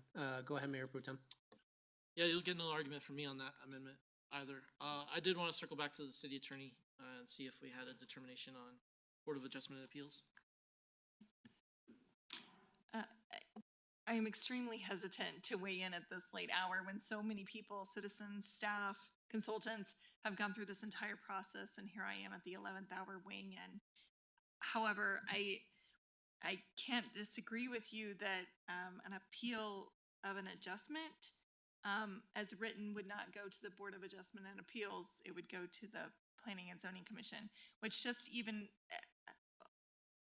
saying what that is under the proposed 16-2-11, it doesn't sound like it makes sense. So I reviewed that section to determine the appeal to planning and zoning, and I also reviewed the applicable charter sections. And I agree, our charter does appear to require the appeal to BOAA. But again, I haven't been involved in the years of discussions that have gone into this that's now before you tonight. So I would request that Brian weigh in as well to see if there's something I'm missing. I might go first. One of the strategies we did use, cognizant of the different appeal bodies, was to make sure that the Board of Zoning Appeals retained its 2 main statutory authorities. That is to grant variances to the code and development standards, which is a hardship and uniqueness standard, which these exceptions are not. That's one of the reasons we clearly separate variances from this other relief mechanism. And then the second that they have is appeal of administrative interpretations. So things were like, for example, if we were to interpret the definition of household and someone disagreed with how we interpreted it, that would obviously go to the Board of Zoning Appeals. As Brian mentioned, this was a unique element because we were trying to give flexibility to design standards, things that might otherwise be going to the Planning Commission through a site plan review. And so if there were, and things that we wanted staff to be able to make decisions on of, does this meet the standard or not? And then if there was an appeal of that's where we decided that the Planning Commission was the better group because they're used to reviewing design standards and site planning issues. And that because this was a carve out of that statutory authority, we felt it was appropriate, but I'll defer to the rest on that. But that was our strategy of how we got to that point. Go ahead, Mayor Pro Tem. I appreciate that clarification. I remain locked in on this. I would like this section to change the authority from planning and zoning to the Board of Adjustment and Appeals in what I feel is strict compliance with our charter. Mayor Pro Tem, can you state again what section of the code that was, 16-5-4 or? 16-2-11, and I'll note that section of the code is actually titled Administrative Adjustment. So this fits strongly with the Board of Adjustment and Appeals powers and duties in Charter 60. Thank you, Mayor Pro Tem. I am leaning towards agreeing with you on that change as well. So, Member Anderson? I'm supportive of that one as well. Yeah, I'm supportive of that, and I guess I'll just toss in my support for Member Anderson's adjustment to the household definition as well. Thank you. Go ahead, Member Woodward. I'm good with BOA on it. You're good with the BOA? Okay, thank you. All right, any other low-hanging fruit? Let me go back up.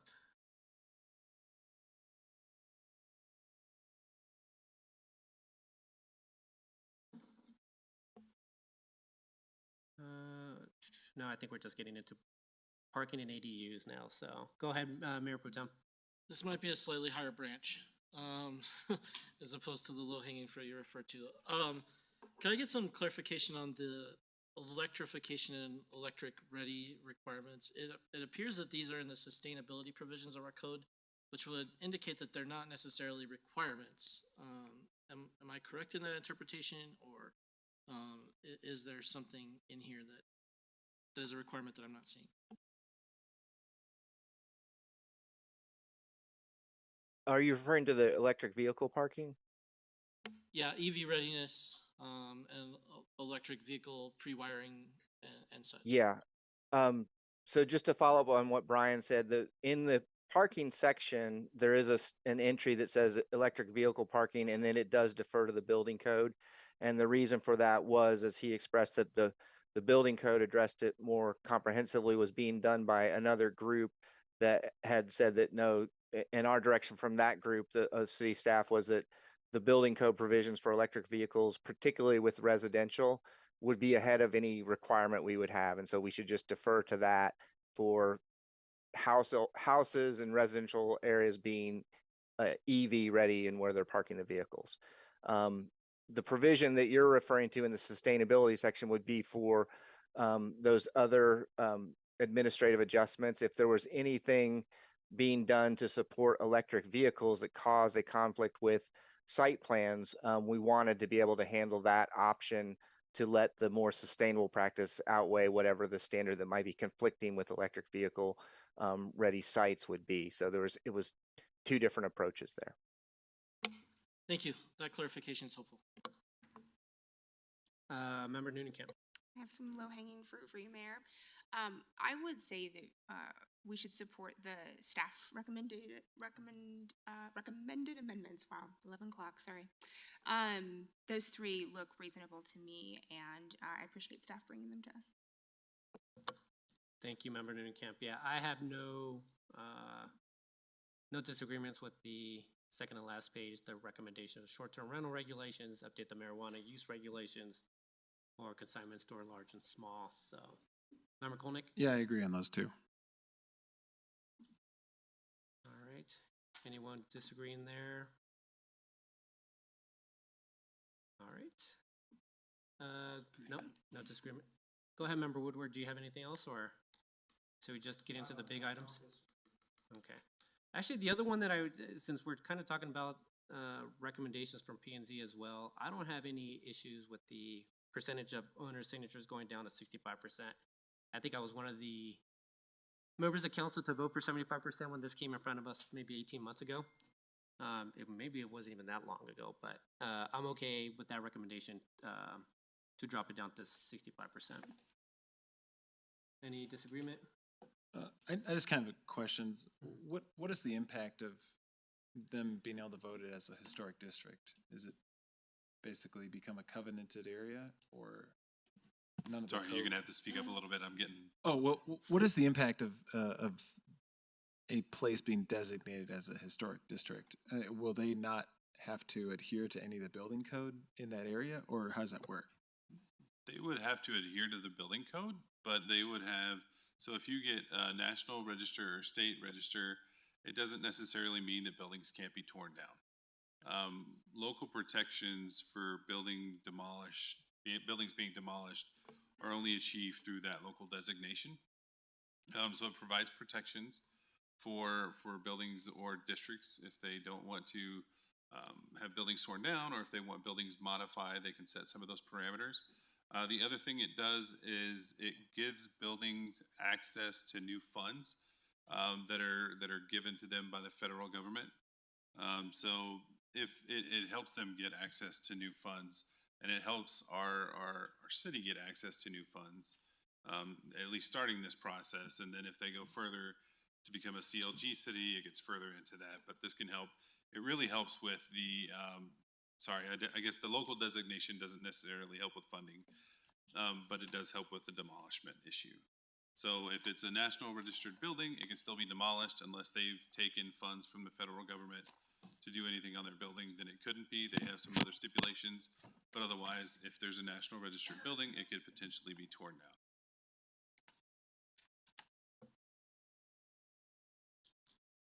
Sounds good.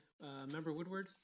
Yeah, I was more in line with the historic group of 60%. I thought, why 65? Why is that super type of majority? Why even 60? I mean, 60 sounded more reasonable, I thought, to everybody else than my thought of 50 plus 1% as a real democracy would have it, but 60% I think is, and that was their recommendation, so that's where I'm at on that. Thank you, Member Woodward. Member Noonkamp, and then Mayor Pro Tem. I was just going to also share my strong support for us lowering this from the 75 that council had discussed. I was with Member Woodward, one of the members who thought that 75 was too high. If I remember correctly, we actually approved everything that the Historic Preservation Commission brought us that they wanted in the code change, except for this piece. And I think that they actually did bring us 51%. And then council, if I remember correctly, raised it to 75, and we wanted it back down low. But I've been in touch with members of my district who live in Arapahoe Acres, and this is a very important issue for that neighborhood as one of the most unique and historic neighborhoods that we have in the community that we would want to preserve. And so this is something that I'm very happy to see down from 75. I'm glad to see it and would like to see it stay low.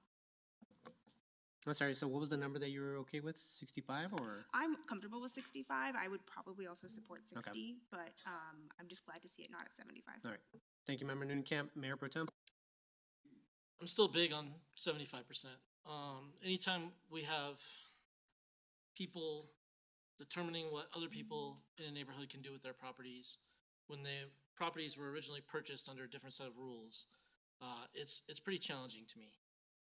You know, if 3/4 of your neighbors are willing to pass something like this, I think that's a standard that I'm at least somewhat comfortable with. It still leaves some odd men out, but I recognize what the Historic Preservation Ordinance is attempting to accomplish, and I think this is a case where a supermajority is better overall. Member Anderson? I'm kind of reluctantly supportive of 65. I did like the 75, but I'm not going to push to change that one. All right, anyone else want to weigh in? I think for the reasons that Mayor Pro Tem kind of discussed, I would rather keep it at 65 for that reason. I think it's, I'm not willing to go down to the 50 plus 1 just because that still tells you that half the neighborhood does not want that type of change. So I like to keep it at the 65 number at least at this point. So, all right. So we go into ADUs. I guess that's one question whether or not. Well, I'm not even sure if it's an issue for a majority of this council to not recommend ADUs for the entire city, but I guess we could start there and then going into the parking requirements. But anyone have an issue with the recommendation to allow ADUs across all zoning districts? Yep. Go ahead, Member Russell. Thank you. I do have an issue. I mean, even though this council decided not to put duplexes, triplexes, or quadplexes on the corner by allowing an ADU on every single property, it is going to change the character of our neighborhoods. It will no longer be a single family neighborhood. And I know some people think that's okay. There's been a lot of people in this city that have lived here 30, 40, or 50 years and bought into the zoning that we have. And we are violating the zones that they bought into. And so I would like to not put it in every single single-family neighborhood. Thank you, Member Russell. Anyone else want to chime in? Go ahead, Mayor Pro Tem. Yeah, the provision on ADUs that still gives me heartburn is the internal ADU provision. I still believe that an internal ADU is effectively the same thing as a duplex conversion. You're taking what was a single-family residential home, you are crafting an external exit, and you are allowing two families to live where one family used to live in separate dwellings. So I'm uncomfortable with that. I also recognize that I am in the council minority on that.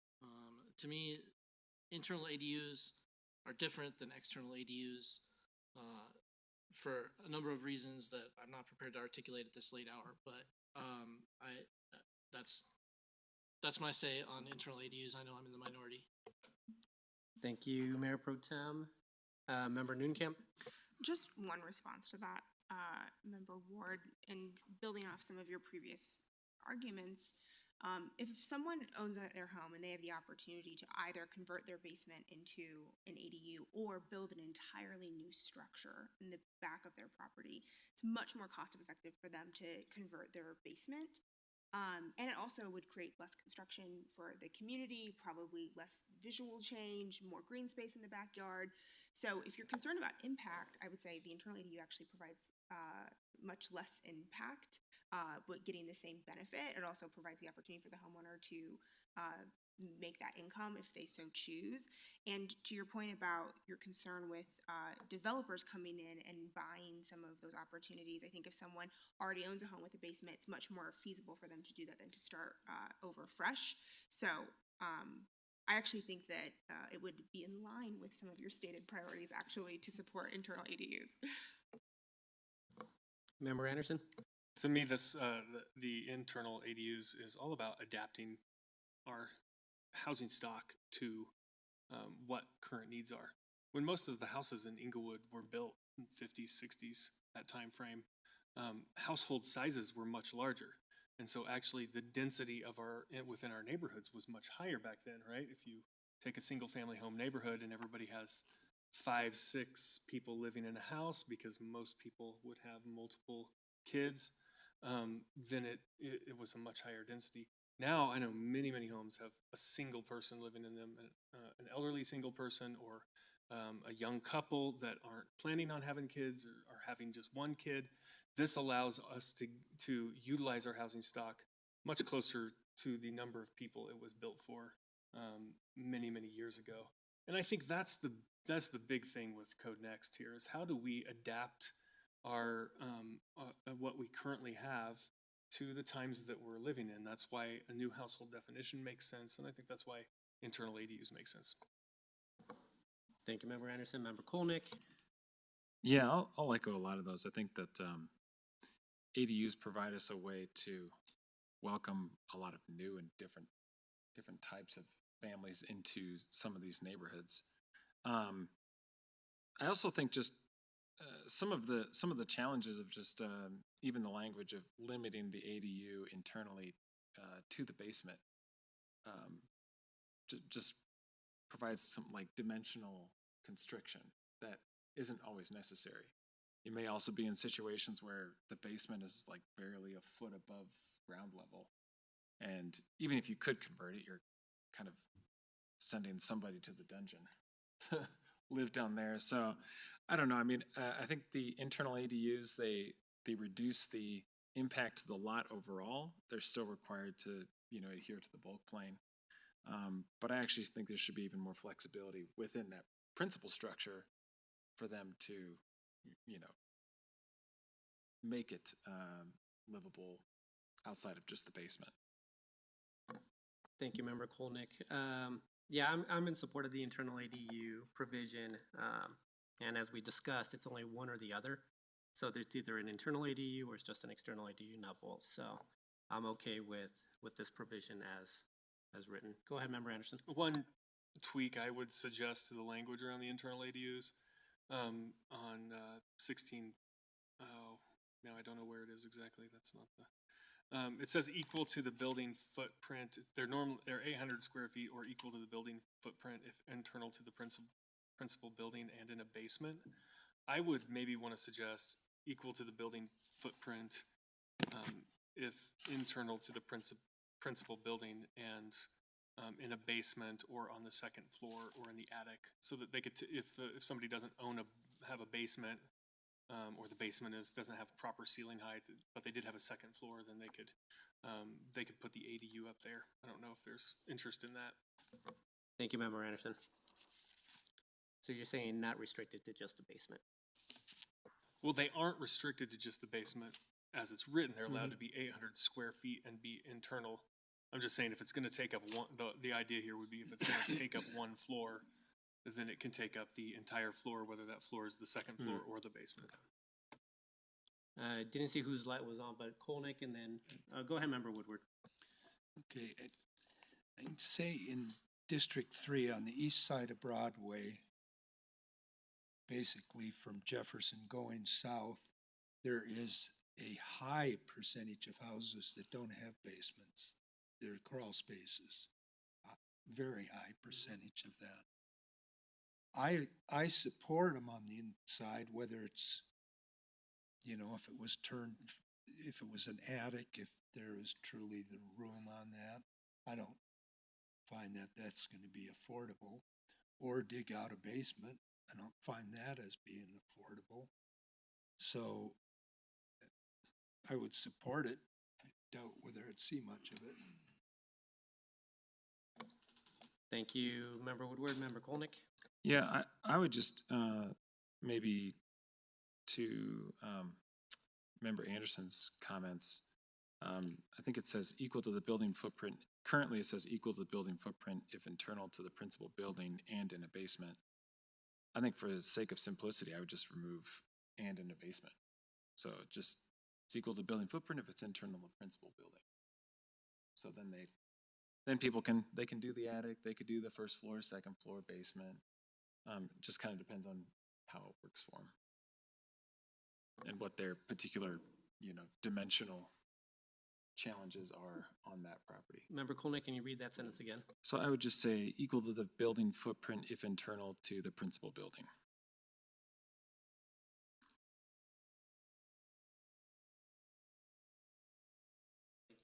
Thank you, Member Kolnick. Anyone else? I would be okay with that change.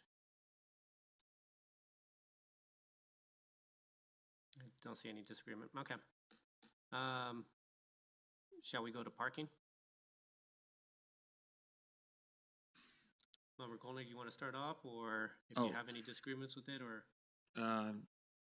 Actually, I kind of wanted Member Woodward to start off, because I have a question about, going back to just the concern that you have, Member Woodward, about the cul-de-sac or residential streets without alleys. Can you talk to your concern about the cul-de-sac?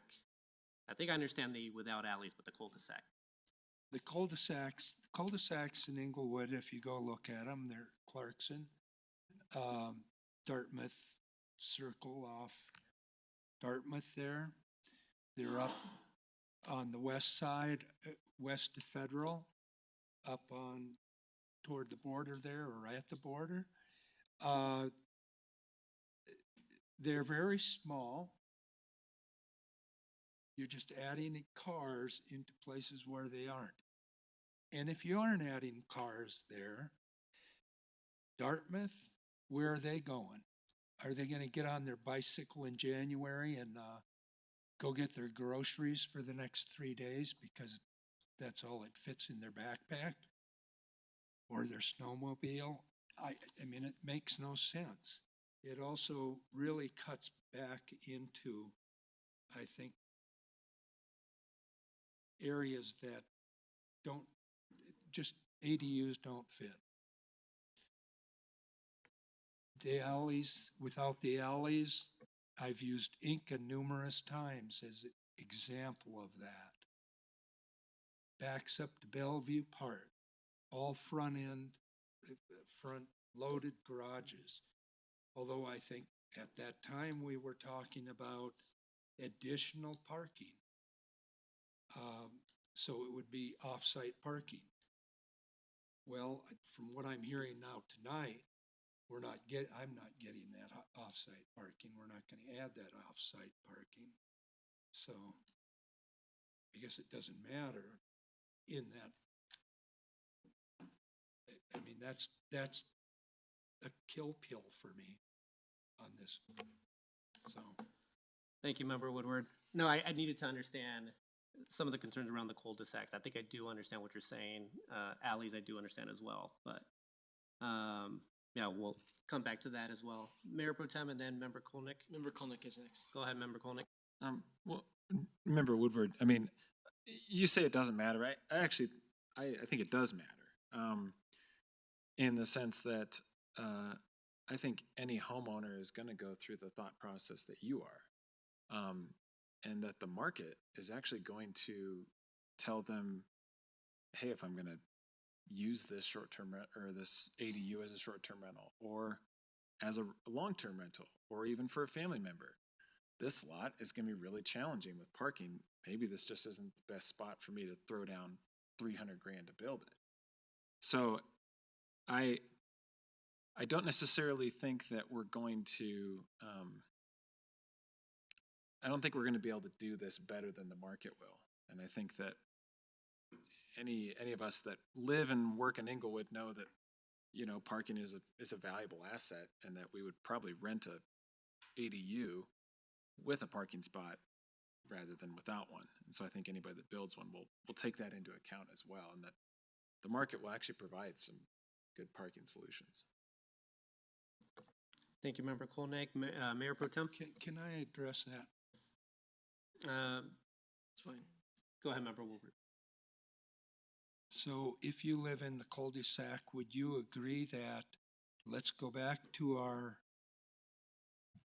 looking like the districts or something like that, where maybe the neighborhood should decide on that, on A, the parking issue, and the, you know, whether they can have an ADU.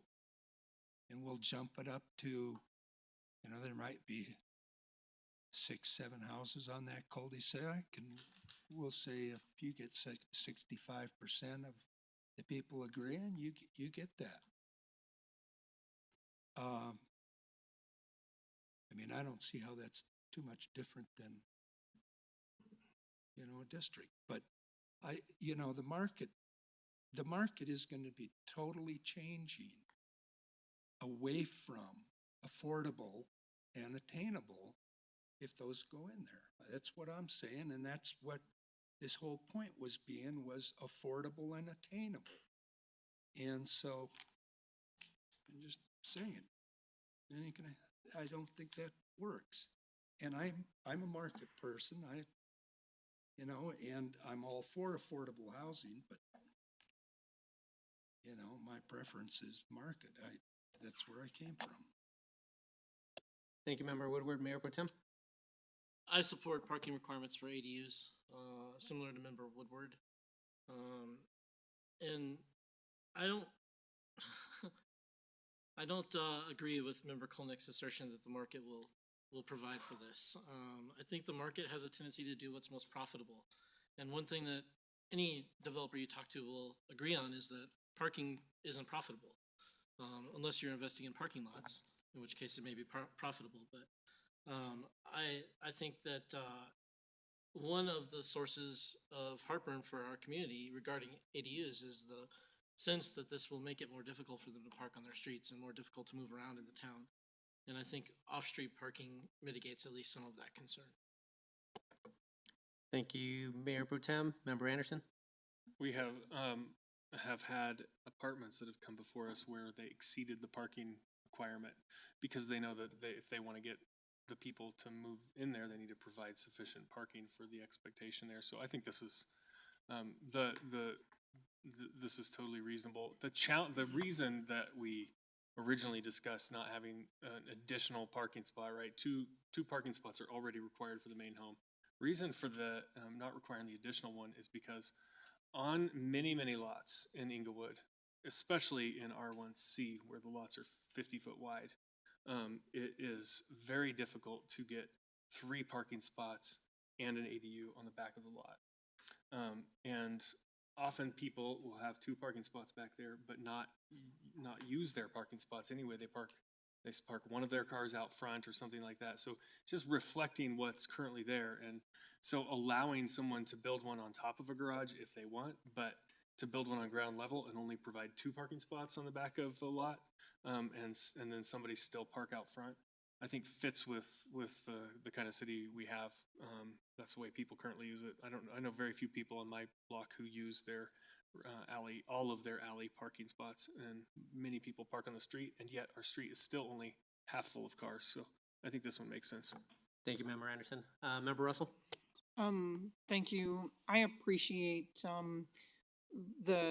I do believe that we need off-street parking for ADUs. I can tell you, I do live on Dartmouth Circle, and we don't have that much room in front of our house. And really, if there's an ADU end up on every house on that block, there's not enough room for everybody to park. So, I think it's problematic not having alley access if you're gonna have it, but I am all for requiring off-street parking, at least one off-street parking for an ADU. Thank you, Member Russell. Member Nooncamp? I don't see the need for a change from what planning and zoning sent us. I wouldn't support an amendment to change it. I think one reason why is when we listen to a lot of the citizen feedback, the people who do want to build ADUs were coming to us and saying, this is something that I'm interested in doing. Many of them are talking about elderly parents, adult children with disabilities. How do they keep their family together? And in those situations, many times those individuals or those family members are not going to also be driving or needing or having their own car or needing a parking space. So for a resident to come to me and say, I would like to build this for my adult child with disabilities, and for me to say, you're also gonna have to spend this many thousands of dollars to build a parking space that you do not need, feels just onerous and unnecessary. I think we can allow people to build the parking that they think that they need. And so I would like to stay with what planning and zoning sent us. Thank you, Member Nooncamp. I'll chime in. This one is the most difficult one for me. This is one that even people that are for Code Next has asked me to look at the parking requirement. And walking the streets on Cherokee and Delaware north of Dartmouth, we're already seeing some of those streets that are lacking street parking. And so trying to understand how to balance this, because Member Nooncamp, what you're stating is, I do see a need of families creating ADUs that are creating ADUs for family members who aren't necessarily having another vehicle over and above what they have today. But I do understand just some of the parking issues that some parts of the city are already seeing. This one's a tough one for me.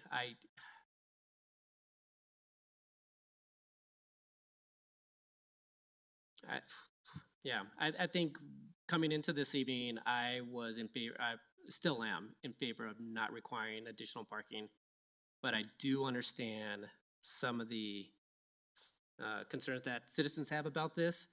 I'm also thinking the short-term rental was the reason why I kind of brought it up tonight. If we were to, if you're doing a short-term rental for one of the properties, you have to have a parking spot for it. So I'm not too concerned about the ADU short-term rental use, because that actually is going to require the parking spot. It's the other aspects of family members using ADUs or even longer-term rentals, I think, are some of the things that I'm trying to think through here. So at this moment, I am not going to require additional parking for an ADU. So go ahead, Mayor Pro Tem. I'll just point out that the scenarios that Member Ninnekamp mentioned, the family members, aging populations, moving someone in who's disabled, those are all owner-occupant scenarios. So this would be a place where I would potentially be willing to compromise. For instance, if you want to agree to owner-occupy, we could administratively waive the off-site parking requirement.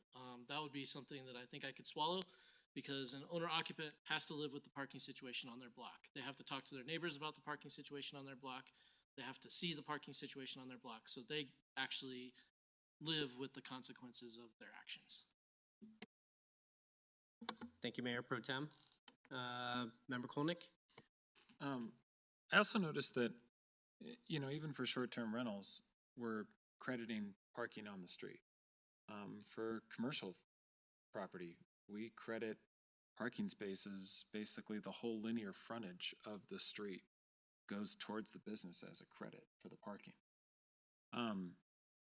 There's no reason that, that you couldn't credit parking spaces of linear frontage of the property to the property.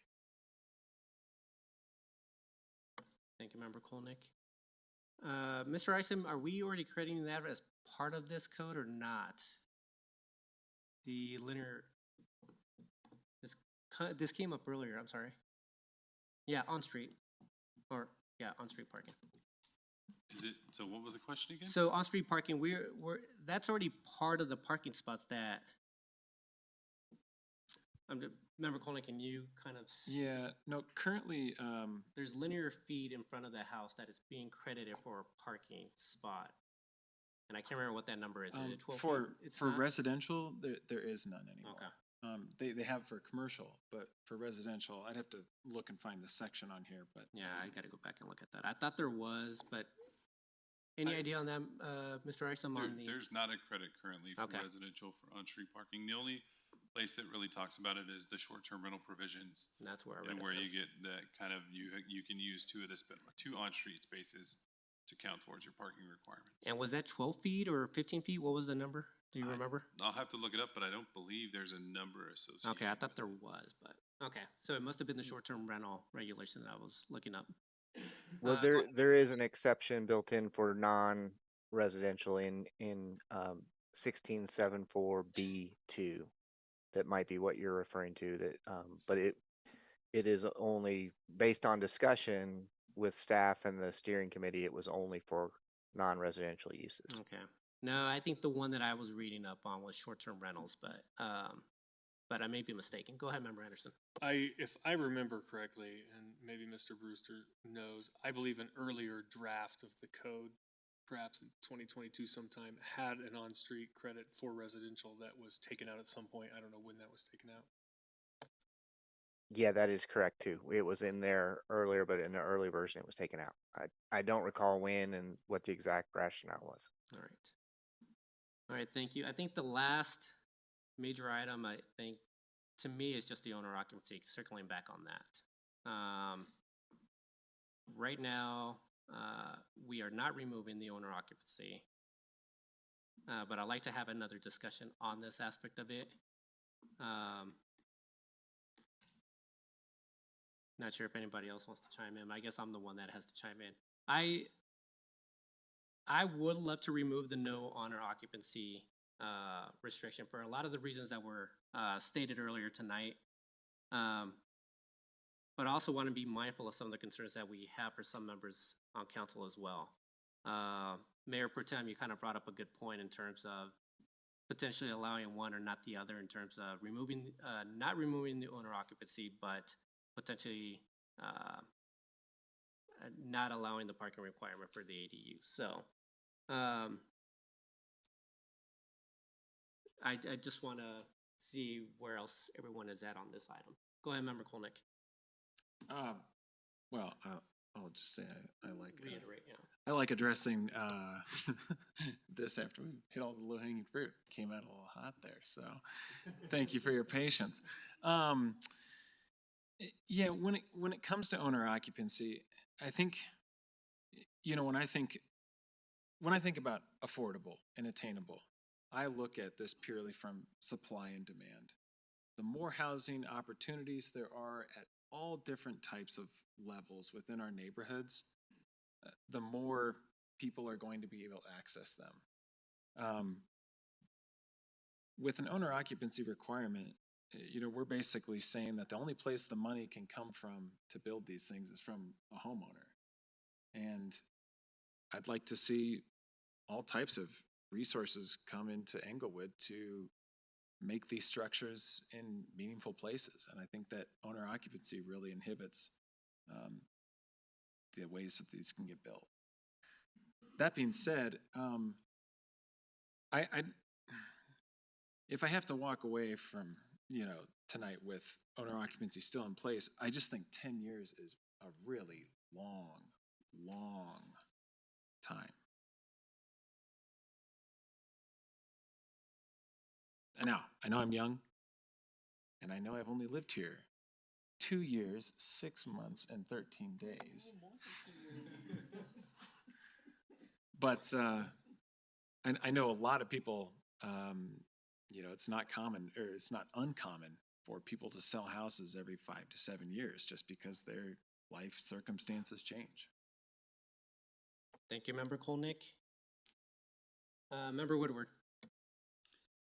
I think it'll be more unusual for people to sell their homes every 5 to 7 years. I think with home prices the way they are right now, with interest rates the way they are. So I'm pretty sure that people will be selling, or they'll be there for 10 years and will not have that second mortgage paid off unless they're prepaying it heavily, got different jobs or something. But I don't see too many people in Englewood having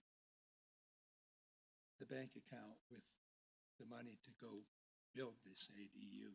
That's going to be financed.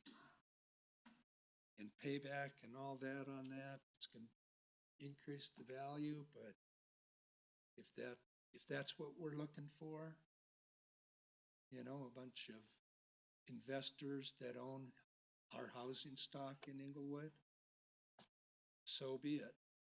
A lot of us will be moving, but you make more available. That's where I'm at. Thank you, Member Woodward. Member Russell. I think a lot of people have spoken to this.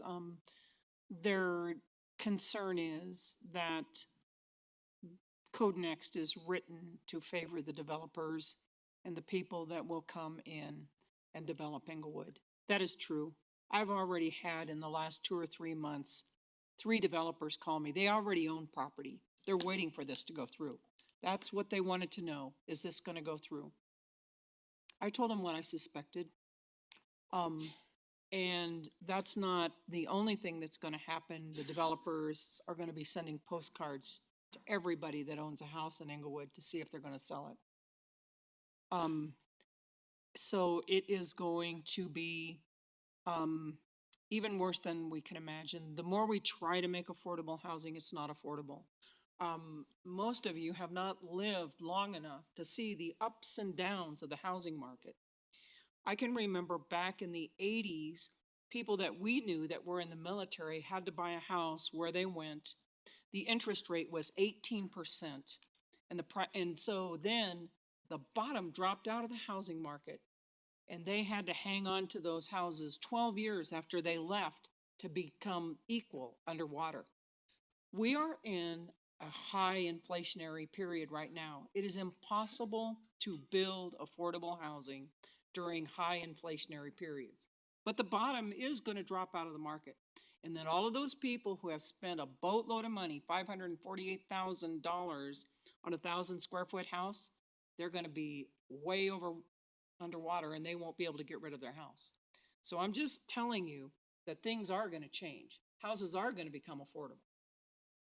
So I really do believe that we need to leave the owner occupancy requirement, because then the owner is responsible for taking care of that property and renting it for what they want to. I agree with Councilmember Woodward. Most people in Englewood that have been here for quite a while are not going to be able to afford to build an ADU. It's not going to happen. So. Thank you, Member Russell. I would be in favor of actually just making the change to a 5-year sunset. Keep the owner occupancy in place, lower it down to a 5-year sunset. Just based off the concerns they have here. I think the biggest one for me is like thinking about it is like I'd rather keep the no parking requirement, but potentially just removing the owner occupancy or lowering it down to 5 years. Member Woodward, your light is still on. I'm not sure if you still have. Nope. Go ahead, Member Nooncamp. I appreciate the conversation about compromise, and I think it's definitely one that we should be having, but I actually would go the other way, Mayor, because if we want to enable actual regular citizens to be able to build ADUs in Englewood, owner occupancy requirements actually is prohibitive for them to get the financing to be able to do that. So I think that's a death knell. It will actually not produce the outcomes that we are seeking here if we want them to be citizen built instead of developer built. I would say remove owner occupancy, but then also let's talk about the street parking credit and making that a compromise instead of the other, because I just think that we will close the door to all financing opportunities that people are currently pursuing if we leave it in.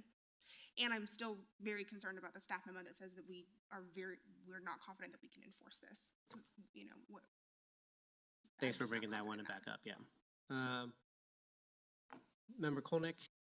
Yeah, I mean, when you think about how when we enforce short-term rental licensing, I mean, Airbnb, VRBO, half those people do the work for us because we've got a team that goes and is able to monitor the status of these things. So, yeah, we're gonna have to be pretty invasive if we want to enforce an owner occupancy requirement on ADUs as people build them. Actually, Mr. Isom, can you talk about the owner occupancy requirement and how we can enforce that? Because I do recall we had a conversation about this. And just as Member Kolnick stated, there is no short-term rental company out there, or at least service that we're using currently today for VRBO and Airbnb that does this owner occupancy for us. No, they, at least not that I'm aware of. So our current code requires owner occupancy for accessory dwelling units. They do it through deed restriction. To be completely honest, it's so new. We really haven't had any issues. We've had, I think, 7 built completely that are completed, 5 that are under construction, and then I think we have 1 that we just got a use permit for today. So we really haven't had any issues with how we administer any kind of owner occupancy requirement for accessory dwelling units. The big issue for us is that if somebody sells their home, we're not notified. So when people sell homes, the city's not told. The city doesn't know that people are selling. You sold your home tomorrow, we wouldn't find out, unless generally kind of how things get caught is the advertisements on Zillow. And then somebody submits a complaint to us that says, hey, I saw this on Zillow, should it be there? That's generally how we find out about things that are happening like that. But to be honest, we really haven't had much issue administering that part of our code, but it's also very new to us. Thank you very much. Member Anderson? If we're debating between whether the parking requirement is more important or the owner occupancy, I think the owner occupancy is the bigger poison pill here from preventing ADUs getting built. We want these things to exist, and I think that's the best, the best way to do it is to eliminate that owner occupancy requirement. Not that means that it's going to be suddenly a whole bunch of people, investors doing it. I actually don't buy into that. Maybe there will be some of that. I know there are a lot of non-conforming existing ADUs. I know of 2 that date back 50 years within a block of me, and they're both, they don't have to be owner occupied because they're non-conforming anyway, and they're both owner occupied as far as I know. So I think that's something that happens often, and they're also, even if they weren't, they're just small little housing units. They're not causing problems in the neighborhood. So Thank you very much, Member Anderson. So based off that discussion, I think I will be okay with removing the owner occupancy requirement. just based off the discussions that we have had and knowing it would be very difficult to enforce. Is anybody in favor of adding the parking requirement in terms of street frontage? Go ahead, Member Kolnick. Yeah, I'd be in favor of adding something along the lines of, I didn't fully write this out, but yeah, so currently as the code has it, to have a parking pad credited in the driveway of your property, it's an 18-foot by 8-foot pad, I believe. Maybe Brian, you can confirm that for me. In terms of the linear length. So I'd say something like your property frontage, your linear feet of property divided by 18 is rounded, probably rounded down, gives you the amount of parking spots you get credited towards your property. Anything to add there, Brian? It's a No, lot I was of hoping numbers Chris right would there. chime in on the So- parking pad question. So are you putting it down to like a calculation that we do, or? Well, yeah, or maybe it's just easier, similar to short-term rental, maybe we just credit 2 parking spots for linear, or for each property. 2 on-street parking spots for the Let me clarify. So if, I'll go through a scenario, say someone wants to develop an ADU, there's no off-street parking provided for the primary home, they would have to provide, they would get credited for 2 off-street or on-street parking spaces. So they would essentially have to build at least 1. Is that what you're saying, is something along those lines? No, the two on-street spots would cover the requirement of the ADU. Go ahead, Member Anderson. I have a suggestion that I think maybe will capture some of Member Woodward's concerns with cul-de-sacs, is giving one off-street parking, get one parking credit for an ADU, just for an ADU, one parking credit for every 50 feet of frontage. And so if there's a building or if a house that has less than 50 feet of frontage, then you don't get that parking credit. But so if it's a house on a cul-de-sac where it narrows at the front, then an off-street parking space would be required for the ADU. And how many parking spots are required per ADU under that proposal? 1. Okay. So that way you're giving, most properties will get credit if they have 50 feet of frontage. If they're if it's an urban lot that's 25 feet wide, then you have to provide an off-street parking spot for the ADU in single-family areas. Thank you, Member Anderson. Member Woodward? I personally don't believe in giving parking credits for public streets where people have guests over and things like that. I don't get it. I'm not, I don't see that happening. I mean, to me, that's not an answer. There's still gonna be vehicles all over the street. That's what I'm saying, is in that cul-de-sac, there's gonna be vehicles at some point, not tomorrow, not next year, but down the road, there will be vehicles all over that cul-de-sac and the streets. Thank you, Member Woodward. Member Anderson, and then Member Russell. I mean, I was trying to come up with something that would make it, make it so that cul-de-sacs would not get that on-street parking requirement if they had less than 50 feet of frontage. Which is typical in cul-de-sacs since the lot's narrow at the front. So that's what I was trying to help you out, but if that's not satisfactory, then I get it. I think another thing to just mention about on-street parking is the parking lane along our streets is a public asset that we as a city are providing to our citizens so they can park cars. I know that if many streets the parking, the public parking there is way underutilized. You know, it's not, there are 50% or more of those parking spots, and, you know, on my block are open every night when people are all home from work. So I don't see a problem with utilizing that public resource for public benefit. And that's what that on-street parking credit is doing. Thank you, Member Anderson. Member Russell? Thank you.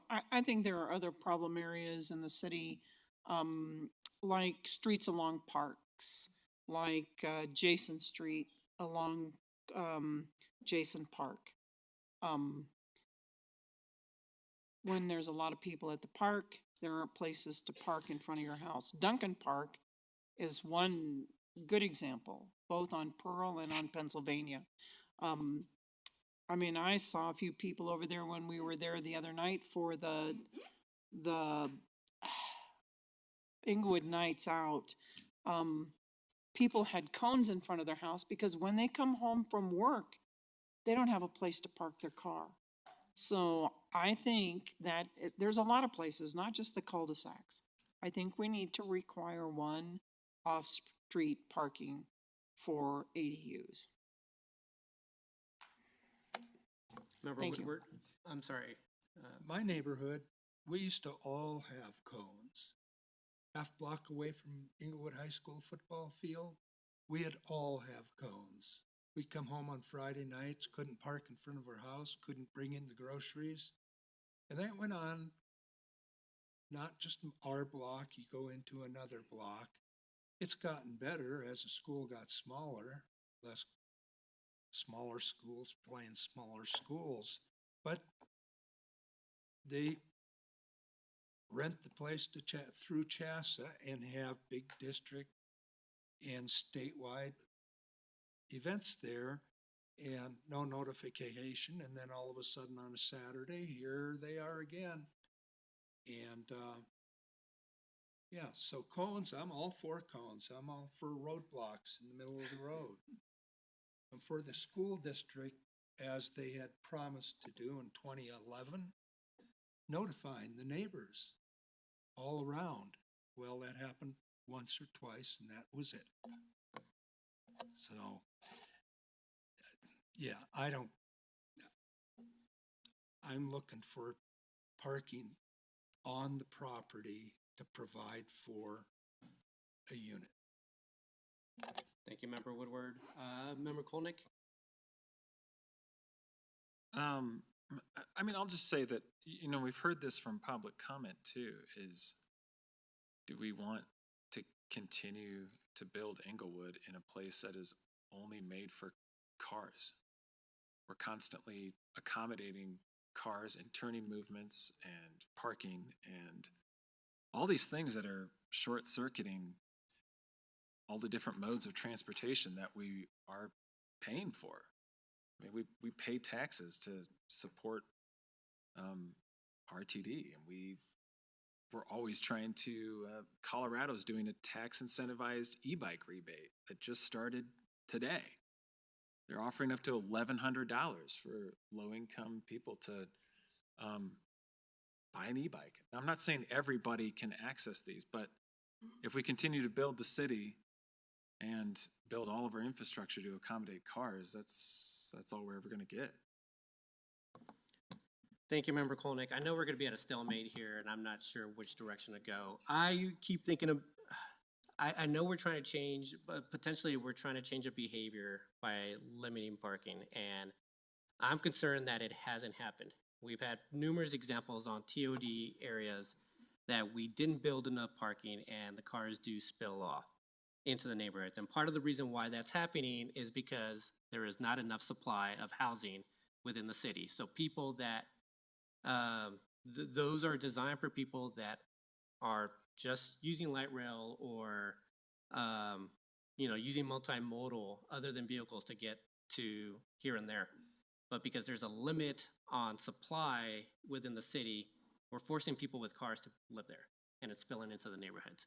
So I have to be mindful of that fact when we're trying to come up with a plan for additional parking or a parking requirement as part of this development code.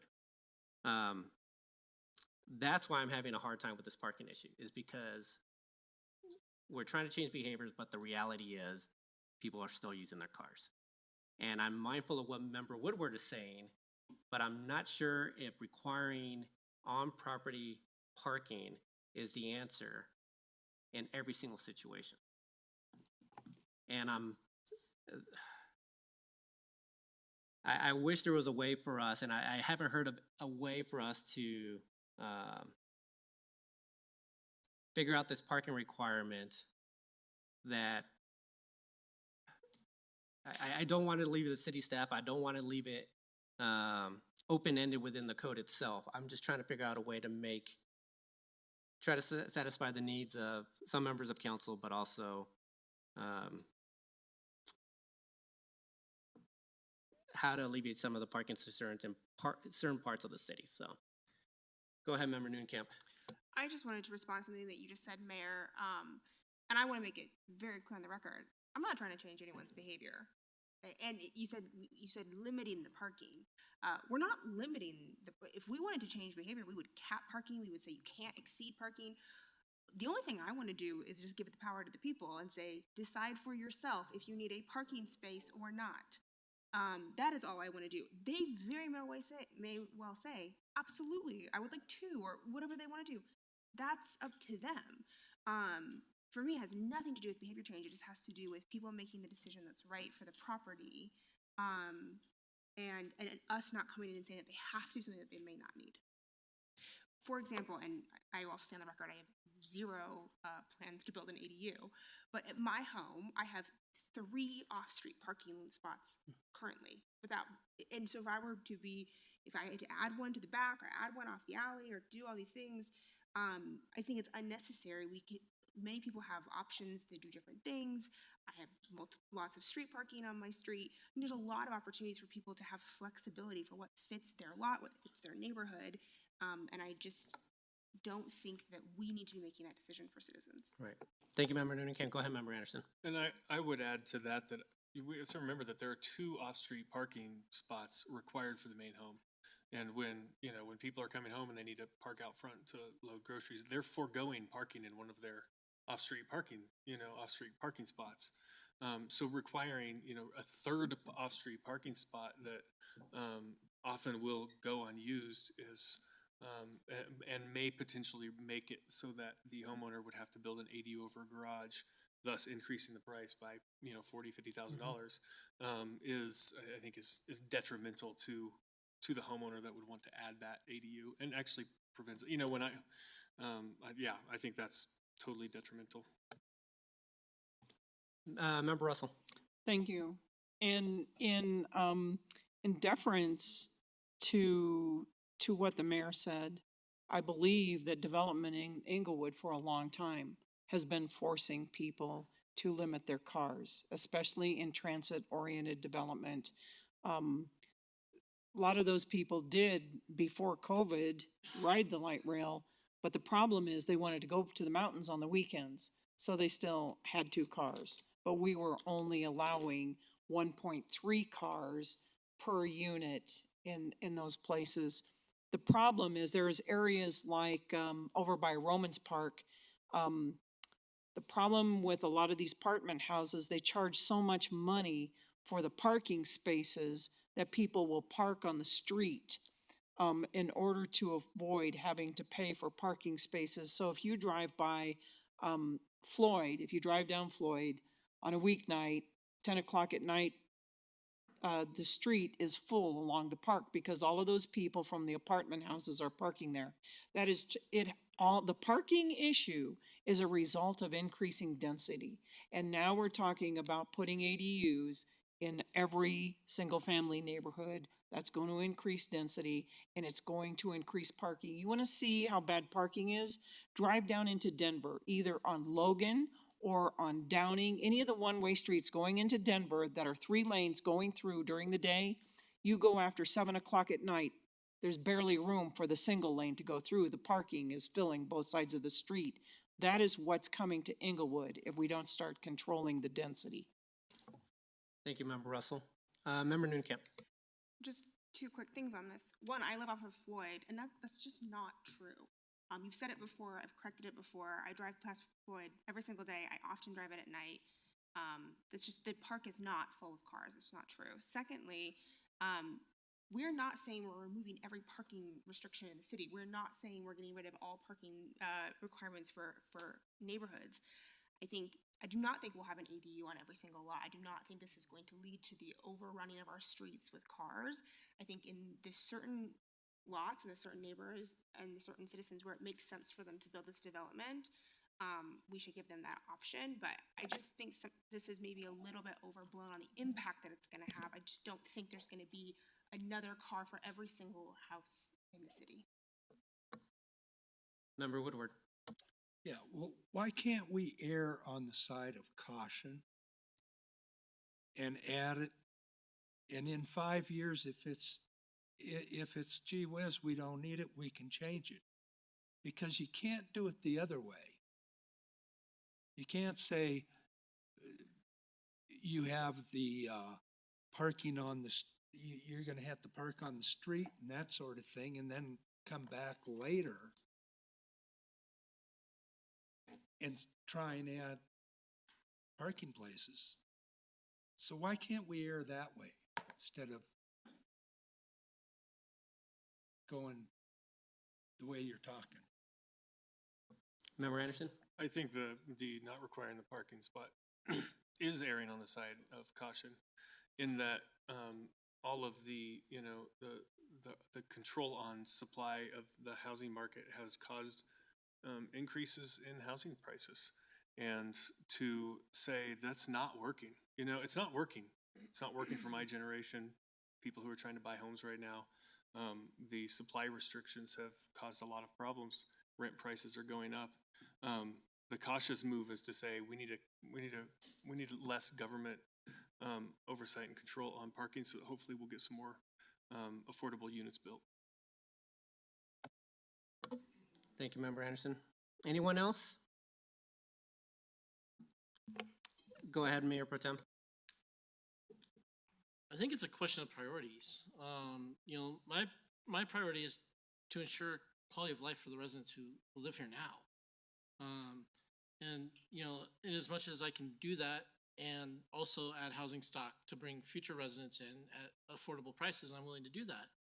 But if we're doing something that potentially has a significantly detrimental effect to the residents who live here now, like keeping them from parking on their street or forcing them to drive around the block 3 or 4 times to find a parking spot, I'm not willing to do that.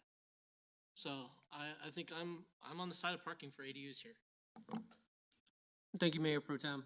I think the hard part with this is that we're not able to regulate how many cars people own within, you know, their block.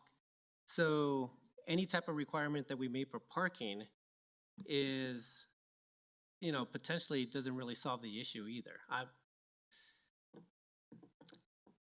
understand where you're coming from. I'm trying to solve this issue and I can't figure out how we can do it with a requirement here, but go ahead, Member Noonekamp. One thing I just want to note, because I do think that this is a misconception, that, you know, any changes that would increase our housing stock are for future residents. It's for current residents. There are people who are being priced out of Englewood every single day, people who are contributors. We had someone roll off of a recent board and commission because they could not find a home in our city for their family. And there are people who, you know, are maybe being priced out of an apartment or have a rental that they're currently in, that their landlord is selling every single day, who are looking at the housing stock and looking at the rental market because they can't afford to buy and saying, there's nothing here that meets my needs. So, and when we talk about, you know, affordability, it's not necessarily, we're not doing any AMI restrictions here. We're not doing deed restrictions. This is about having a diversity of housing options for the citizens who call Englewood home. And right now we do not have enough options for the people who already live here, for them to meet their needs as those needs change. And I think especially as we consider our aging population, there are going to be thousands of residents who want to age in place in Englewood who may not be able to, and because we do not have the diversity that we need. So that is why I think it's important for us to look at some of these options. It's not about attracting new people, although I think we should be a welcoming city. It's about meeting the needs that we already have based on the assessments that we've already done. Anyone else? All right, I think we've kind of talked this to that. I think this is now a point that we probably make a motion. What I'm looking at here, and this is where I stand at this moment, since I was the deciding vote on a couple of these, I am willing to remove the owner occupancy requirement.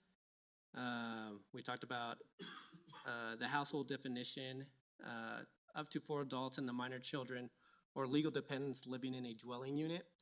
The administrative adjustment that Mayor Pro Tem talked to, the 16.2-11, just sending that to the Board of Adjustment of Appeals.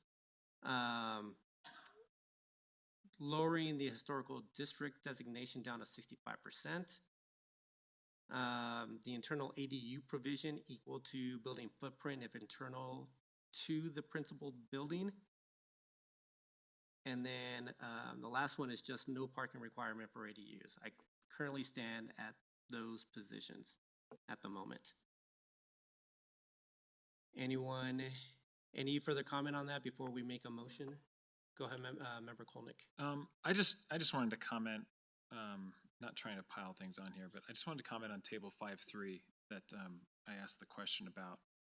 And this somewhat ties to parking, basically where they're saying ADUs can only be 16 feet if they're over, or I'm sorry, they can only be 16 feet if they're not over a garage.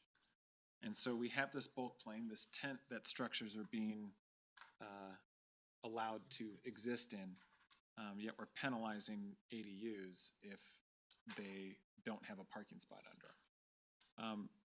Where I get concerned about this provision is especially smaller lots where you might have existing trees or you just, I keep going back to this phrase dimensional flexibility. I think that as long as an ADU complies with the bulk plane requirements and the lot coverage areas, this should just remove to just basically say, amend table 5.3 to say ADUs can only be 25 feet regardless of whether they're over a garage or not. So it would just be ADU height requirement 25 feet for table 5.3.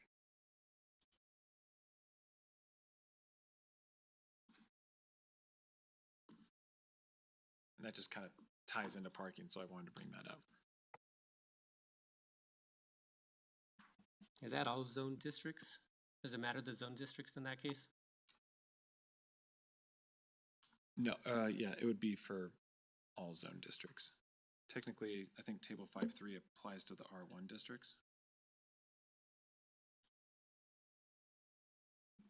So I do want to comment that 16 foot is not just for ADUs, it's for things like garages, buildings that are larger than that 200 square foot.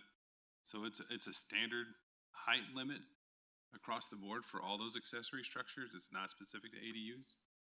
And then Mayor, on your list of amendments, I did want to include the staff requested amendments if you had those as well.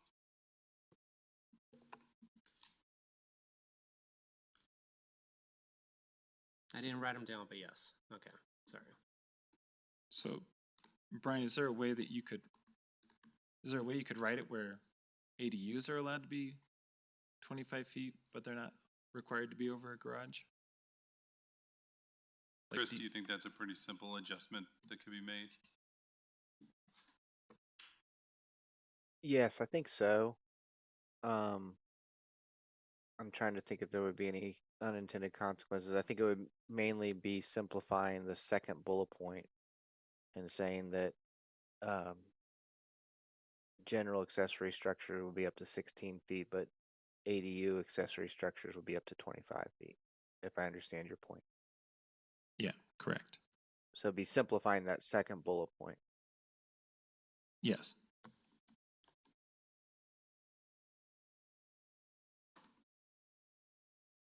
But is that only if the principal building is also 25 feet or above?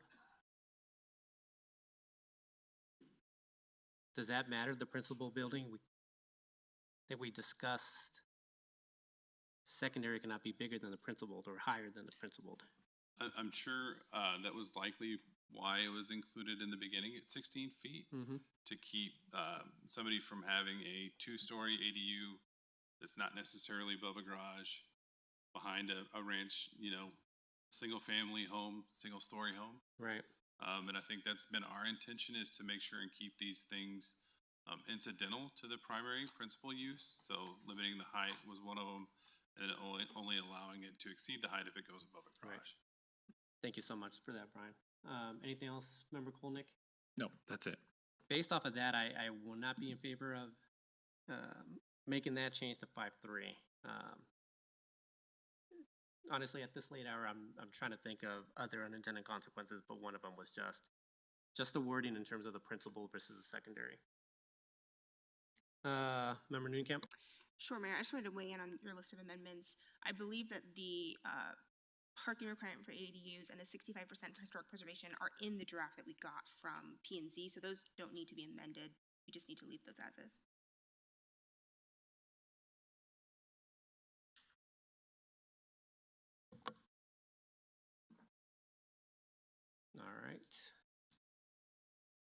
All right, so I'll go ahead and make a motion to amend to remove the owner occupancy, to change the household definitions for up to 4 adults and their minor children or legal dependents living in a dwelling unit.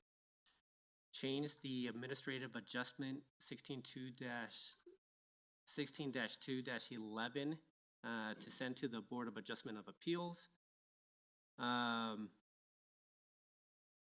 The internal ADU provision equal to the building footprint if internal to the principal building, as well as the staff requirements, recommendations presented on the very last document of the presentation tonight. So, could I get a second? Actually, can we consider doing each of those amendments individually? I guess we could. Yeah, we should do that individually. That makes sense. Thank you, Member Russell. I'll go ahead and restate my motion to amend. Let me get back to my notes.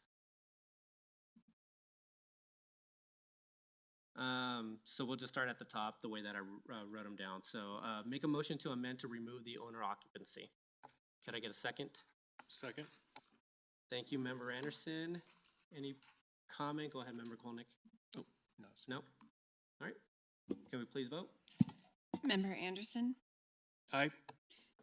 Member Noonenkamp, Aye. Member Kolnick, Aye. Member Russell, Nay. Mayor Pro Tem Ward, Nay. Member Woodward, Nay. Mayor Sierra. Aye. Let the record show 4 ayes and 3 nays. Thank you. I'd like to make a motion to amend the household definition for 4 unrelated persons to read up to, the household definition to read up to 4 adults and their minor children or legal dependents living in a dwelling unit. Could I get a second? Second. Could I? I'm sorry. One clarification on that. My language, I had up to 4 adults of any relationship and their minor children. I'm not sure if it matters, but wanted to make that. I thought it's worth having that clarification in the code. So so this would be just after the first semicolon in that statement, it's or up to 4 adults of any relationship and their minor children or legal dependents living together in a dwelling unit. Did you want to go ahead and make that motion? Okay, I'll make that motion. But there's already a motion and a second on the floor. Oh, there was. Or you just want to take that as a friendly amendment? Is that acceptable? No, I'll withdraw my motion and I'll make another motion to amend or the household definition to read or up to 4 adults of any relationship and their minor children or legal dependents living in a dwelling unit. Could I get a second? Second. Thank you. Any further comment? Can we please vote? Member Anderson, Aye. Member Noonenkamp, Aye. Member Kolnick, Aye. Member Russell, Nay. Mayor Pro Tem Ward, Aye. Member Woodward, Aye. Mayor Sierra. Aye. Let the record show 6 ayes and 1 nay. Thank you. I'll make a motion to amend 16-2-11, the administrative adjustment section, to refer all administrative adjustments to the BOA. Could I get a second? Second. Can I provide some clarification? That would also take an adjustment to table, I have a note in here. 16 to, sorry, want to make sure my note's right. There's a table that also outlines the processes at the beginning of that chapter, so I want to make sure that that's part of the motion, that it gets adjusted to reflect the BOA as well. So it would be table 2-1 in chapter 16.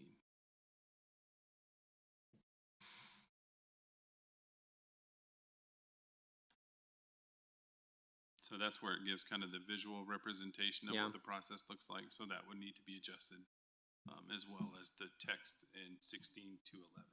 Okay. So let me table that motion. So you're saying that we need to also, Essentially, it's moving the A from the Planning and Zoning Commission, or the P and Z column, to the BOA column, or BAA on here. Mayor, I think if you just make your motion and then include Yeah, I was all gonna s- accompanying tables, we'll Uh-huh, be able to right, adjust okay. that. perfect.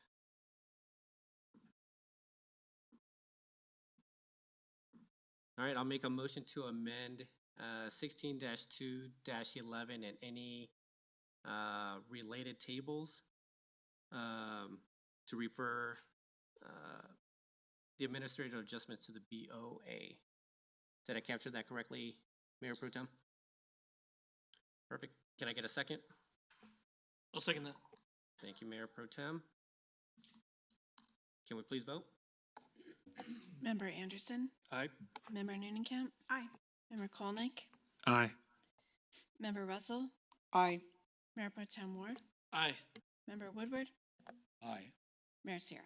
Aye. Let the record show 7 ayes. Thank you. Moving on to the next motion to amend the internal ADU provision to read equal to building footprint if internal to the principal building. I think this needs a little more wordsmithing. I've got something worked up here. Can I run this amendment? All right, I'll table my motion to amend. Okay, I move to change the, let's see if I get the right section here, 1644B3, A and B to read A, 800 square feet if in a detached building, or B, equal to the building footprint if internal or attached to the principal building.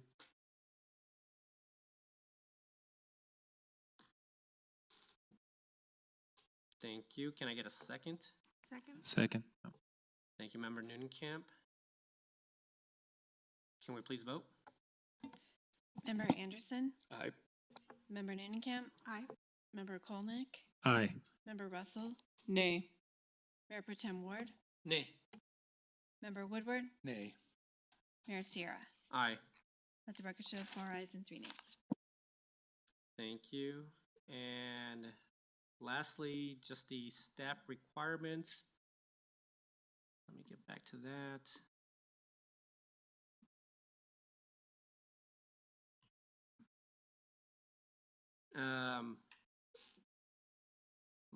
We'll do these individually as well. Can, make a motion to amend the staff recommendation of update the short-term rental regulations included in chapter 4, zone districts and uses to clear up the inconsistency brought forward from existing Title 16. Can I get a second? Second. Thank you, Member Kolnick. Can we please vote? Which one is that? The short-term rental regulations, it's in the summary of recommendation, the very first one. Anything else, Member Russell? Yes, I see it. All right, thank you. Can we please vote? Member Anderson, Aye. Member Nunnenkamp, Aye. Member Kolnick, Aye. Member Russell, Aye. Mayor Pro Tem Ward, Aye. Member Woodward, Aye. Mayor Sierra. Aye, Let the record show 7 ayes. thank you. I'd like to make a motion to amend to update the marijuana use regulations included in Chapter 4 zone districts and uses to reference additional marijuana regulations in EMC 76D 12, EMC 53E7, and EMC 53F2. Can I get a second? Second. Thank you, Member Nunnenkamp. Can we please vote? sorry, Member Anderson, Aye. Member Noonenkamp. Aye. Member Kolnick, Aye. Member Russell, Aye. Mayor Pro Tem Ward, Aye. Member Woodward, Aye.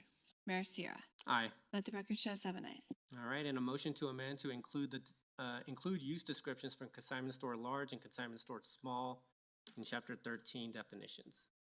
Could I get a second? Second. Thank you, Member Kolnick. Can we please vote? Member Anderson, Aye. Member Noonenkamp. Aye. Member Kolnick, Aye. Member Russell, Aye. Mayor Pro Tem Ward, Aye.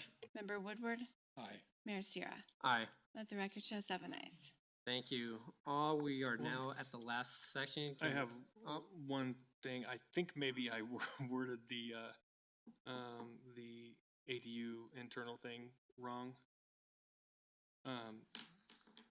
I intended to say 800 square feet if in a detached or building or attached to the principal building, and equal to the building footprint if internal to the principal building. I had the detached or the attached in the second part of that statement, which was not what I think we had agreed on. State the language again. 800 square feet if in a detached building or attached to the principal building, and equal to the building footprint if internal to the principal building. I had the attached in the second part, the first time we did it. Yeah.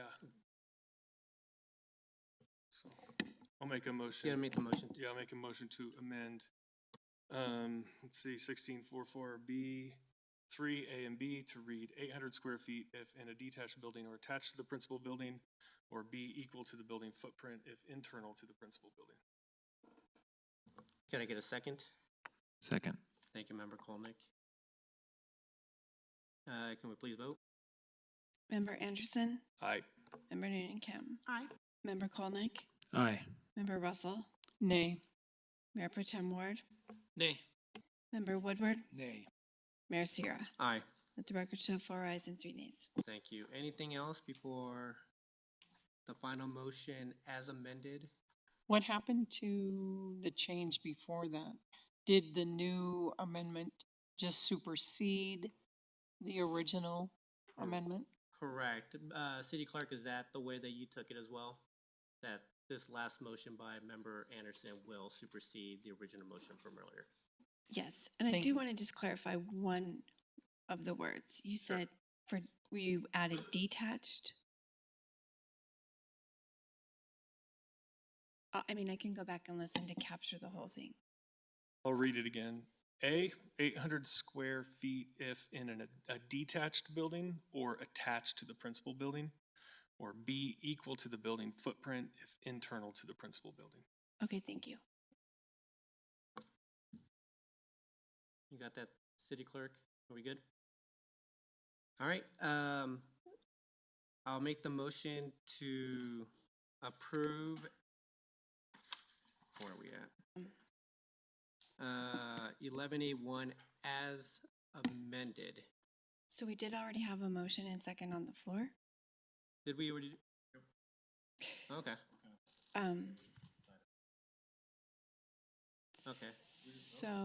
Okay. So then we could do as amended. As amended, yeah. Okay, I'm sorry. Yeah, as amended. Okay. So I got the first, can I get a second? We already have the motion on the table, so we just have to vote. So we just have to vote? So we amended it within the main motion. As amended, yes, correct. Wait, Tamara, is that right? We Yeah. had a motion and a second to open it, and then. Yes, going if there's a pending motion and a second, then we just need to call for the vote. As amended. And who made the motion and who did the second? I have Anderson and Kolnick. No. Well, yeah, if you have it, hold on. Yeah, you're right. I mean, It is we can- Anderson. Yep, I got it. Yeah, whatever, okay. Yep, you're right. All right.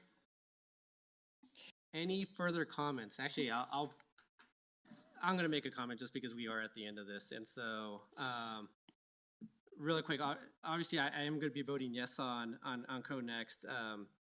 You know, we have spent quite a bit of time over 2 years, just going over what the new development code should look like. I know people from both sides have been very passionate about this topic. We've been hearing about development over the years, about what people do want to see, what they don't want to see, but also what we've been lacking, primarily around the affordable and attainable housing. And so going into this, I knew that this is going to be something very difficult to achieve, like consensus to satisfy all of our citizens. So I believe that we did take a balanced approach to meet those needs. And I won't go into many of the details, but I know that one of the things that Member Russell brought up earlier today was just the fact that there is a cyclical nature of housing in the city. And what I want to prevent is, part of the reason why I was able to afford it in Englewood was because I had to buy at the bottom of the market. And what I'm trying to achieve here is providing housing opportunities for people regardless of whether the market's going up or going down. I want people to be able to afford, because there's plentiful housing stock within the city. And being in an infill community, I think this is one of the best ways that we can do it. So I'm very happy with how we got here. I want to thank staff for all the work that they put into this, the steering committee, P&Z, staff, just a lot of work all the way around. And so I do want to appreciate all the time that you guys put into this. Anyone else with further comments? I know we're late into the night, but go ahead, Member Russell. I would just like to say, I appreciate everyone that has come out. I will not be supporting this. We are a city of 6.5 square miles, and we are already the most dense city in the Denver metro area. And even Denver itself is, I believe that Englewood has 5,175 people per square mile. Denver has 4,600 and some odd people per square mile. We are far too dense. This is going to make this incredibly more dense. And I think the citizens have spoken, but the final word isn't gone yet, and it will come down. I will not be supporting this. Thank you. Thank you, Member Russell. Member Anderson, then Member Nunekamp. I do like to, whenever if someone points out that Englewood is more dense than Denver, point out that nearly 25% of Denver's within Denver city's limits is totally rural, since the Denver city limits go all the way out around the airport. So if you exclude the rural parts of Denver, that is absolutely not a true statement. But I do want to say thanks to staff and all the work that's gone into it, and to the many citizens who've come to provide feedback on this, both for and against. It's been a long conversation, a good conversation. We've gathered a lot of good feedback, and I appreciate it. Member Nunekamp. I'm not in a habit of correcting you, Mayor, but you said we've been working on this for 2 years, and first council meeting on this topic was July 27th, 2020. So we have been at this for a long time, and I think, we've heard some comments and some questions from some of the members of the public about this feeling like a rushed process. And I don't know if we can describe it as a rushed process, that we've been doing it for over 3 years. And I would say we even slowed it down this year. We were going to vote on this several months ago, and we said, no, let's slow it down again, and let's listen to citizen input and citizen feedback. And so I'm grateful that we did that, and I think it's time to come to this decision point. This has been deeply challenging.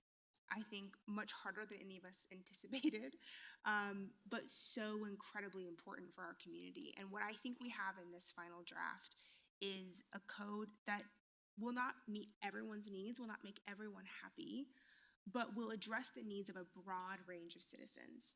There are going to be citizens who will benefit from this code who are not able to be here every single Monday night, but who we know have needs in our community and we know reach out to us.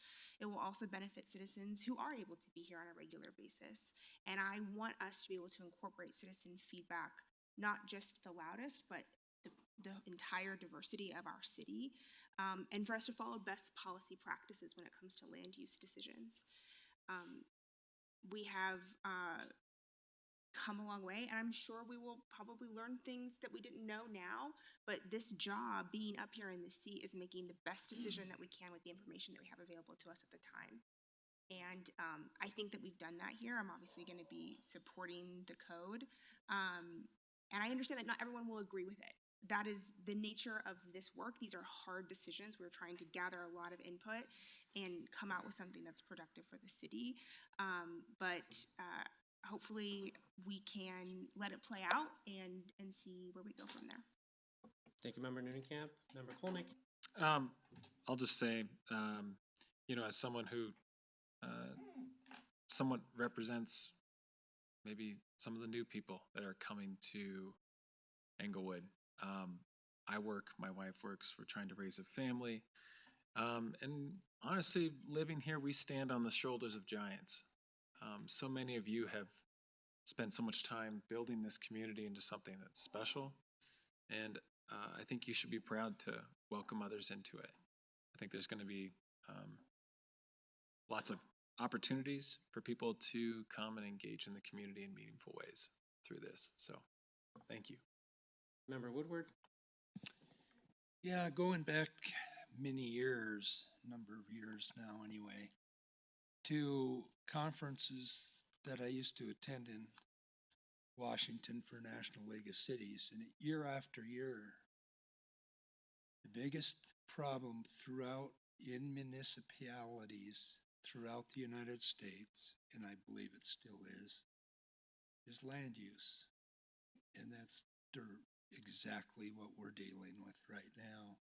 I think I want to thank P&Z. I want to thank the task forces. I appreciate all the work they've done. I have disagreements with what's going on. I understand how my generation, the baby boomers, we're the biggest generation. We're not dying fast enough or whatever. And that's part of the reason for housing shortage, which nobody's mentioned here yet, but that's part of it. And I'm sorry, I'm going to be voting no tonight. There's just too many things that I think are too short-sighted, and hopefully I'm wrong, that in 10 years we will be regretting this night. So with that, I'll leave it there. Thank you. Thank you, Member Woodward. Mayor Pro Tem. This has been a heavy lift, and I want to recognize the work that staff did, planning and zoning did, the Code Next Commission did. One of the challenges I have with this process is that it's a lot, and it was a lot by design. But I think that's part of the feedback that we got from our community. We're doing this all at once. And I think when it comes to land use, I have some risk aversion. I've seen the changes that have occurred up north in our city based on the changes that the council back in 2014 or so made to the bulk plane. I think some of those had unintended consequences, things like scraping bungalows and building $2 million duplexes, which I understand if you can sell them, great, whatever, but I don't think that increases affordability, and I've not been convinced of that. Similarly, in this package, we have some items that I think will draw investor traffic to either redevelop lots that have existing stock, which is potentially attainable for the missing middle, into something that is more costly and expensive and less attainable for the target demographic that I would like to see better served in this city, which is that of the missing middle. The people who don't qualify for housing support, but also can't qualify for a $750,000 house because their income is somewhere in that middle that makes that squeeze feel tight. Something which I do understand, despite the fact that I am not necessarily in that position now because of when I bought my house. I talked to plenty of constituents who have difficulty affording living in Englewood or even outside Englewood. That said, the question presents itself: does this package accomplish some dent in that? Will we accomplish what we set out to do? And will it result in massive disruption? That remains to be known, but my concern is the latter. The potential that this package has to cause sizable disruption in the city, whether it be parking, construction, other changes in neighborhoods similar to what we saw when we adjusted the bulk plan. So I'm at the point now, tonight, where there is enough in here that I don't agree with, that I'm unable to cast a vote in favor of the entire package. But I do want to say, I appreciate the work that my peers have done tonight, addressing some of the issues that I had, the situation with the Board of Adjustment and Appeals. And I think that a lot of the work that we've done in the last couple hours and over the duration of the project has resulted in a better product. It's not a product that I want to buy, but it's a better product overall for the work that we've done. So I want to thank everybody for that. Thank you, Mayor Pro Tem. And with that, can we please vote? Member Anderson, Aye. Member Noonan Camp, Aye. Member Kolnick, Aye. Member Russell, Nay. Mayor Pro Tem Ward, Nay. Member Woodward, Nay. Mayor Sierra. Aye. Let the record show 4 ayes and 3 nays. Thank you very much, City Clerk. Do we want to take a break? 5 minutes? 5-minute break? Or go ahead, Member Russell. How much of this do we absolutely have to do? That was a question I was gonna ask during the break, so. Do you want to take a quick break, or do you want to have that discussion right now with? I'd like to have City that manager? discussion right now because I'd like to get this moving forward and done. Yeah, let's, City Manager, how many of these items do we have to have tonight? The one that we would really like for you to do, hopefully, is one of the easier ones, and that's the IGA with Littleton and Sheridan. Uh-huh, That one is somewhat time sensitive now. okay, But the rest can be delayed. okay. If that's the case, can we just go ahead and move to that item, the second reading? All right, can I get it? Can we table the council bill? What's the best way to do this? Tabling items that we won't discuss You can tonight. just table it to the next meeting. All right, one by one? I think we can table all the agenda items at once that need to be Okay. tabled. All right. I'd like to make a motion to table 11A2, 11C1 to next Monday, the 18th. Can I get a second? Second. I'd like to look at it first on my agenda to know what we're tabling.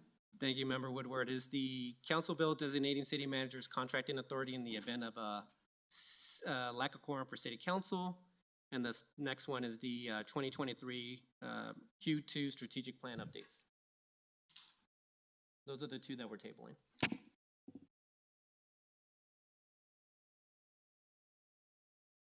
First one was which one? The council bill designating the city manager's contracting authority in the event that city council lacks a quorum. 11A2, correct? 11A2, yeah. Jim, it's right here. It's on the.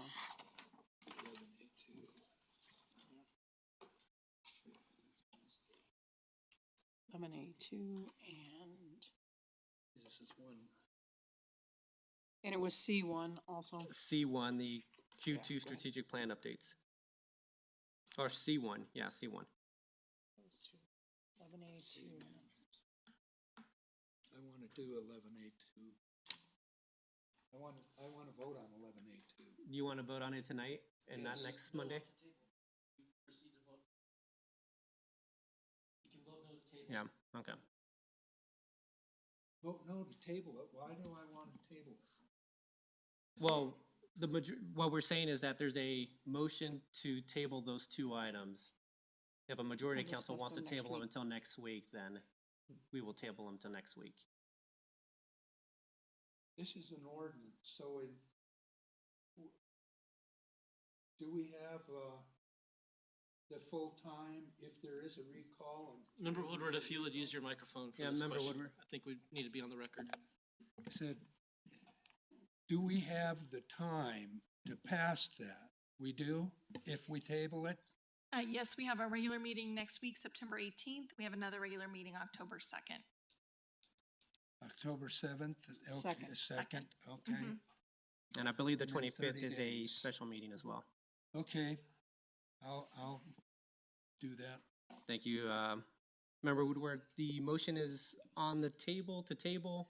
Anything else, Member Russell? No, thank you. All right, can we please vote? Member Anderson, Aye. Member Noonenkamp, Aye. Member Kolnick, Aye. Member Russell, Aye. Mayor Pro Tem Ward, Aye. Member Woodward, Aye. Mayor Sierra. Aye. Let the record show 7 ayes. Thank you. Moving on to 11B1, this is the approval of an IGA with the cities of Littleton and Sheridan. Deputy City Manager, I don't think that you have anything to share since this is the second reading, but any questions for members of council or staff for members of council? Seeing none, can I get a motion to approve 11B1? I move to approve 11B1. Thank you, Member Noonenkamp. Could I get a second? Second. Thank you, Member Anderson. Any further comments? Can we please vote? Member Anderson, Aye. Member Noonenkamp, Aye. Member Kolnick, Aye. Member Russell, Nay. Mayor Pro Tem Ward, Nay. Member Woodward, Aye. Mayor Sierra. Aye. Let the record show 5 ayes and 2 nays. Thank you. I think I'm gonna forego Mayor's choice. Anybody wanna discuss council member's choice? Anyone for city manager's report or? No. Including the city manager? All right. And with that, everyone, we are now adjourned. Thank you very much for your time tonight. Have a good evening.